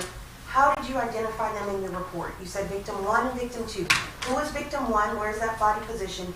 And who is victim 2? Where's that body position? Victim 1 is in the front right seat. Victim 2 is in the back right seat. Okay.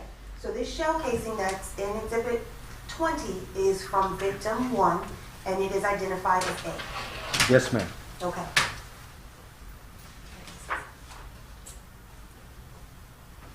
Okay. Now we're looking at State's Exhibit number 21, and that is victim 2. Is that correct? That's correct. Okay. And we're looking at a shell casing at victim's 2 left foot. Is that right? Yes. By her left foot. It's right where the sock and yes, right where it's circled. Okay. And if we go to the next exhibit, I believe it's a zoomed in view of that. It is. Okay, that's State's Exhibit number 22. And that shell casing was labeled as what? That shell casing is B. B.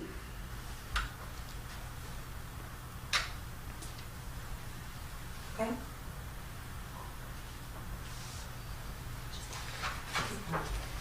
State's Exhibit number 23 here. More of a close-up view. More to show the position of the victim 2. Okay. And how was her body position? Slumped and leaning on the right door, right back door. Okay. And that door was locked? Yes, it was.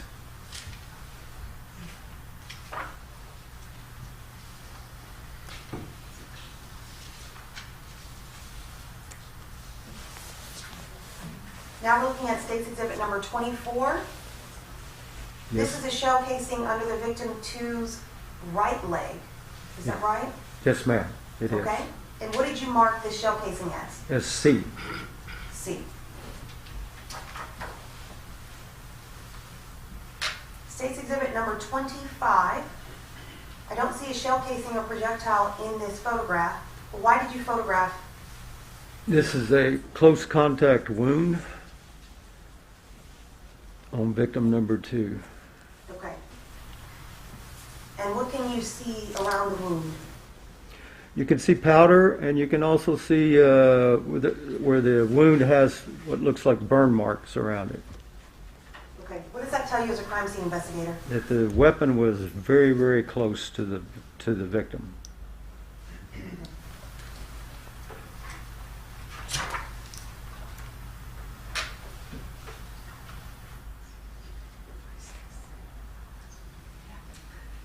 We're now looking at State's Exhibit number 26.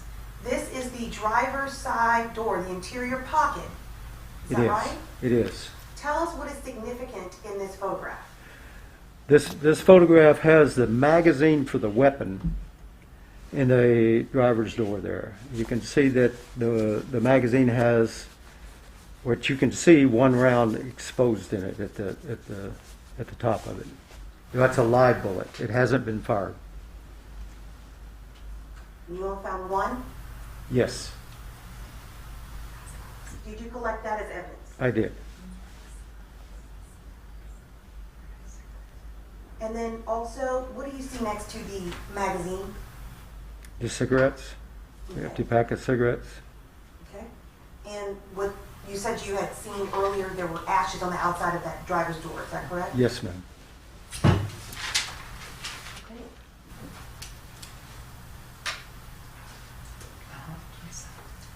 State's Exhibit 27, and here we also have a shell casing. There's going to be a couple of photographs, I think. One's going to be closer view. You see it there. Is that by the driver's seat? Between the driver's seat and the interior, the edge of the doorway opening. Okay. I think our next photograph. Okay. Now looking at State's Exhibit number 28. Same shell casing, but Yes. a closer view. Is that right? It is. What did you identify and mark that shell casing as? That one is D. So we're now on D. Yes. Okay. Now, when you took, or when you noted that when you first arrived and you looked at the taxi, there were some items at victim one, feet, Correct. right? Correct. So now that you are into the vehicle, are you going through those items? Yes. Okay. We're looking here at a passport. Can you tell who this passport is for? It's for victim 2, Sarah, and that's in the back seat. Okay. Do you recall the other 2 passports, who they were for? One was for Patricia, and I don't know if it was another passport. There was I think a social security card also. I'd have to look. Would it help you to review your report to Yes. refresh your memory? Let's see.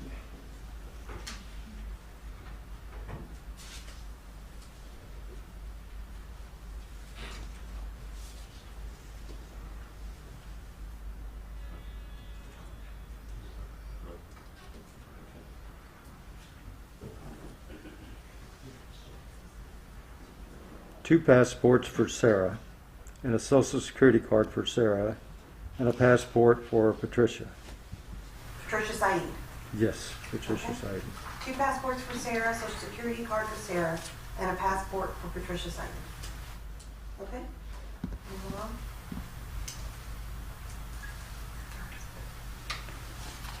Now on the screen we have State's Exhibit 30, and this view is from the front passenger seat floorboard. Is that right, Officer Hazard? It is. Okay. We have removed the victim 1, Amina, and after we removed her, then I could see this shell casing. Okay. So you removed victim 1, Yes. and are you doing that with the assistance of the medical examiner? Yes. Okay. And now what is invisible to your eye is a shell casing on the floorboard. It is. Okay. Did you mark that shell casing with identifying? That one is E. Now we're at E. So that's shell casing E.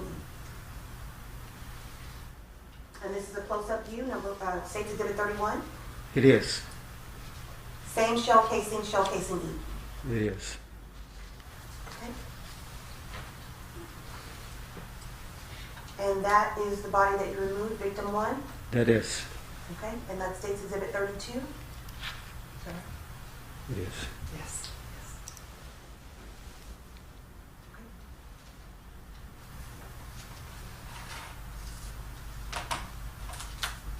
Now we're looking at State's Exhibit 33.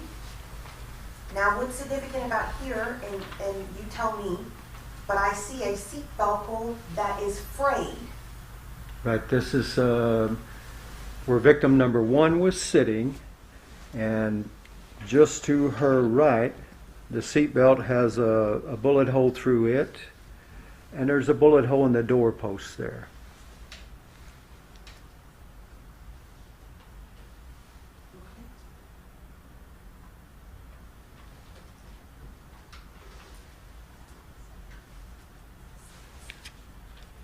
And what do we see here that's circled on the seat itself? It's some blood.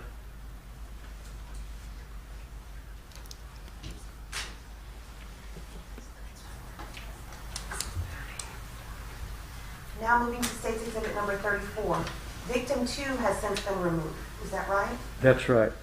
Okay, now, Officer Hazard, I see black marker here. Who Correct. would have done that? I did that. Okay, and what is that an outline of? Before we moved victim number 2, I outlined where she was sitting on the seat so that it would be an aid to us later when we're seeing how the projectiles pass through. Okay. And when you're removing her body from the back seat, the door was locked or unlocked? It was locked. This door was locked. Okay. And you said you had the medical examiners assist you with removing her body? The medical examiner and the transport crew were outside the door, and I was sitting beside her. Originally, I thought she would fall out when we opened the door, so I held her. And it wasn't necessary because she was in rigor by then, which stiffens the body up, and she stayed in that position, but I stayed to help guide her out of the car so we wouldn't knock anything loose in there. Okay. This is State's Exhibit 34. Now I see 1, 2, 3 shell casings where Correct. the victim would have been seated, Correct. okay? How did you identify those? Those are, let me put my glasses on. F, G, and H. F, G, and H. Okay? Would you make State Exhibit 35? And of course, it's here on the screen. There's blood under those shell casings. Yes, ma'am.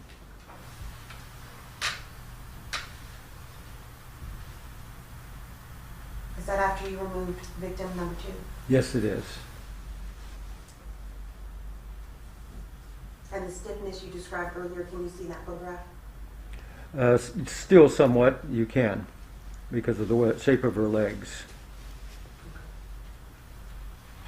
State's Exhibit 35? 36, excuse me.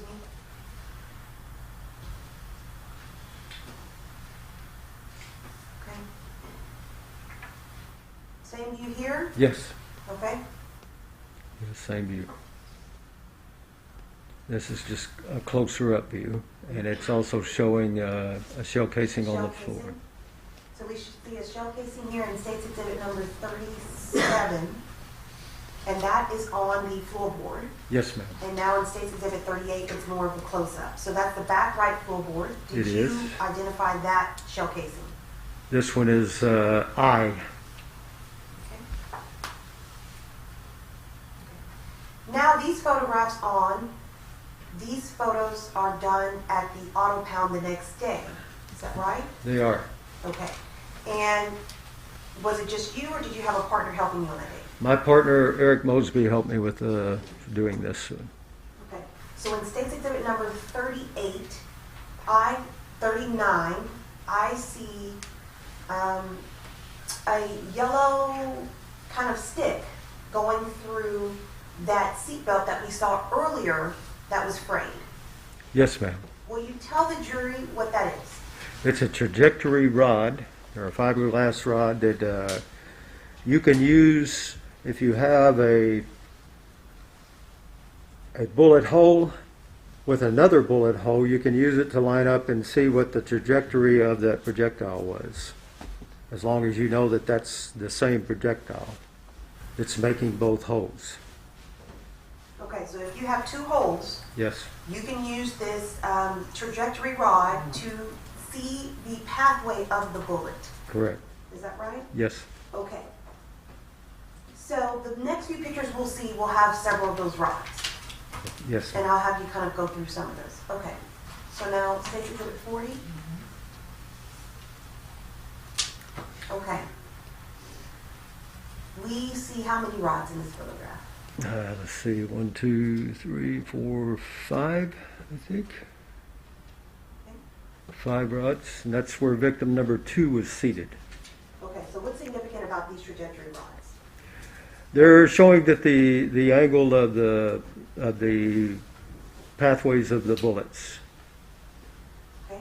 Are you able to gather from your work here the direction? Yes. Okay. Tell the jury what you were able to ascertain.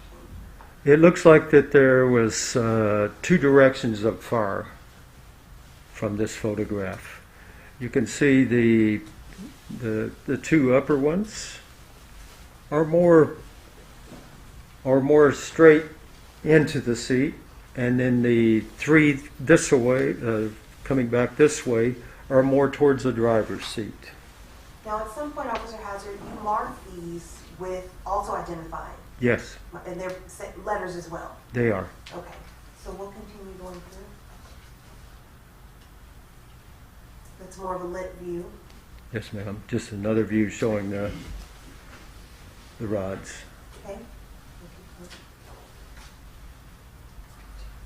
And this is one from the driver's seat. Okay. Now here, I think I see some of your letters on the screen. Yes, Okay. This is State's Exhibit 42. it is. Will you please tell the jury and kind of explain again which rods did you think were going from a particular direction? The pathway. It looks like, see if I can see as well. A and B are more straight into the seat, more from the passenger area, the front passenger area, and then C, D, and E are more from the driver's seat area. Okay, and when you're saying more from the passenger area, more from the driver's seat area, you mean that that's where? The angle where they originate, the angle for where they originate. Thank you. Okay, moving along.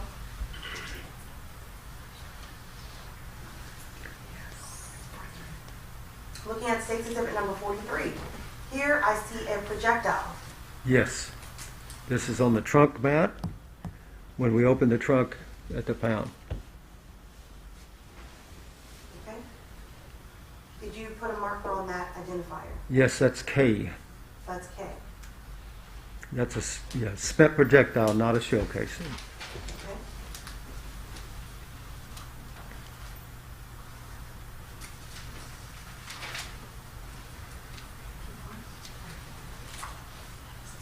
This is State's Exhibit 44. And that's a close-up view. It is. Okay. State's Exhibit 45. 45 is showing another projectile in between the seat back and the lining for the trunk. Okay. That's a close-up view in 46. It is. That's another spent projectile, and that one is labeled as L.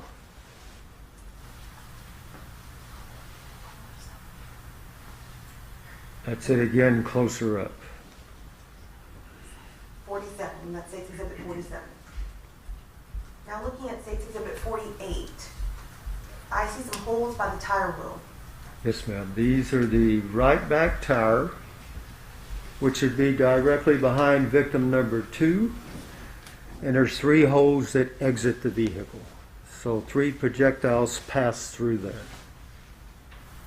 Did you find any of those projectiles at the scene? No. What does that tell you in your experience as a crime scene investigator? The shooting did not occur where the car was found.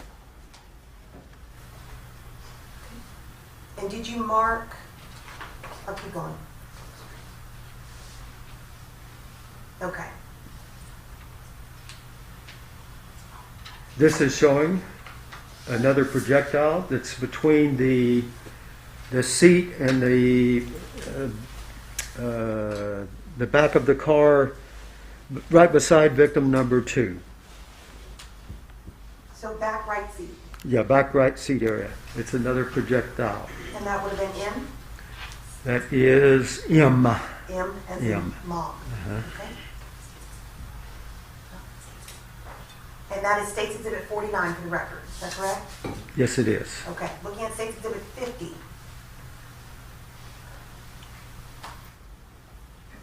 Yeah. Can you see that, Officer Hazard? No, I can't. I think I need glasses. You don't need them. Other than what I've got here, my reading glasses. Okay, this is another spent projectile. No, this is M. This is M. Okay. It's a closer up view of M. Okay. Going to State's Exhibit number 51. Okay, this is a spent projectile in the doorpost where I said the bullet passed through the seat belt into the doorpost. This is that doorpost where we pulled the trim back and we've located the projectile that did that. That will be the front seat passenger? Yes. Victim 1? Yes. Where we saw that frayed seatbelt? That's it, correct. Okay.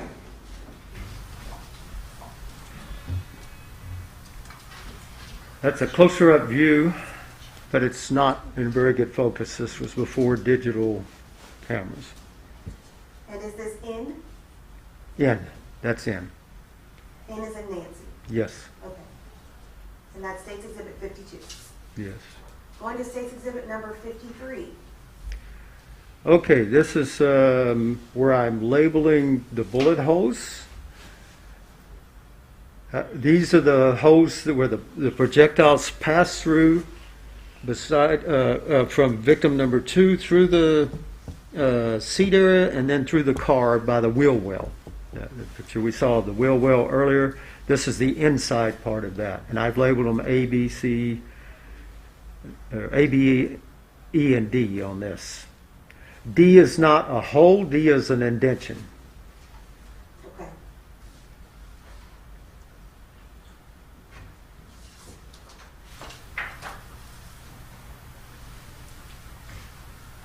And that states exhibit number 54. 54 is the back seat. We pulled the back seat out enough to where we can put the trajectory rods through, and then we can see how the bullet passed through that seat cushion. And so where B is on this side, if you look on the front side, that's B. D is D on the front side, D on this side. So we're able to show how the bullet passed. Same with A and E. Okay. Now looking at 55, the last state's exhibit, underneath the arm of victim 2, are you able to see an item? Yes, that's the cell phone. Did you collect that item? Yes. Did you view that just as it was before you went into the vehicle? You were able to view that cell phone? Pardon? So you took this photograph on the exterior of the vehicle? Yes. Okay. On the exterior. Okay. Thank you.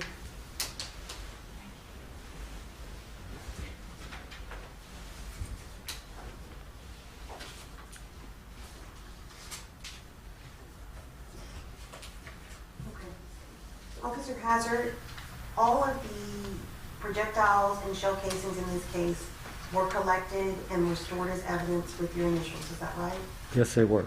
Okay. Did you also retrieve any other items from the taxi cab and collect those and submit them as property? I did. What did you collect?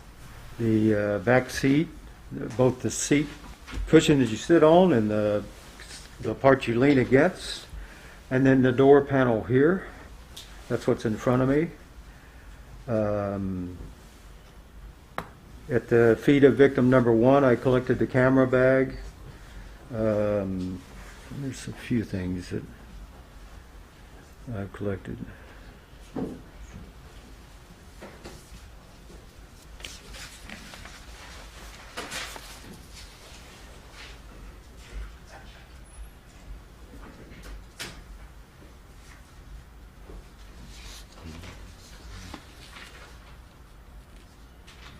A pill bottle.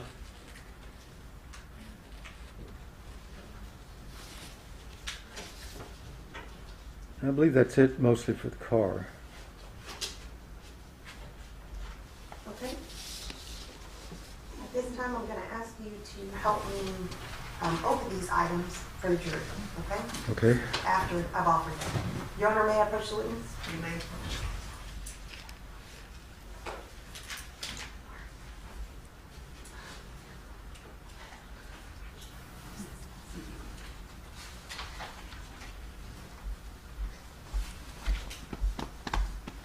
This. I'm also going to hand you some goals.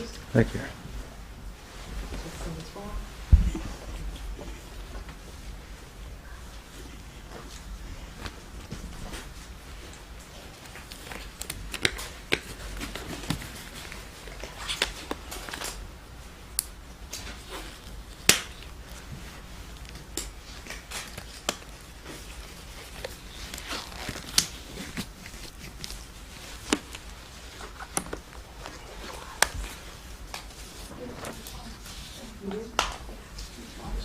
These larger gloves?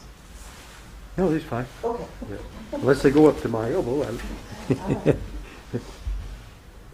We'll start with the shell casing and the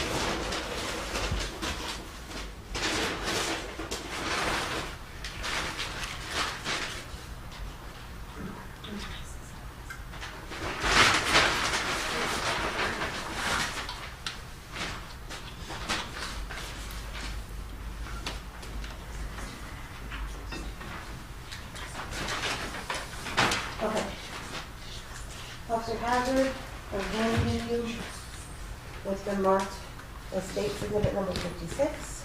Yes. We're doing exhibits 57 and 103. Are you familiar with these items in these exhibits? Let's see.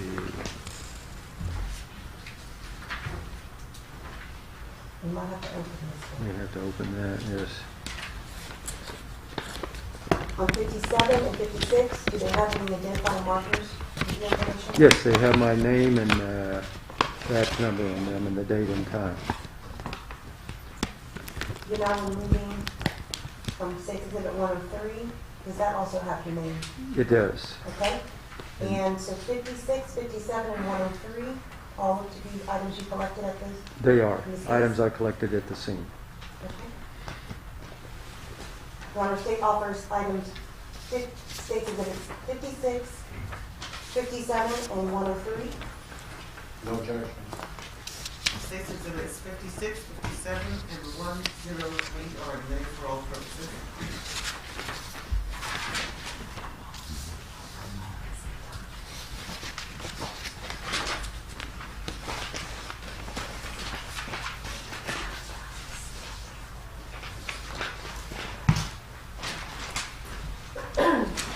Officer Howard, do you mind stepping down and let me give you a question? Okay. Do them all at the same time. All right. Yeah, I don't have description on 103. Now starting with State Exhibit number 59. Let's see if we can make sure the jury can see. 75 and 105.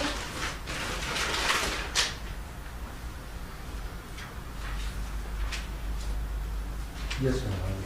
I know what they are. Okay, and items recovered, will you identify these items? Yes, let's see. 59 is a cell phone.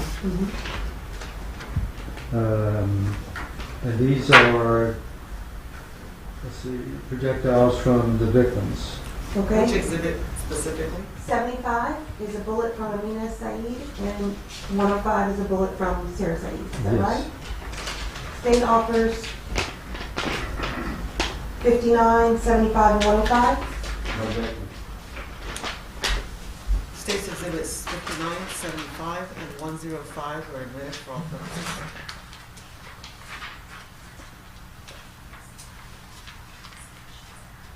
Okay. And just for the record, in States 103, that's been admitted, what is contained in 103? A live 9mm bullet.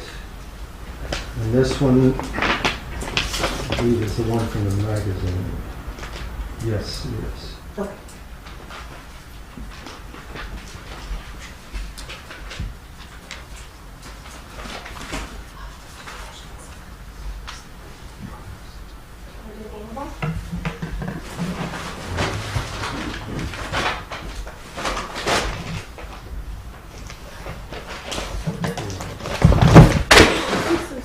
That's okay.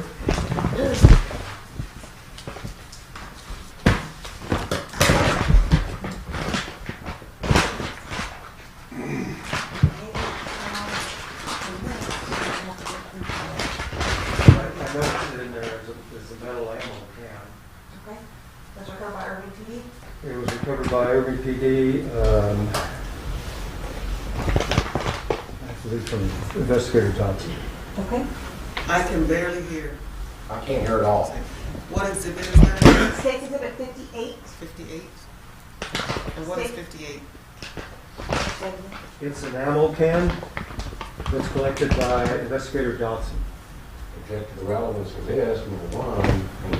He's Can not you here. stand up while you're addressing the court, please? Yes. Object to the relevance, number one, and he's not here to sponsor, number two. Okay. This witness did not retrieve this piece of evidence from the scene? No, Your Honor. He has viewed this piece of evidence, but he is not the person who placed it in property. And he's not the one that retrieved it from the scene? No, it was, this piece of evidence was not retrieved from the scene, Your Honor. Okay. Defense objection is sustained. Then, at this time, we offer it for record purposes, Your Honor. No objection to record. State Exhibit 58 is admitted for record purposes only.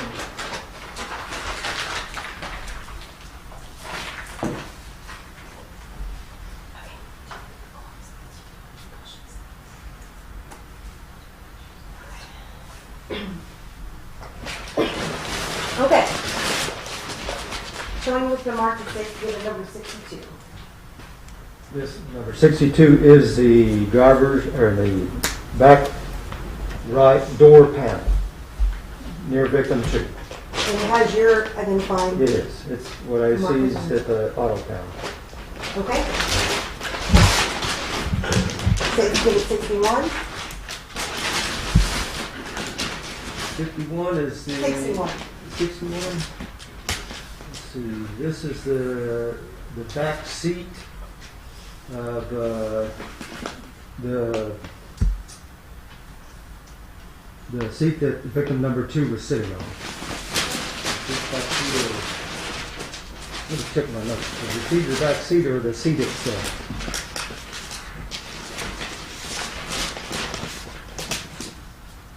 Let me see where 7 is.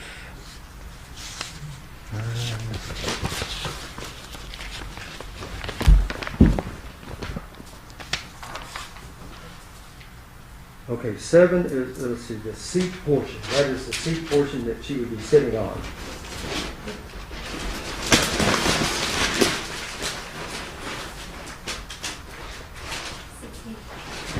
Please take a look at State Exhibit 60. This would be the back seat that victim number 2 was leaning against. Okay. State offer State Exhibit 60, 61, and 62. State Exhibit 60, 61, and 62 are admitted for all purposes.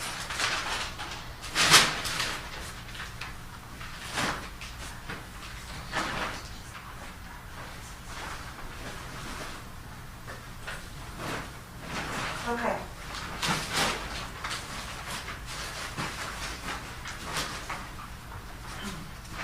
I'm showing with the mark of State Exhibit 76.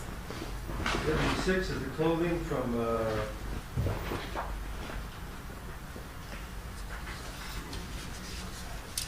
And one of the victims? yeah, from one of the victims. I'd have to look at it to see. Okay. And State Exhibit 106. Clothing from the other victim. Okay. We offer State Exhibit 76 and 106 for record purposes. No objection. State Exhibit 76, and did you say 3106 or and 106? And 106, Your Honor. Okay. State Exhibit 76 and 106 are admitted for record purposes. Okay.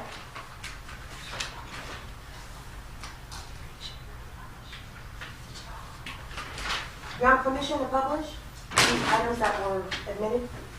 You may. Okay. Officer Hazard, if you can, we're going to go through these. You're welcome to take your seat or stand however you feel comfortable. We've already opened State Exhibit 103. Stay here, this is a live bullet. That's a live bullet. It's not been fired, and that was in the magazine. The magazine you're referring to, that's in State Exhibit 57. Yes, State Exhibit 57 is the magazine that was in the driver's door. It's a 12-round magazine.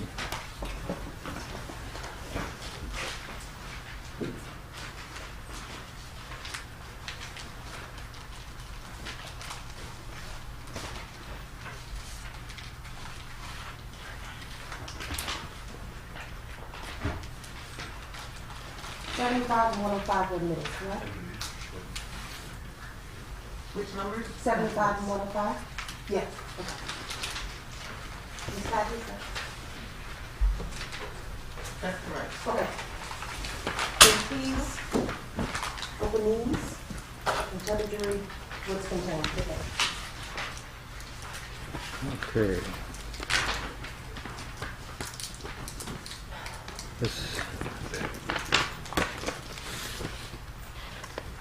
This is the projectile recovered from victim number 1.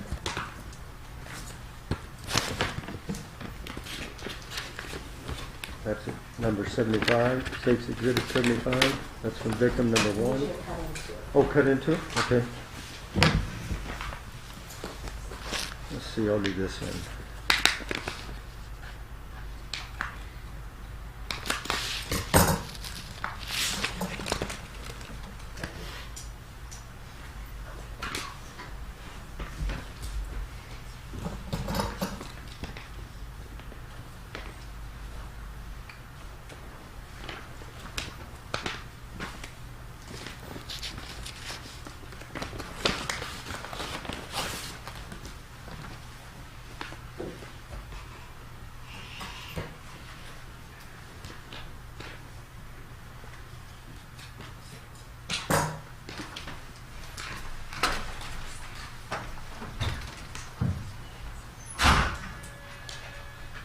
And victim 1 was Amina Sarah, is that right?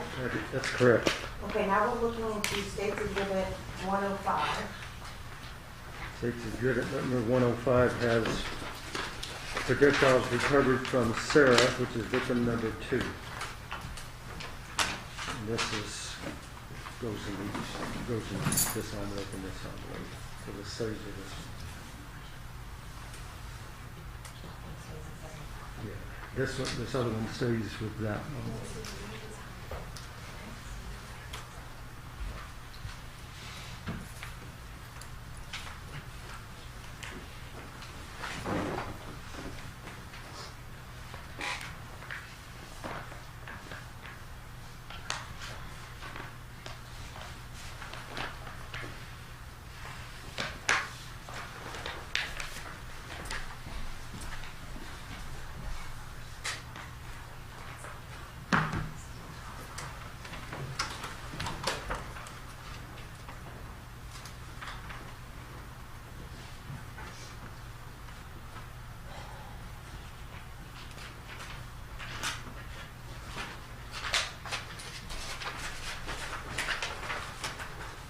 Now looking at State's Exhibit number 59, which is the cell phone. Would you please open that? Yes, I will.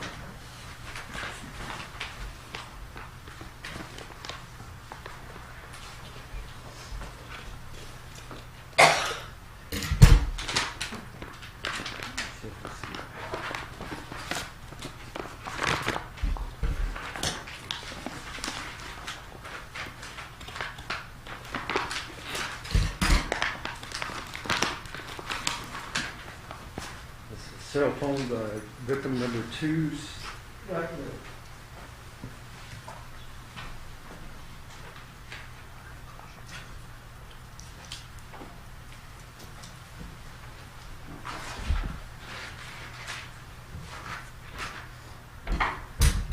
You want me to open this?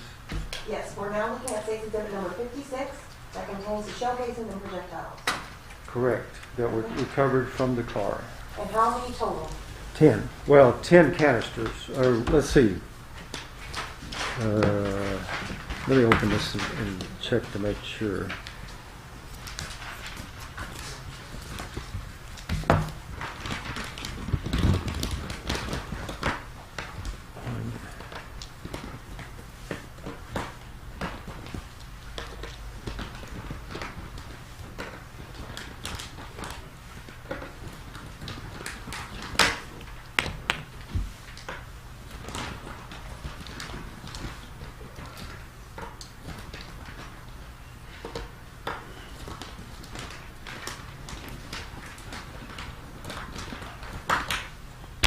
Okay, let me separate them because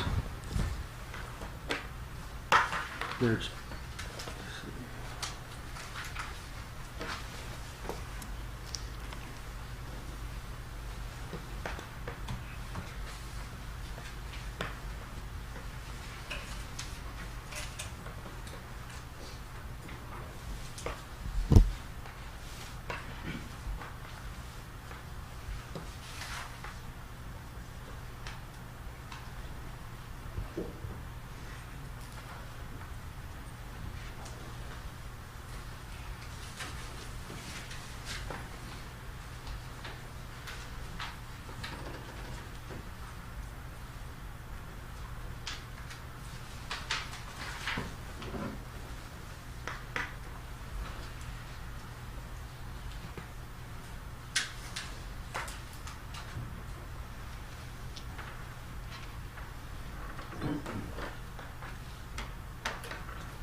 Okay.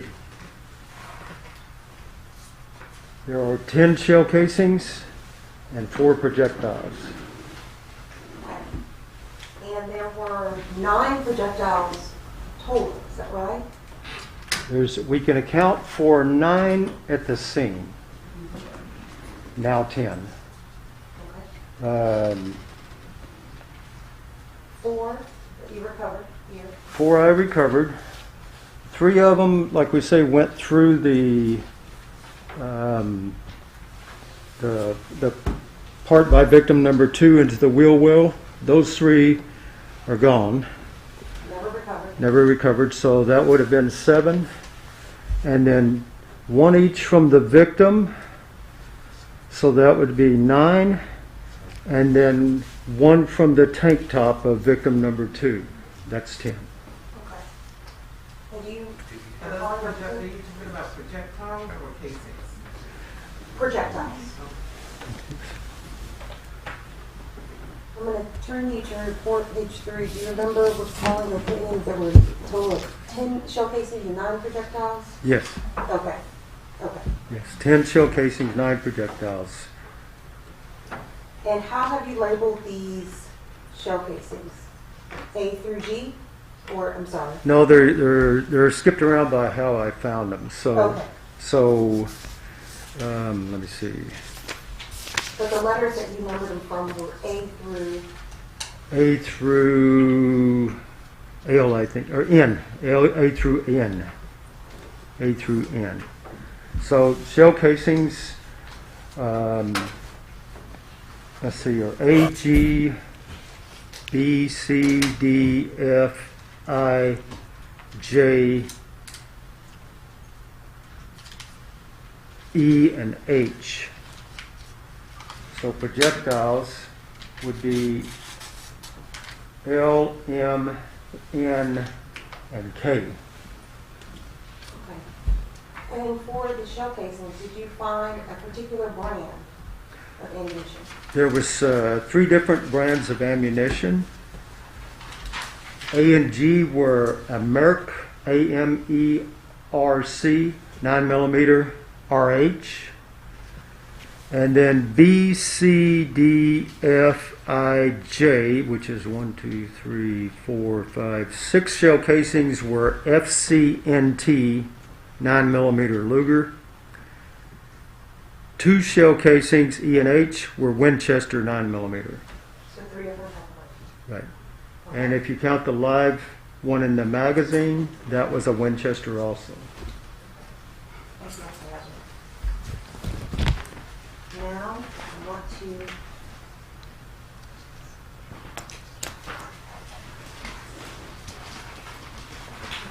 want to help step down and help us open the larger items?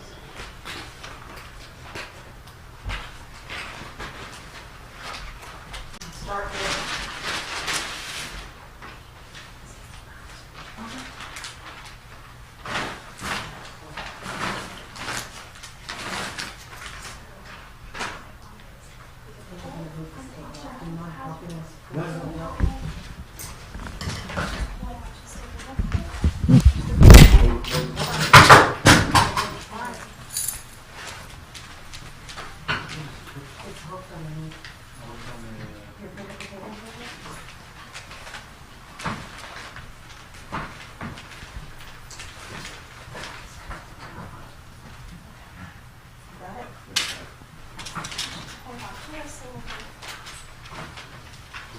Right there, that's perfect.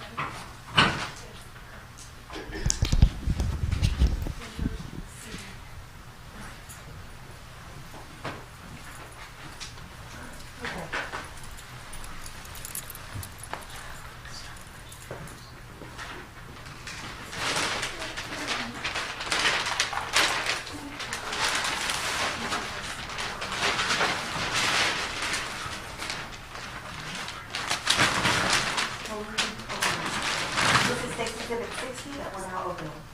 I'm sorry, 60, 60. Thank you.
objection, Correct. that victim 2 would have been sitting, Victim number 2 is right here, okay? leaning this way.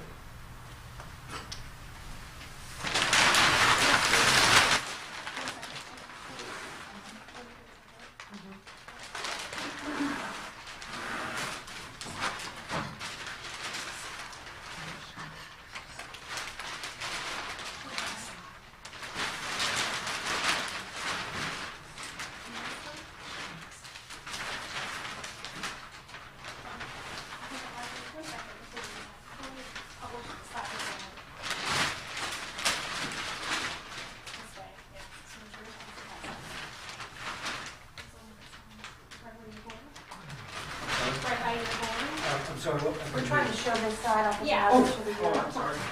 You have your letters indicated here, B, Correct. D, A, and D. Right. Remind us what this was for. What they do is this is with the trajectory rod, so if the front of I put the end of the trajectory rod here in B, and this is where it comes out on this side is B. Okay, A is, the trajectory rod goes on the front of this side of A, and A comes out right here. Okay, same with B and E.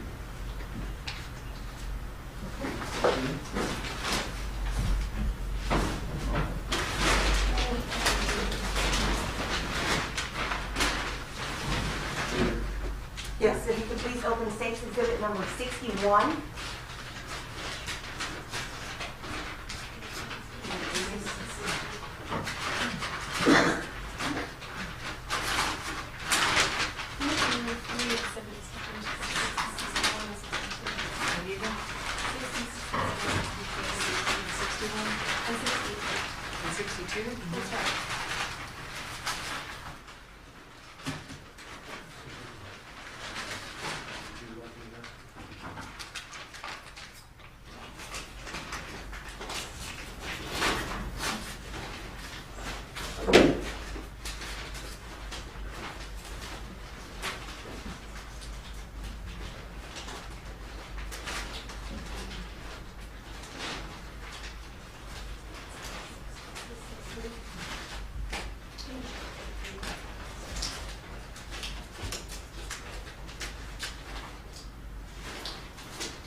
Okay, so that would be the bottom part of the back seat that victim 2 is sitting on. Yes.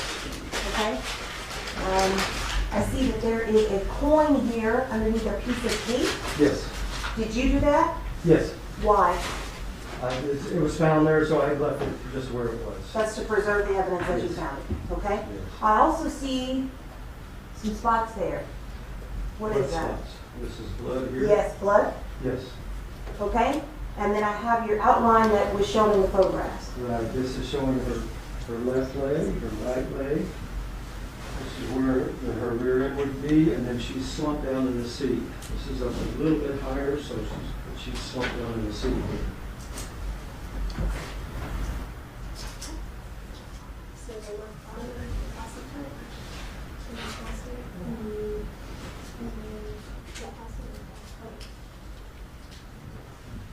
Okay. One more.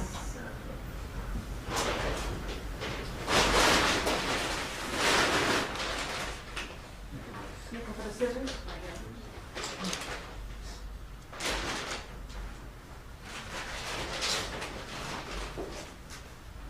See this hand. Try this hand.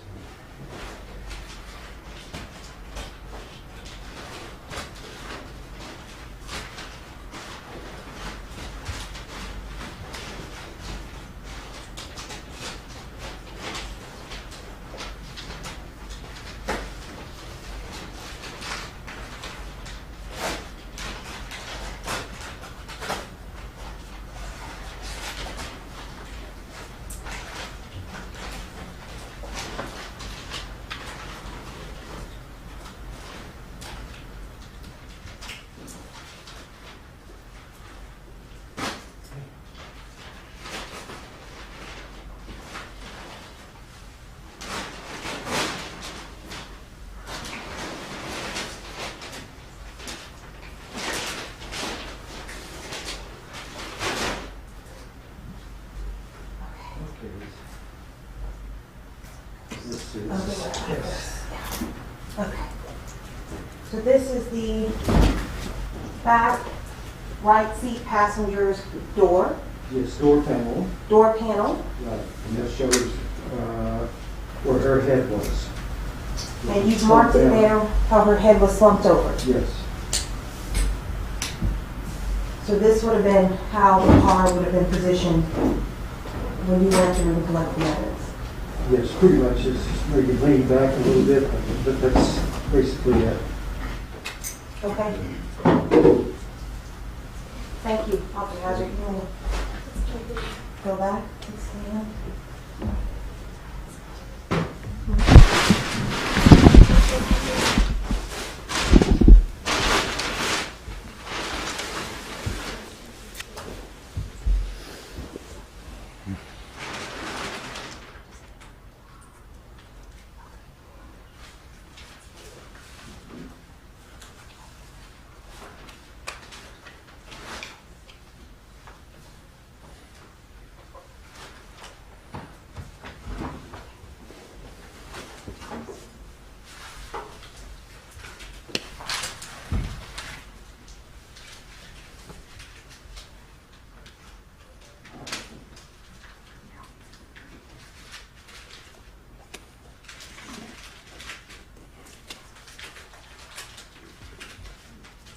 Officer Hazard, I asked you when you were looking through the shell casings and projectiles, Yes, ma'am. the different brands, and you listed 3 different brands. Yes, ma'am. Can all those brands be loaded from the same magazine? Do you have to have the same brand in one magazine? No, you can have a mix. Very often, that's what we see.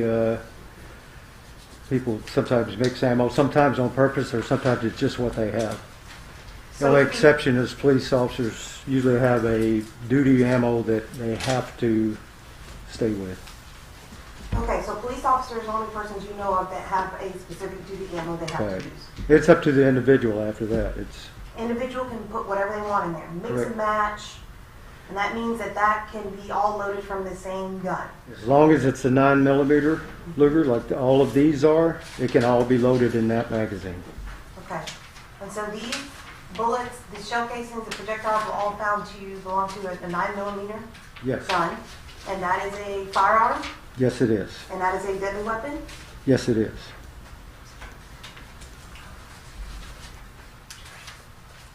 And when you were examining the scene and collecting the evidence, you collected obviously everything that you thought that had any type of evidentiary value for court.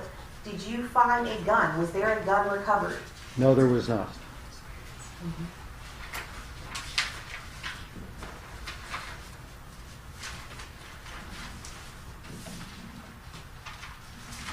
Now, at some point, did you go to see if there was any surveillance cameras on site at the Omni? Yes, I did. Okay, tell the jury a little bit about that. Did you recover one? I seized the tape. However, the tape itself was absolutely useless. It doesn't show the area that we're looking for. The outside view that they have is actually around the corner from where this happened.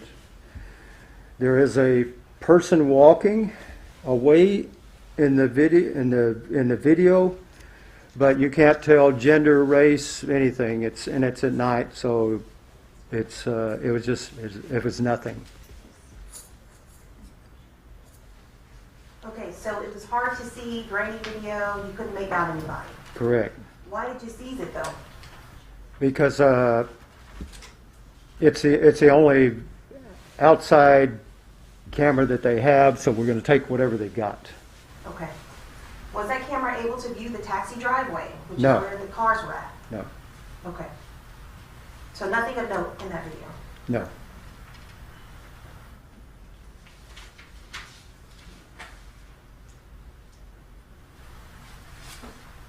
Officer Hazard, did you fingerprint the taxi cab? No. Okay, tell the jury why you did. Because on the 911 call, victim number 2 says my dad shot me, and said some other things, but my dad shot me.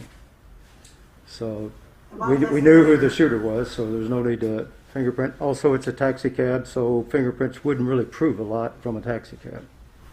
Is that because different persons enter a taxi cab, getting rides? Yes. Okay.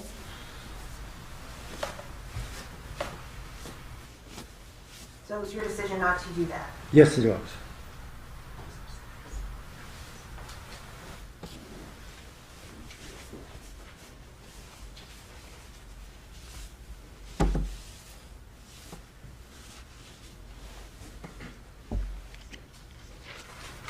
Now I'll pass the witness. Okay, ladies and gentlemen, we're going to Recess for the day at this point. Let's be back here at 8:45 in the morning. Please remember that you are still under the court's instructions, not to discuss with each other, to discuss with any other persons, or to research social media, listen to the news regarding this case, or any other information regarding this case that's not coming from the witness stand. Okay? Thank you very much for your patience today.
Okay, I'm Rebecca Lopez, and I'm sitting here now at the Crowley Courthouse where we are going to recap what the testimony was throughout the day.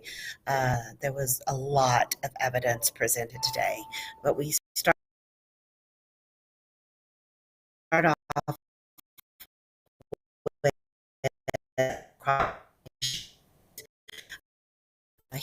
he was uh, uh, the last boyfriend.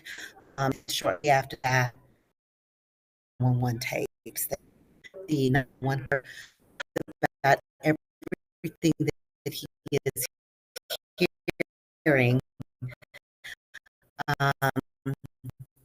in that tape, and to play it several times for the hear on the tape that she has done, and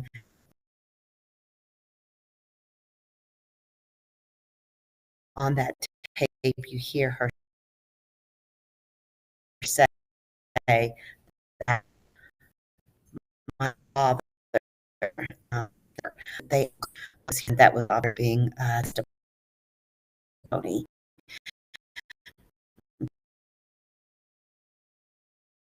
They also brought in the first police officer who was seen very emotional state. He talks about what it was like when he walked up to that scene, Sarah and Dad inside the vehicle was emotional throughout the entire story. Also later, when a taxi cab driver finds the girls in a taxi cab at the Omni, he had pulled up behind the taxi cab, and he was couldn't figure out why it wasn't moving in a line where they go and they pick people. So the taxi and were to what was happening, and so the manager went down and he describes it was a very, very graphic detail describe and the last take the stand was the crime scene investigator, the officer who presented some of the who went being comments that went by the prosecution, and part of the evidence was the bullet riddled car seats. They actually still had the car seats, and a lot of the physical evidence as well. Inside, one of the things that the investigator noted was one of the shell casings was found in the front seat. Testimony that Amina was shot at very close range, and when they asked the detective what that meant, he said that means that the gun was very, very close contact, and referred to as right there front seat, very, very close by. And also they found passports. They found Sarah's passport, they found Yasid's passport, and also Patricia, the mother's passport. And there has been some testimony that the girls testified, and she apparently, one of the girls were, I think it was Amina, had written her an email, and in that email she said their dad was trying to force them to leave the United States and go to Egypt. where he wanted two marriages for them, that it was time. So they did not get into, what the passport signified, but there was previous testimony yesterday that those were Yaser marriages for them. So we'll see if they get into more of that testimony, either in cross-examination or tomorrow. The detective, the crime scene detective, they ended with his testimony in the prosecution. But, again, just a day that had a ton of evidence. There's been a lot of witnesses presented, and a lot of evidence presented throughout this trial. One of the things that was interesting is that for about 30 minutes, the defense was asking for a mistrial. Some of that you may not have that were issued by the prosecution were not public to the defense, and they felt that they were trying to conceal them. So they brought in a clerk to testify that they were not trying. It's the process, the way that the clerk filed the subpoenas was probably not the best way that they could have done that.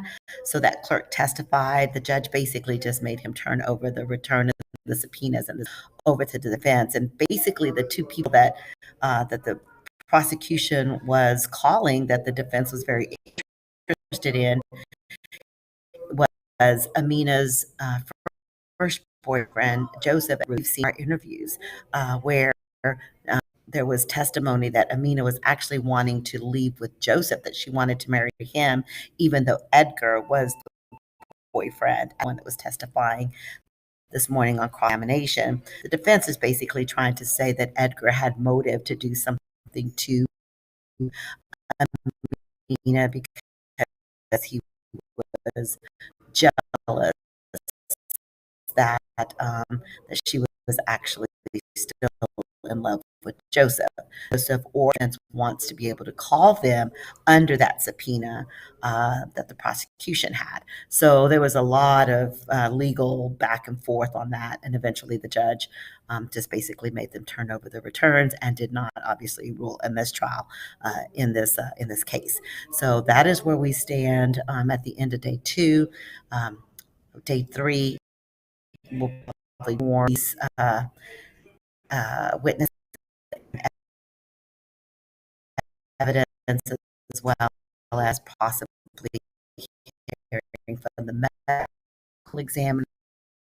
We still have not heard from Patricia. The day to bring Patricia. We want to hear from. She has changed her story a couple of times. Some people feel like perhaps that she was complicit in this and that she should have been charged as well. So we'll hear what she says under oath very soon in this trial to see what she has to say about her actions leading up to these murders. So that is what we have so far in day 2. We'll see you on day 3. Have a good day.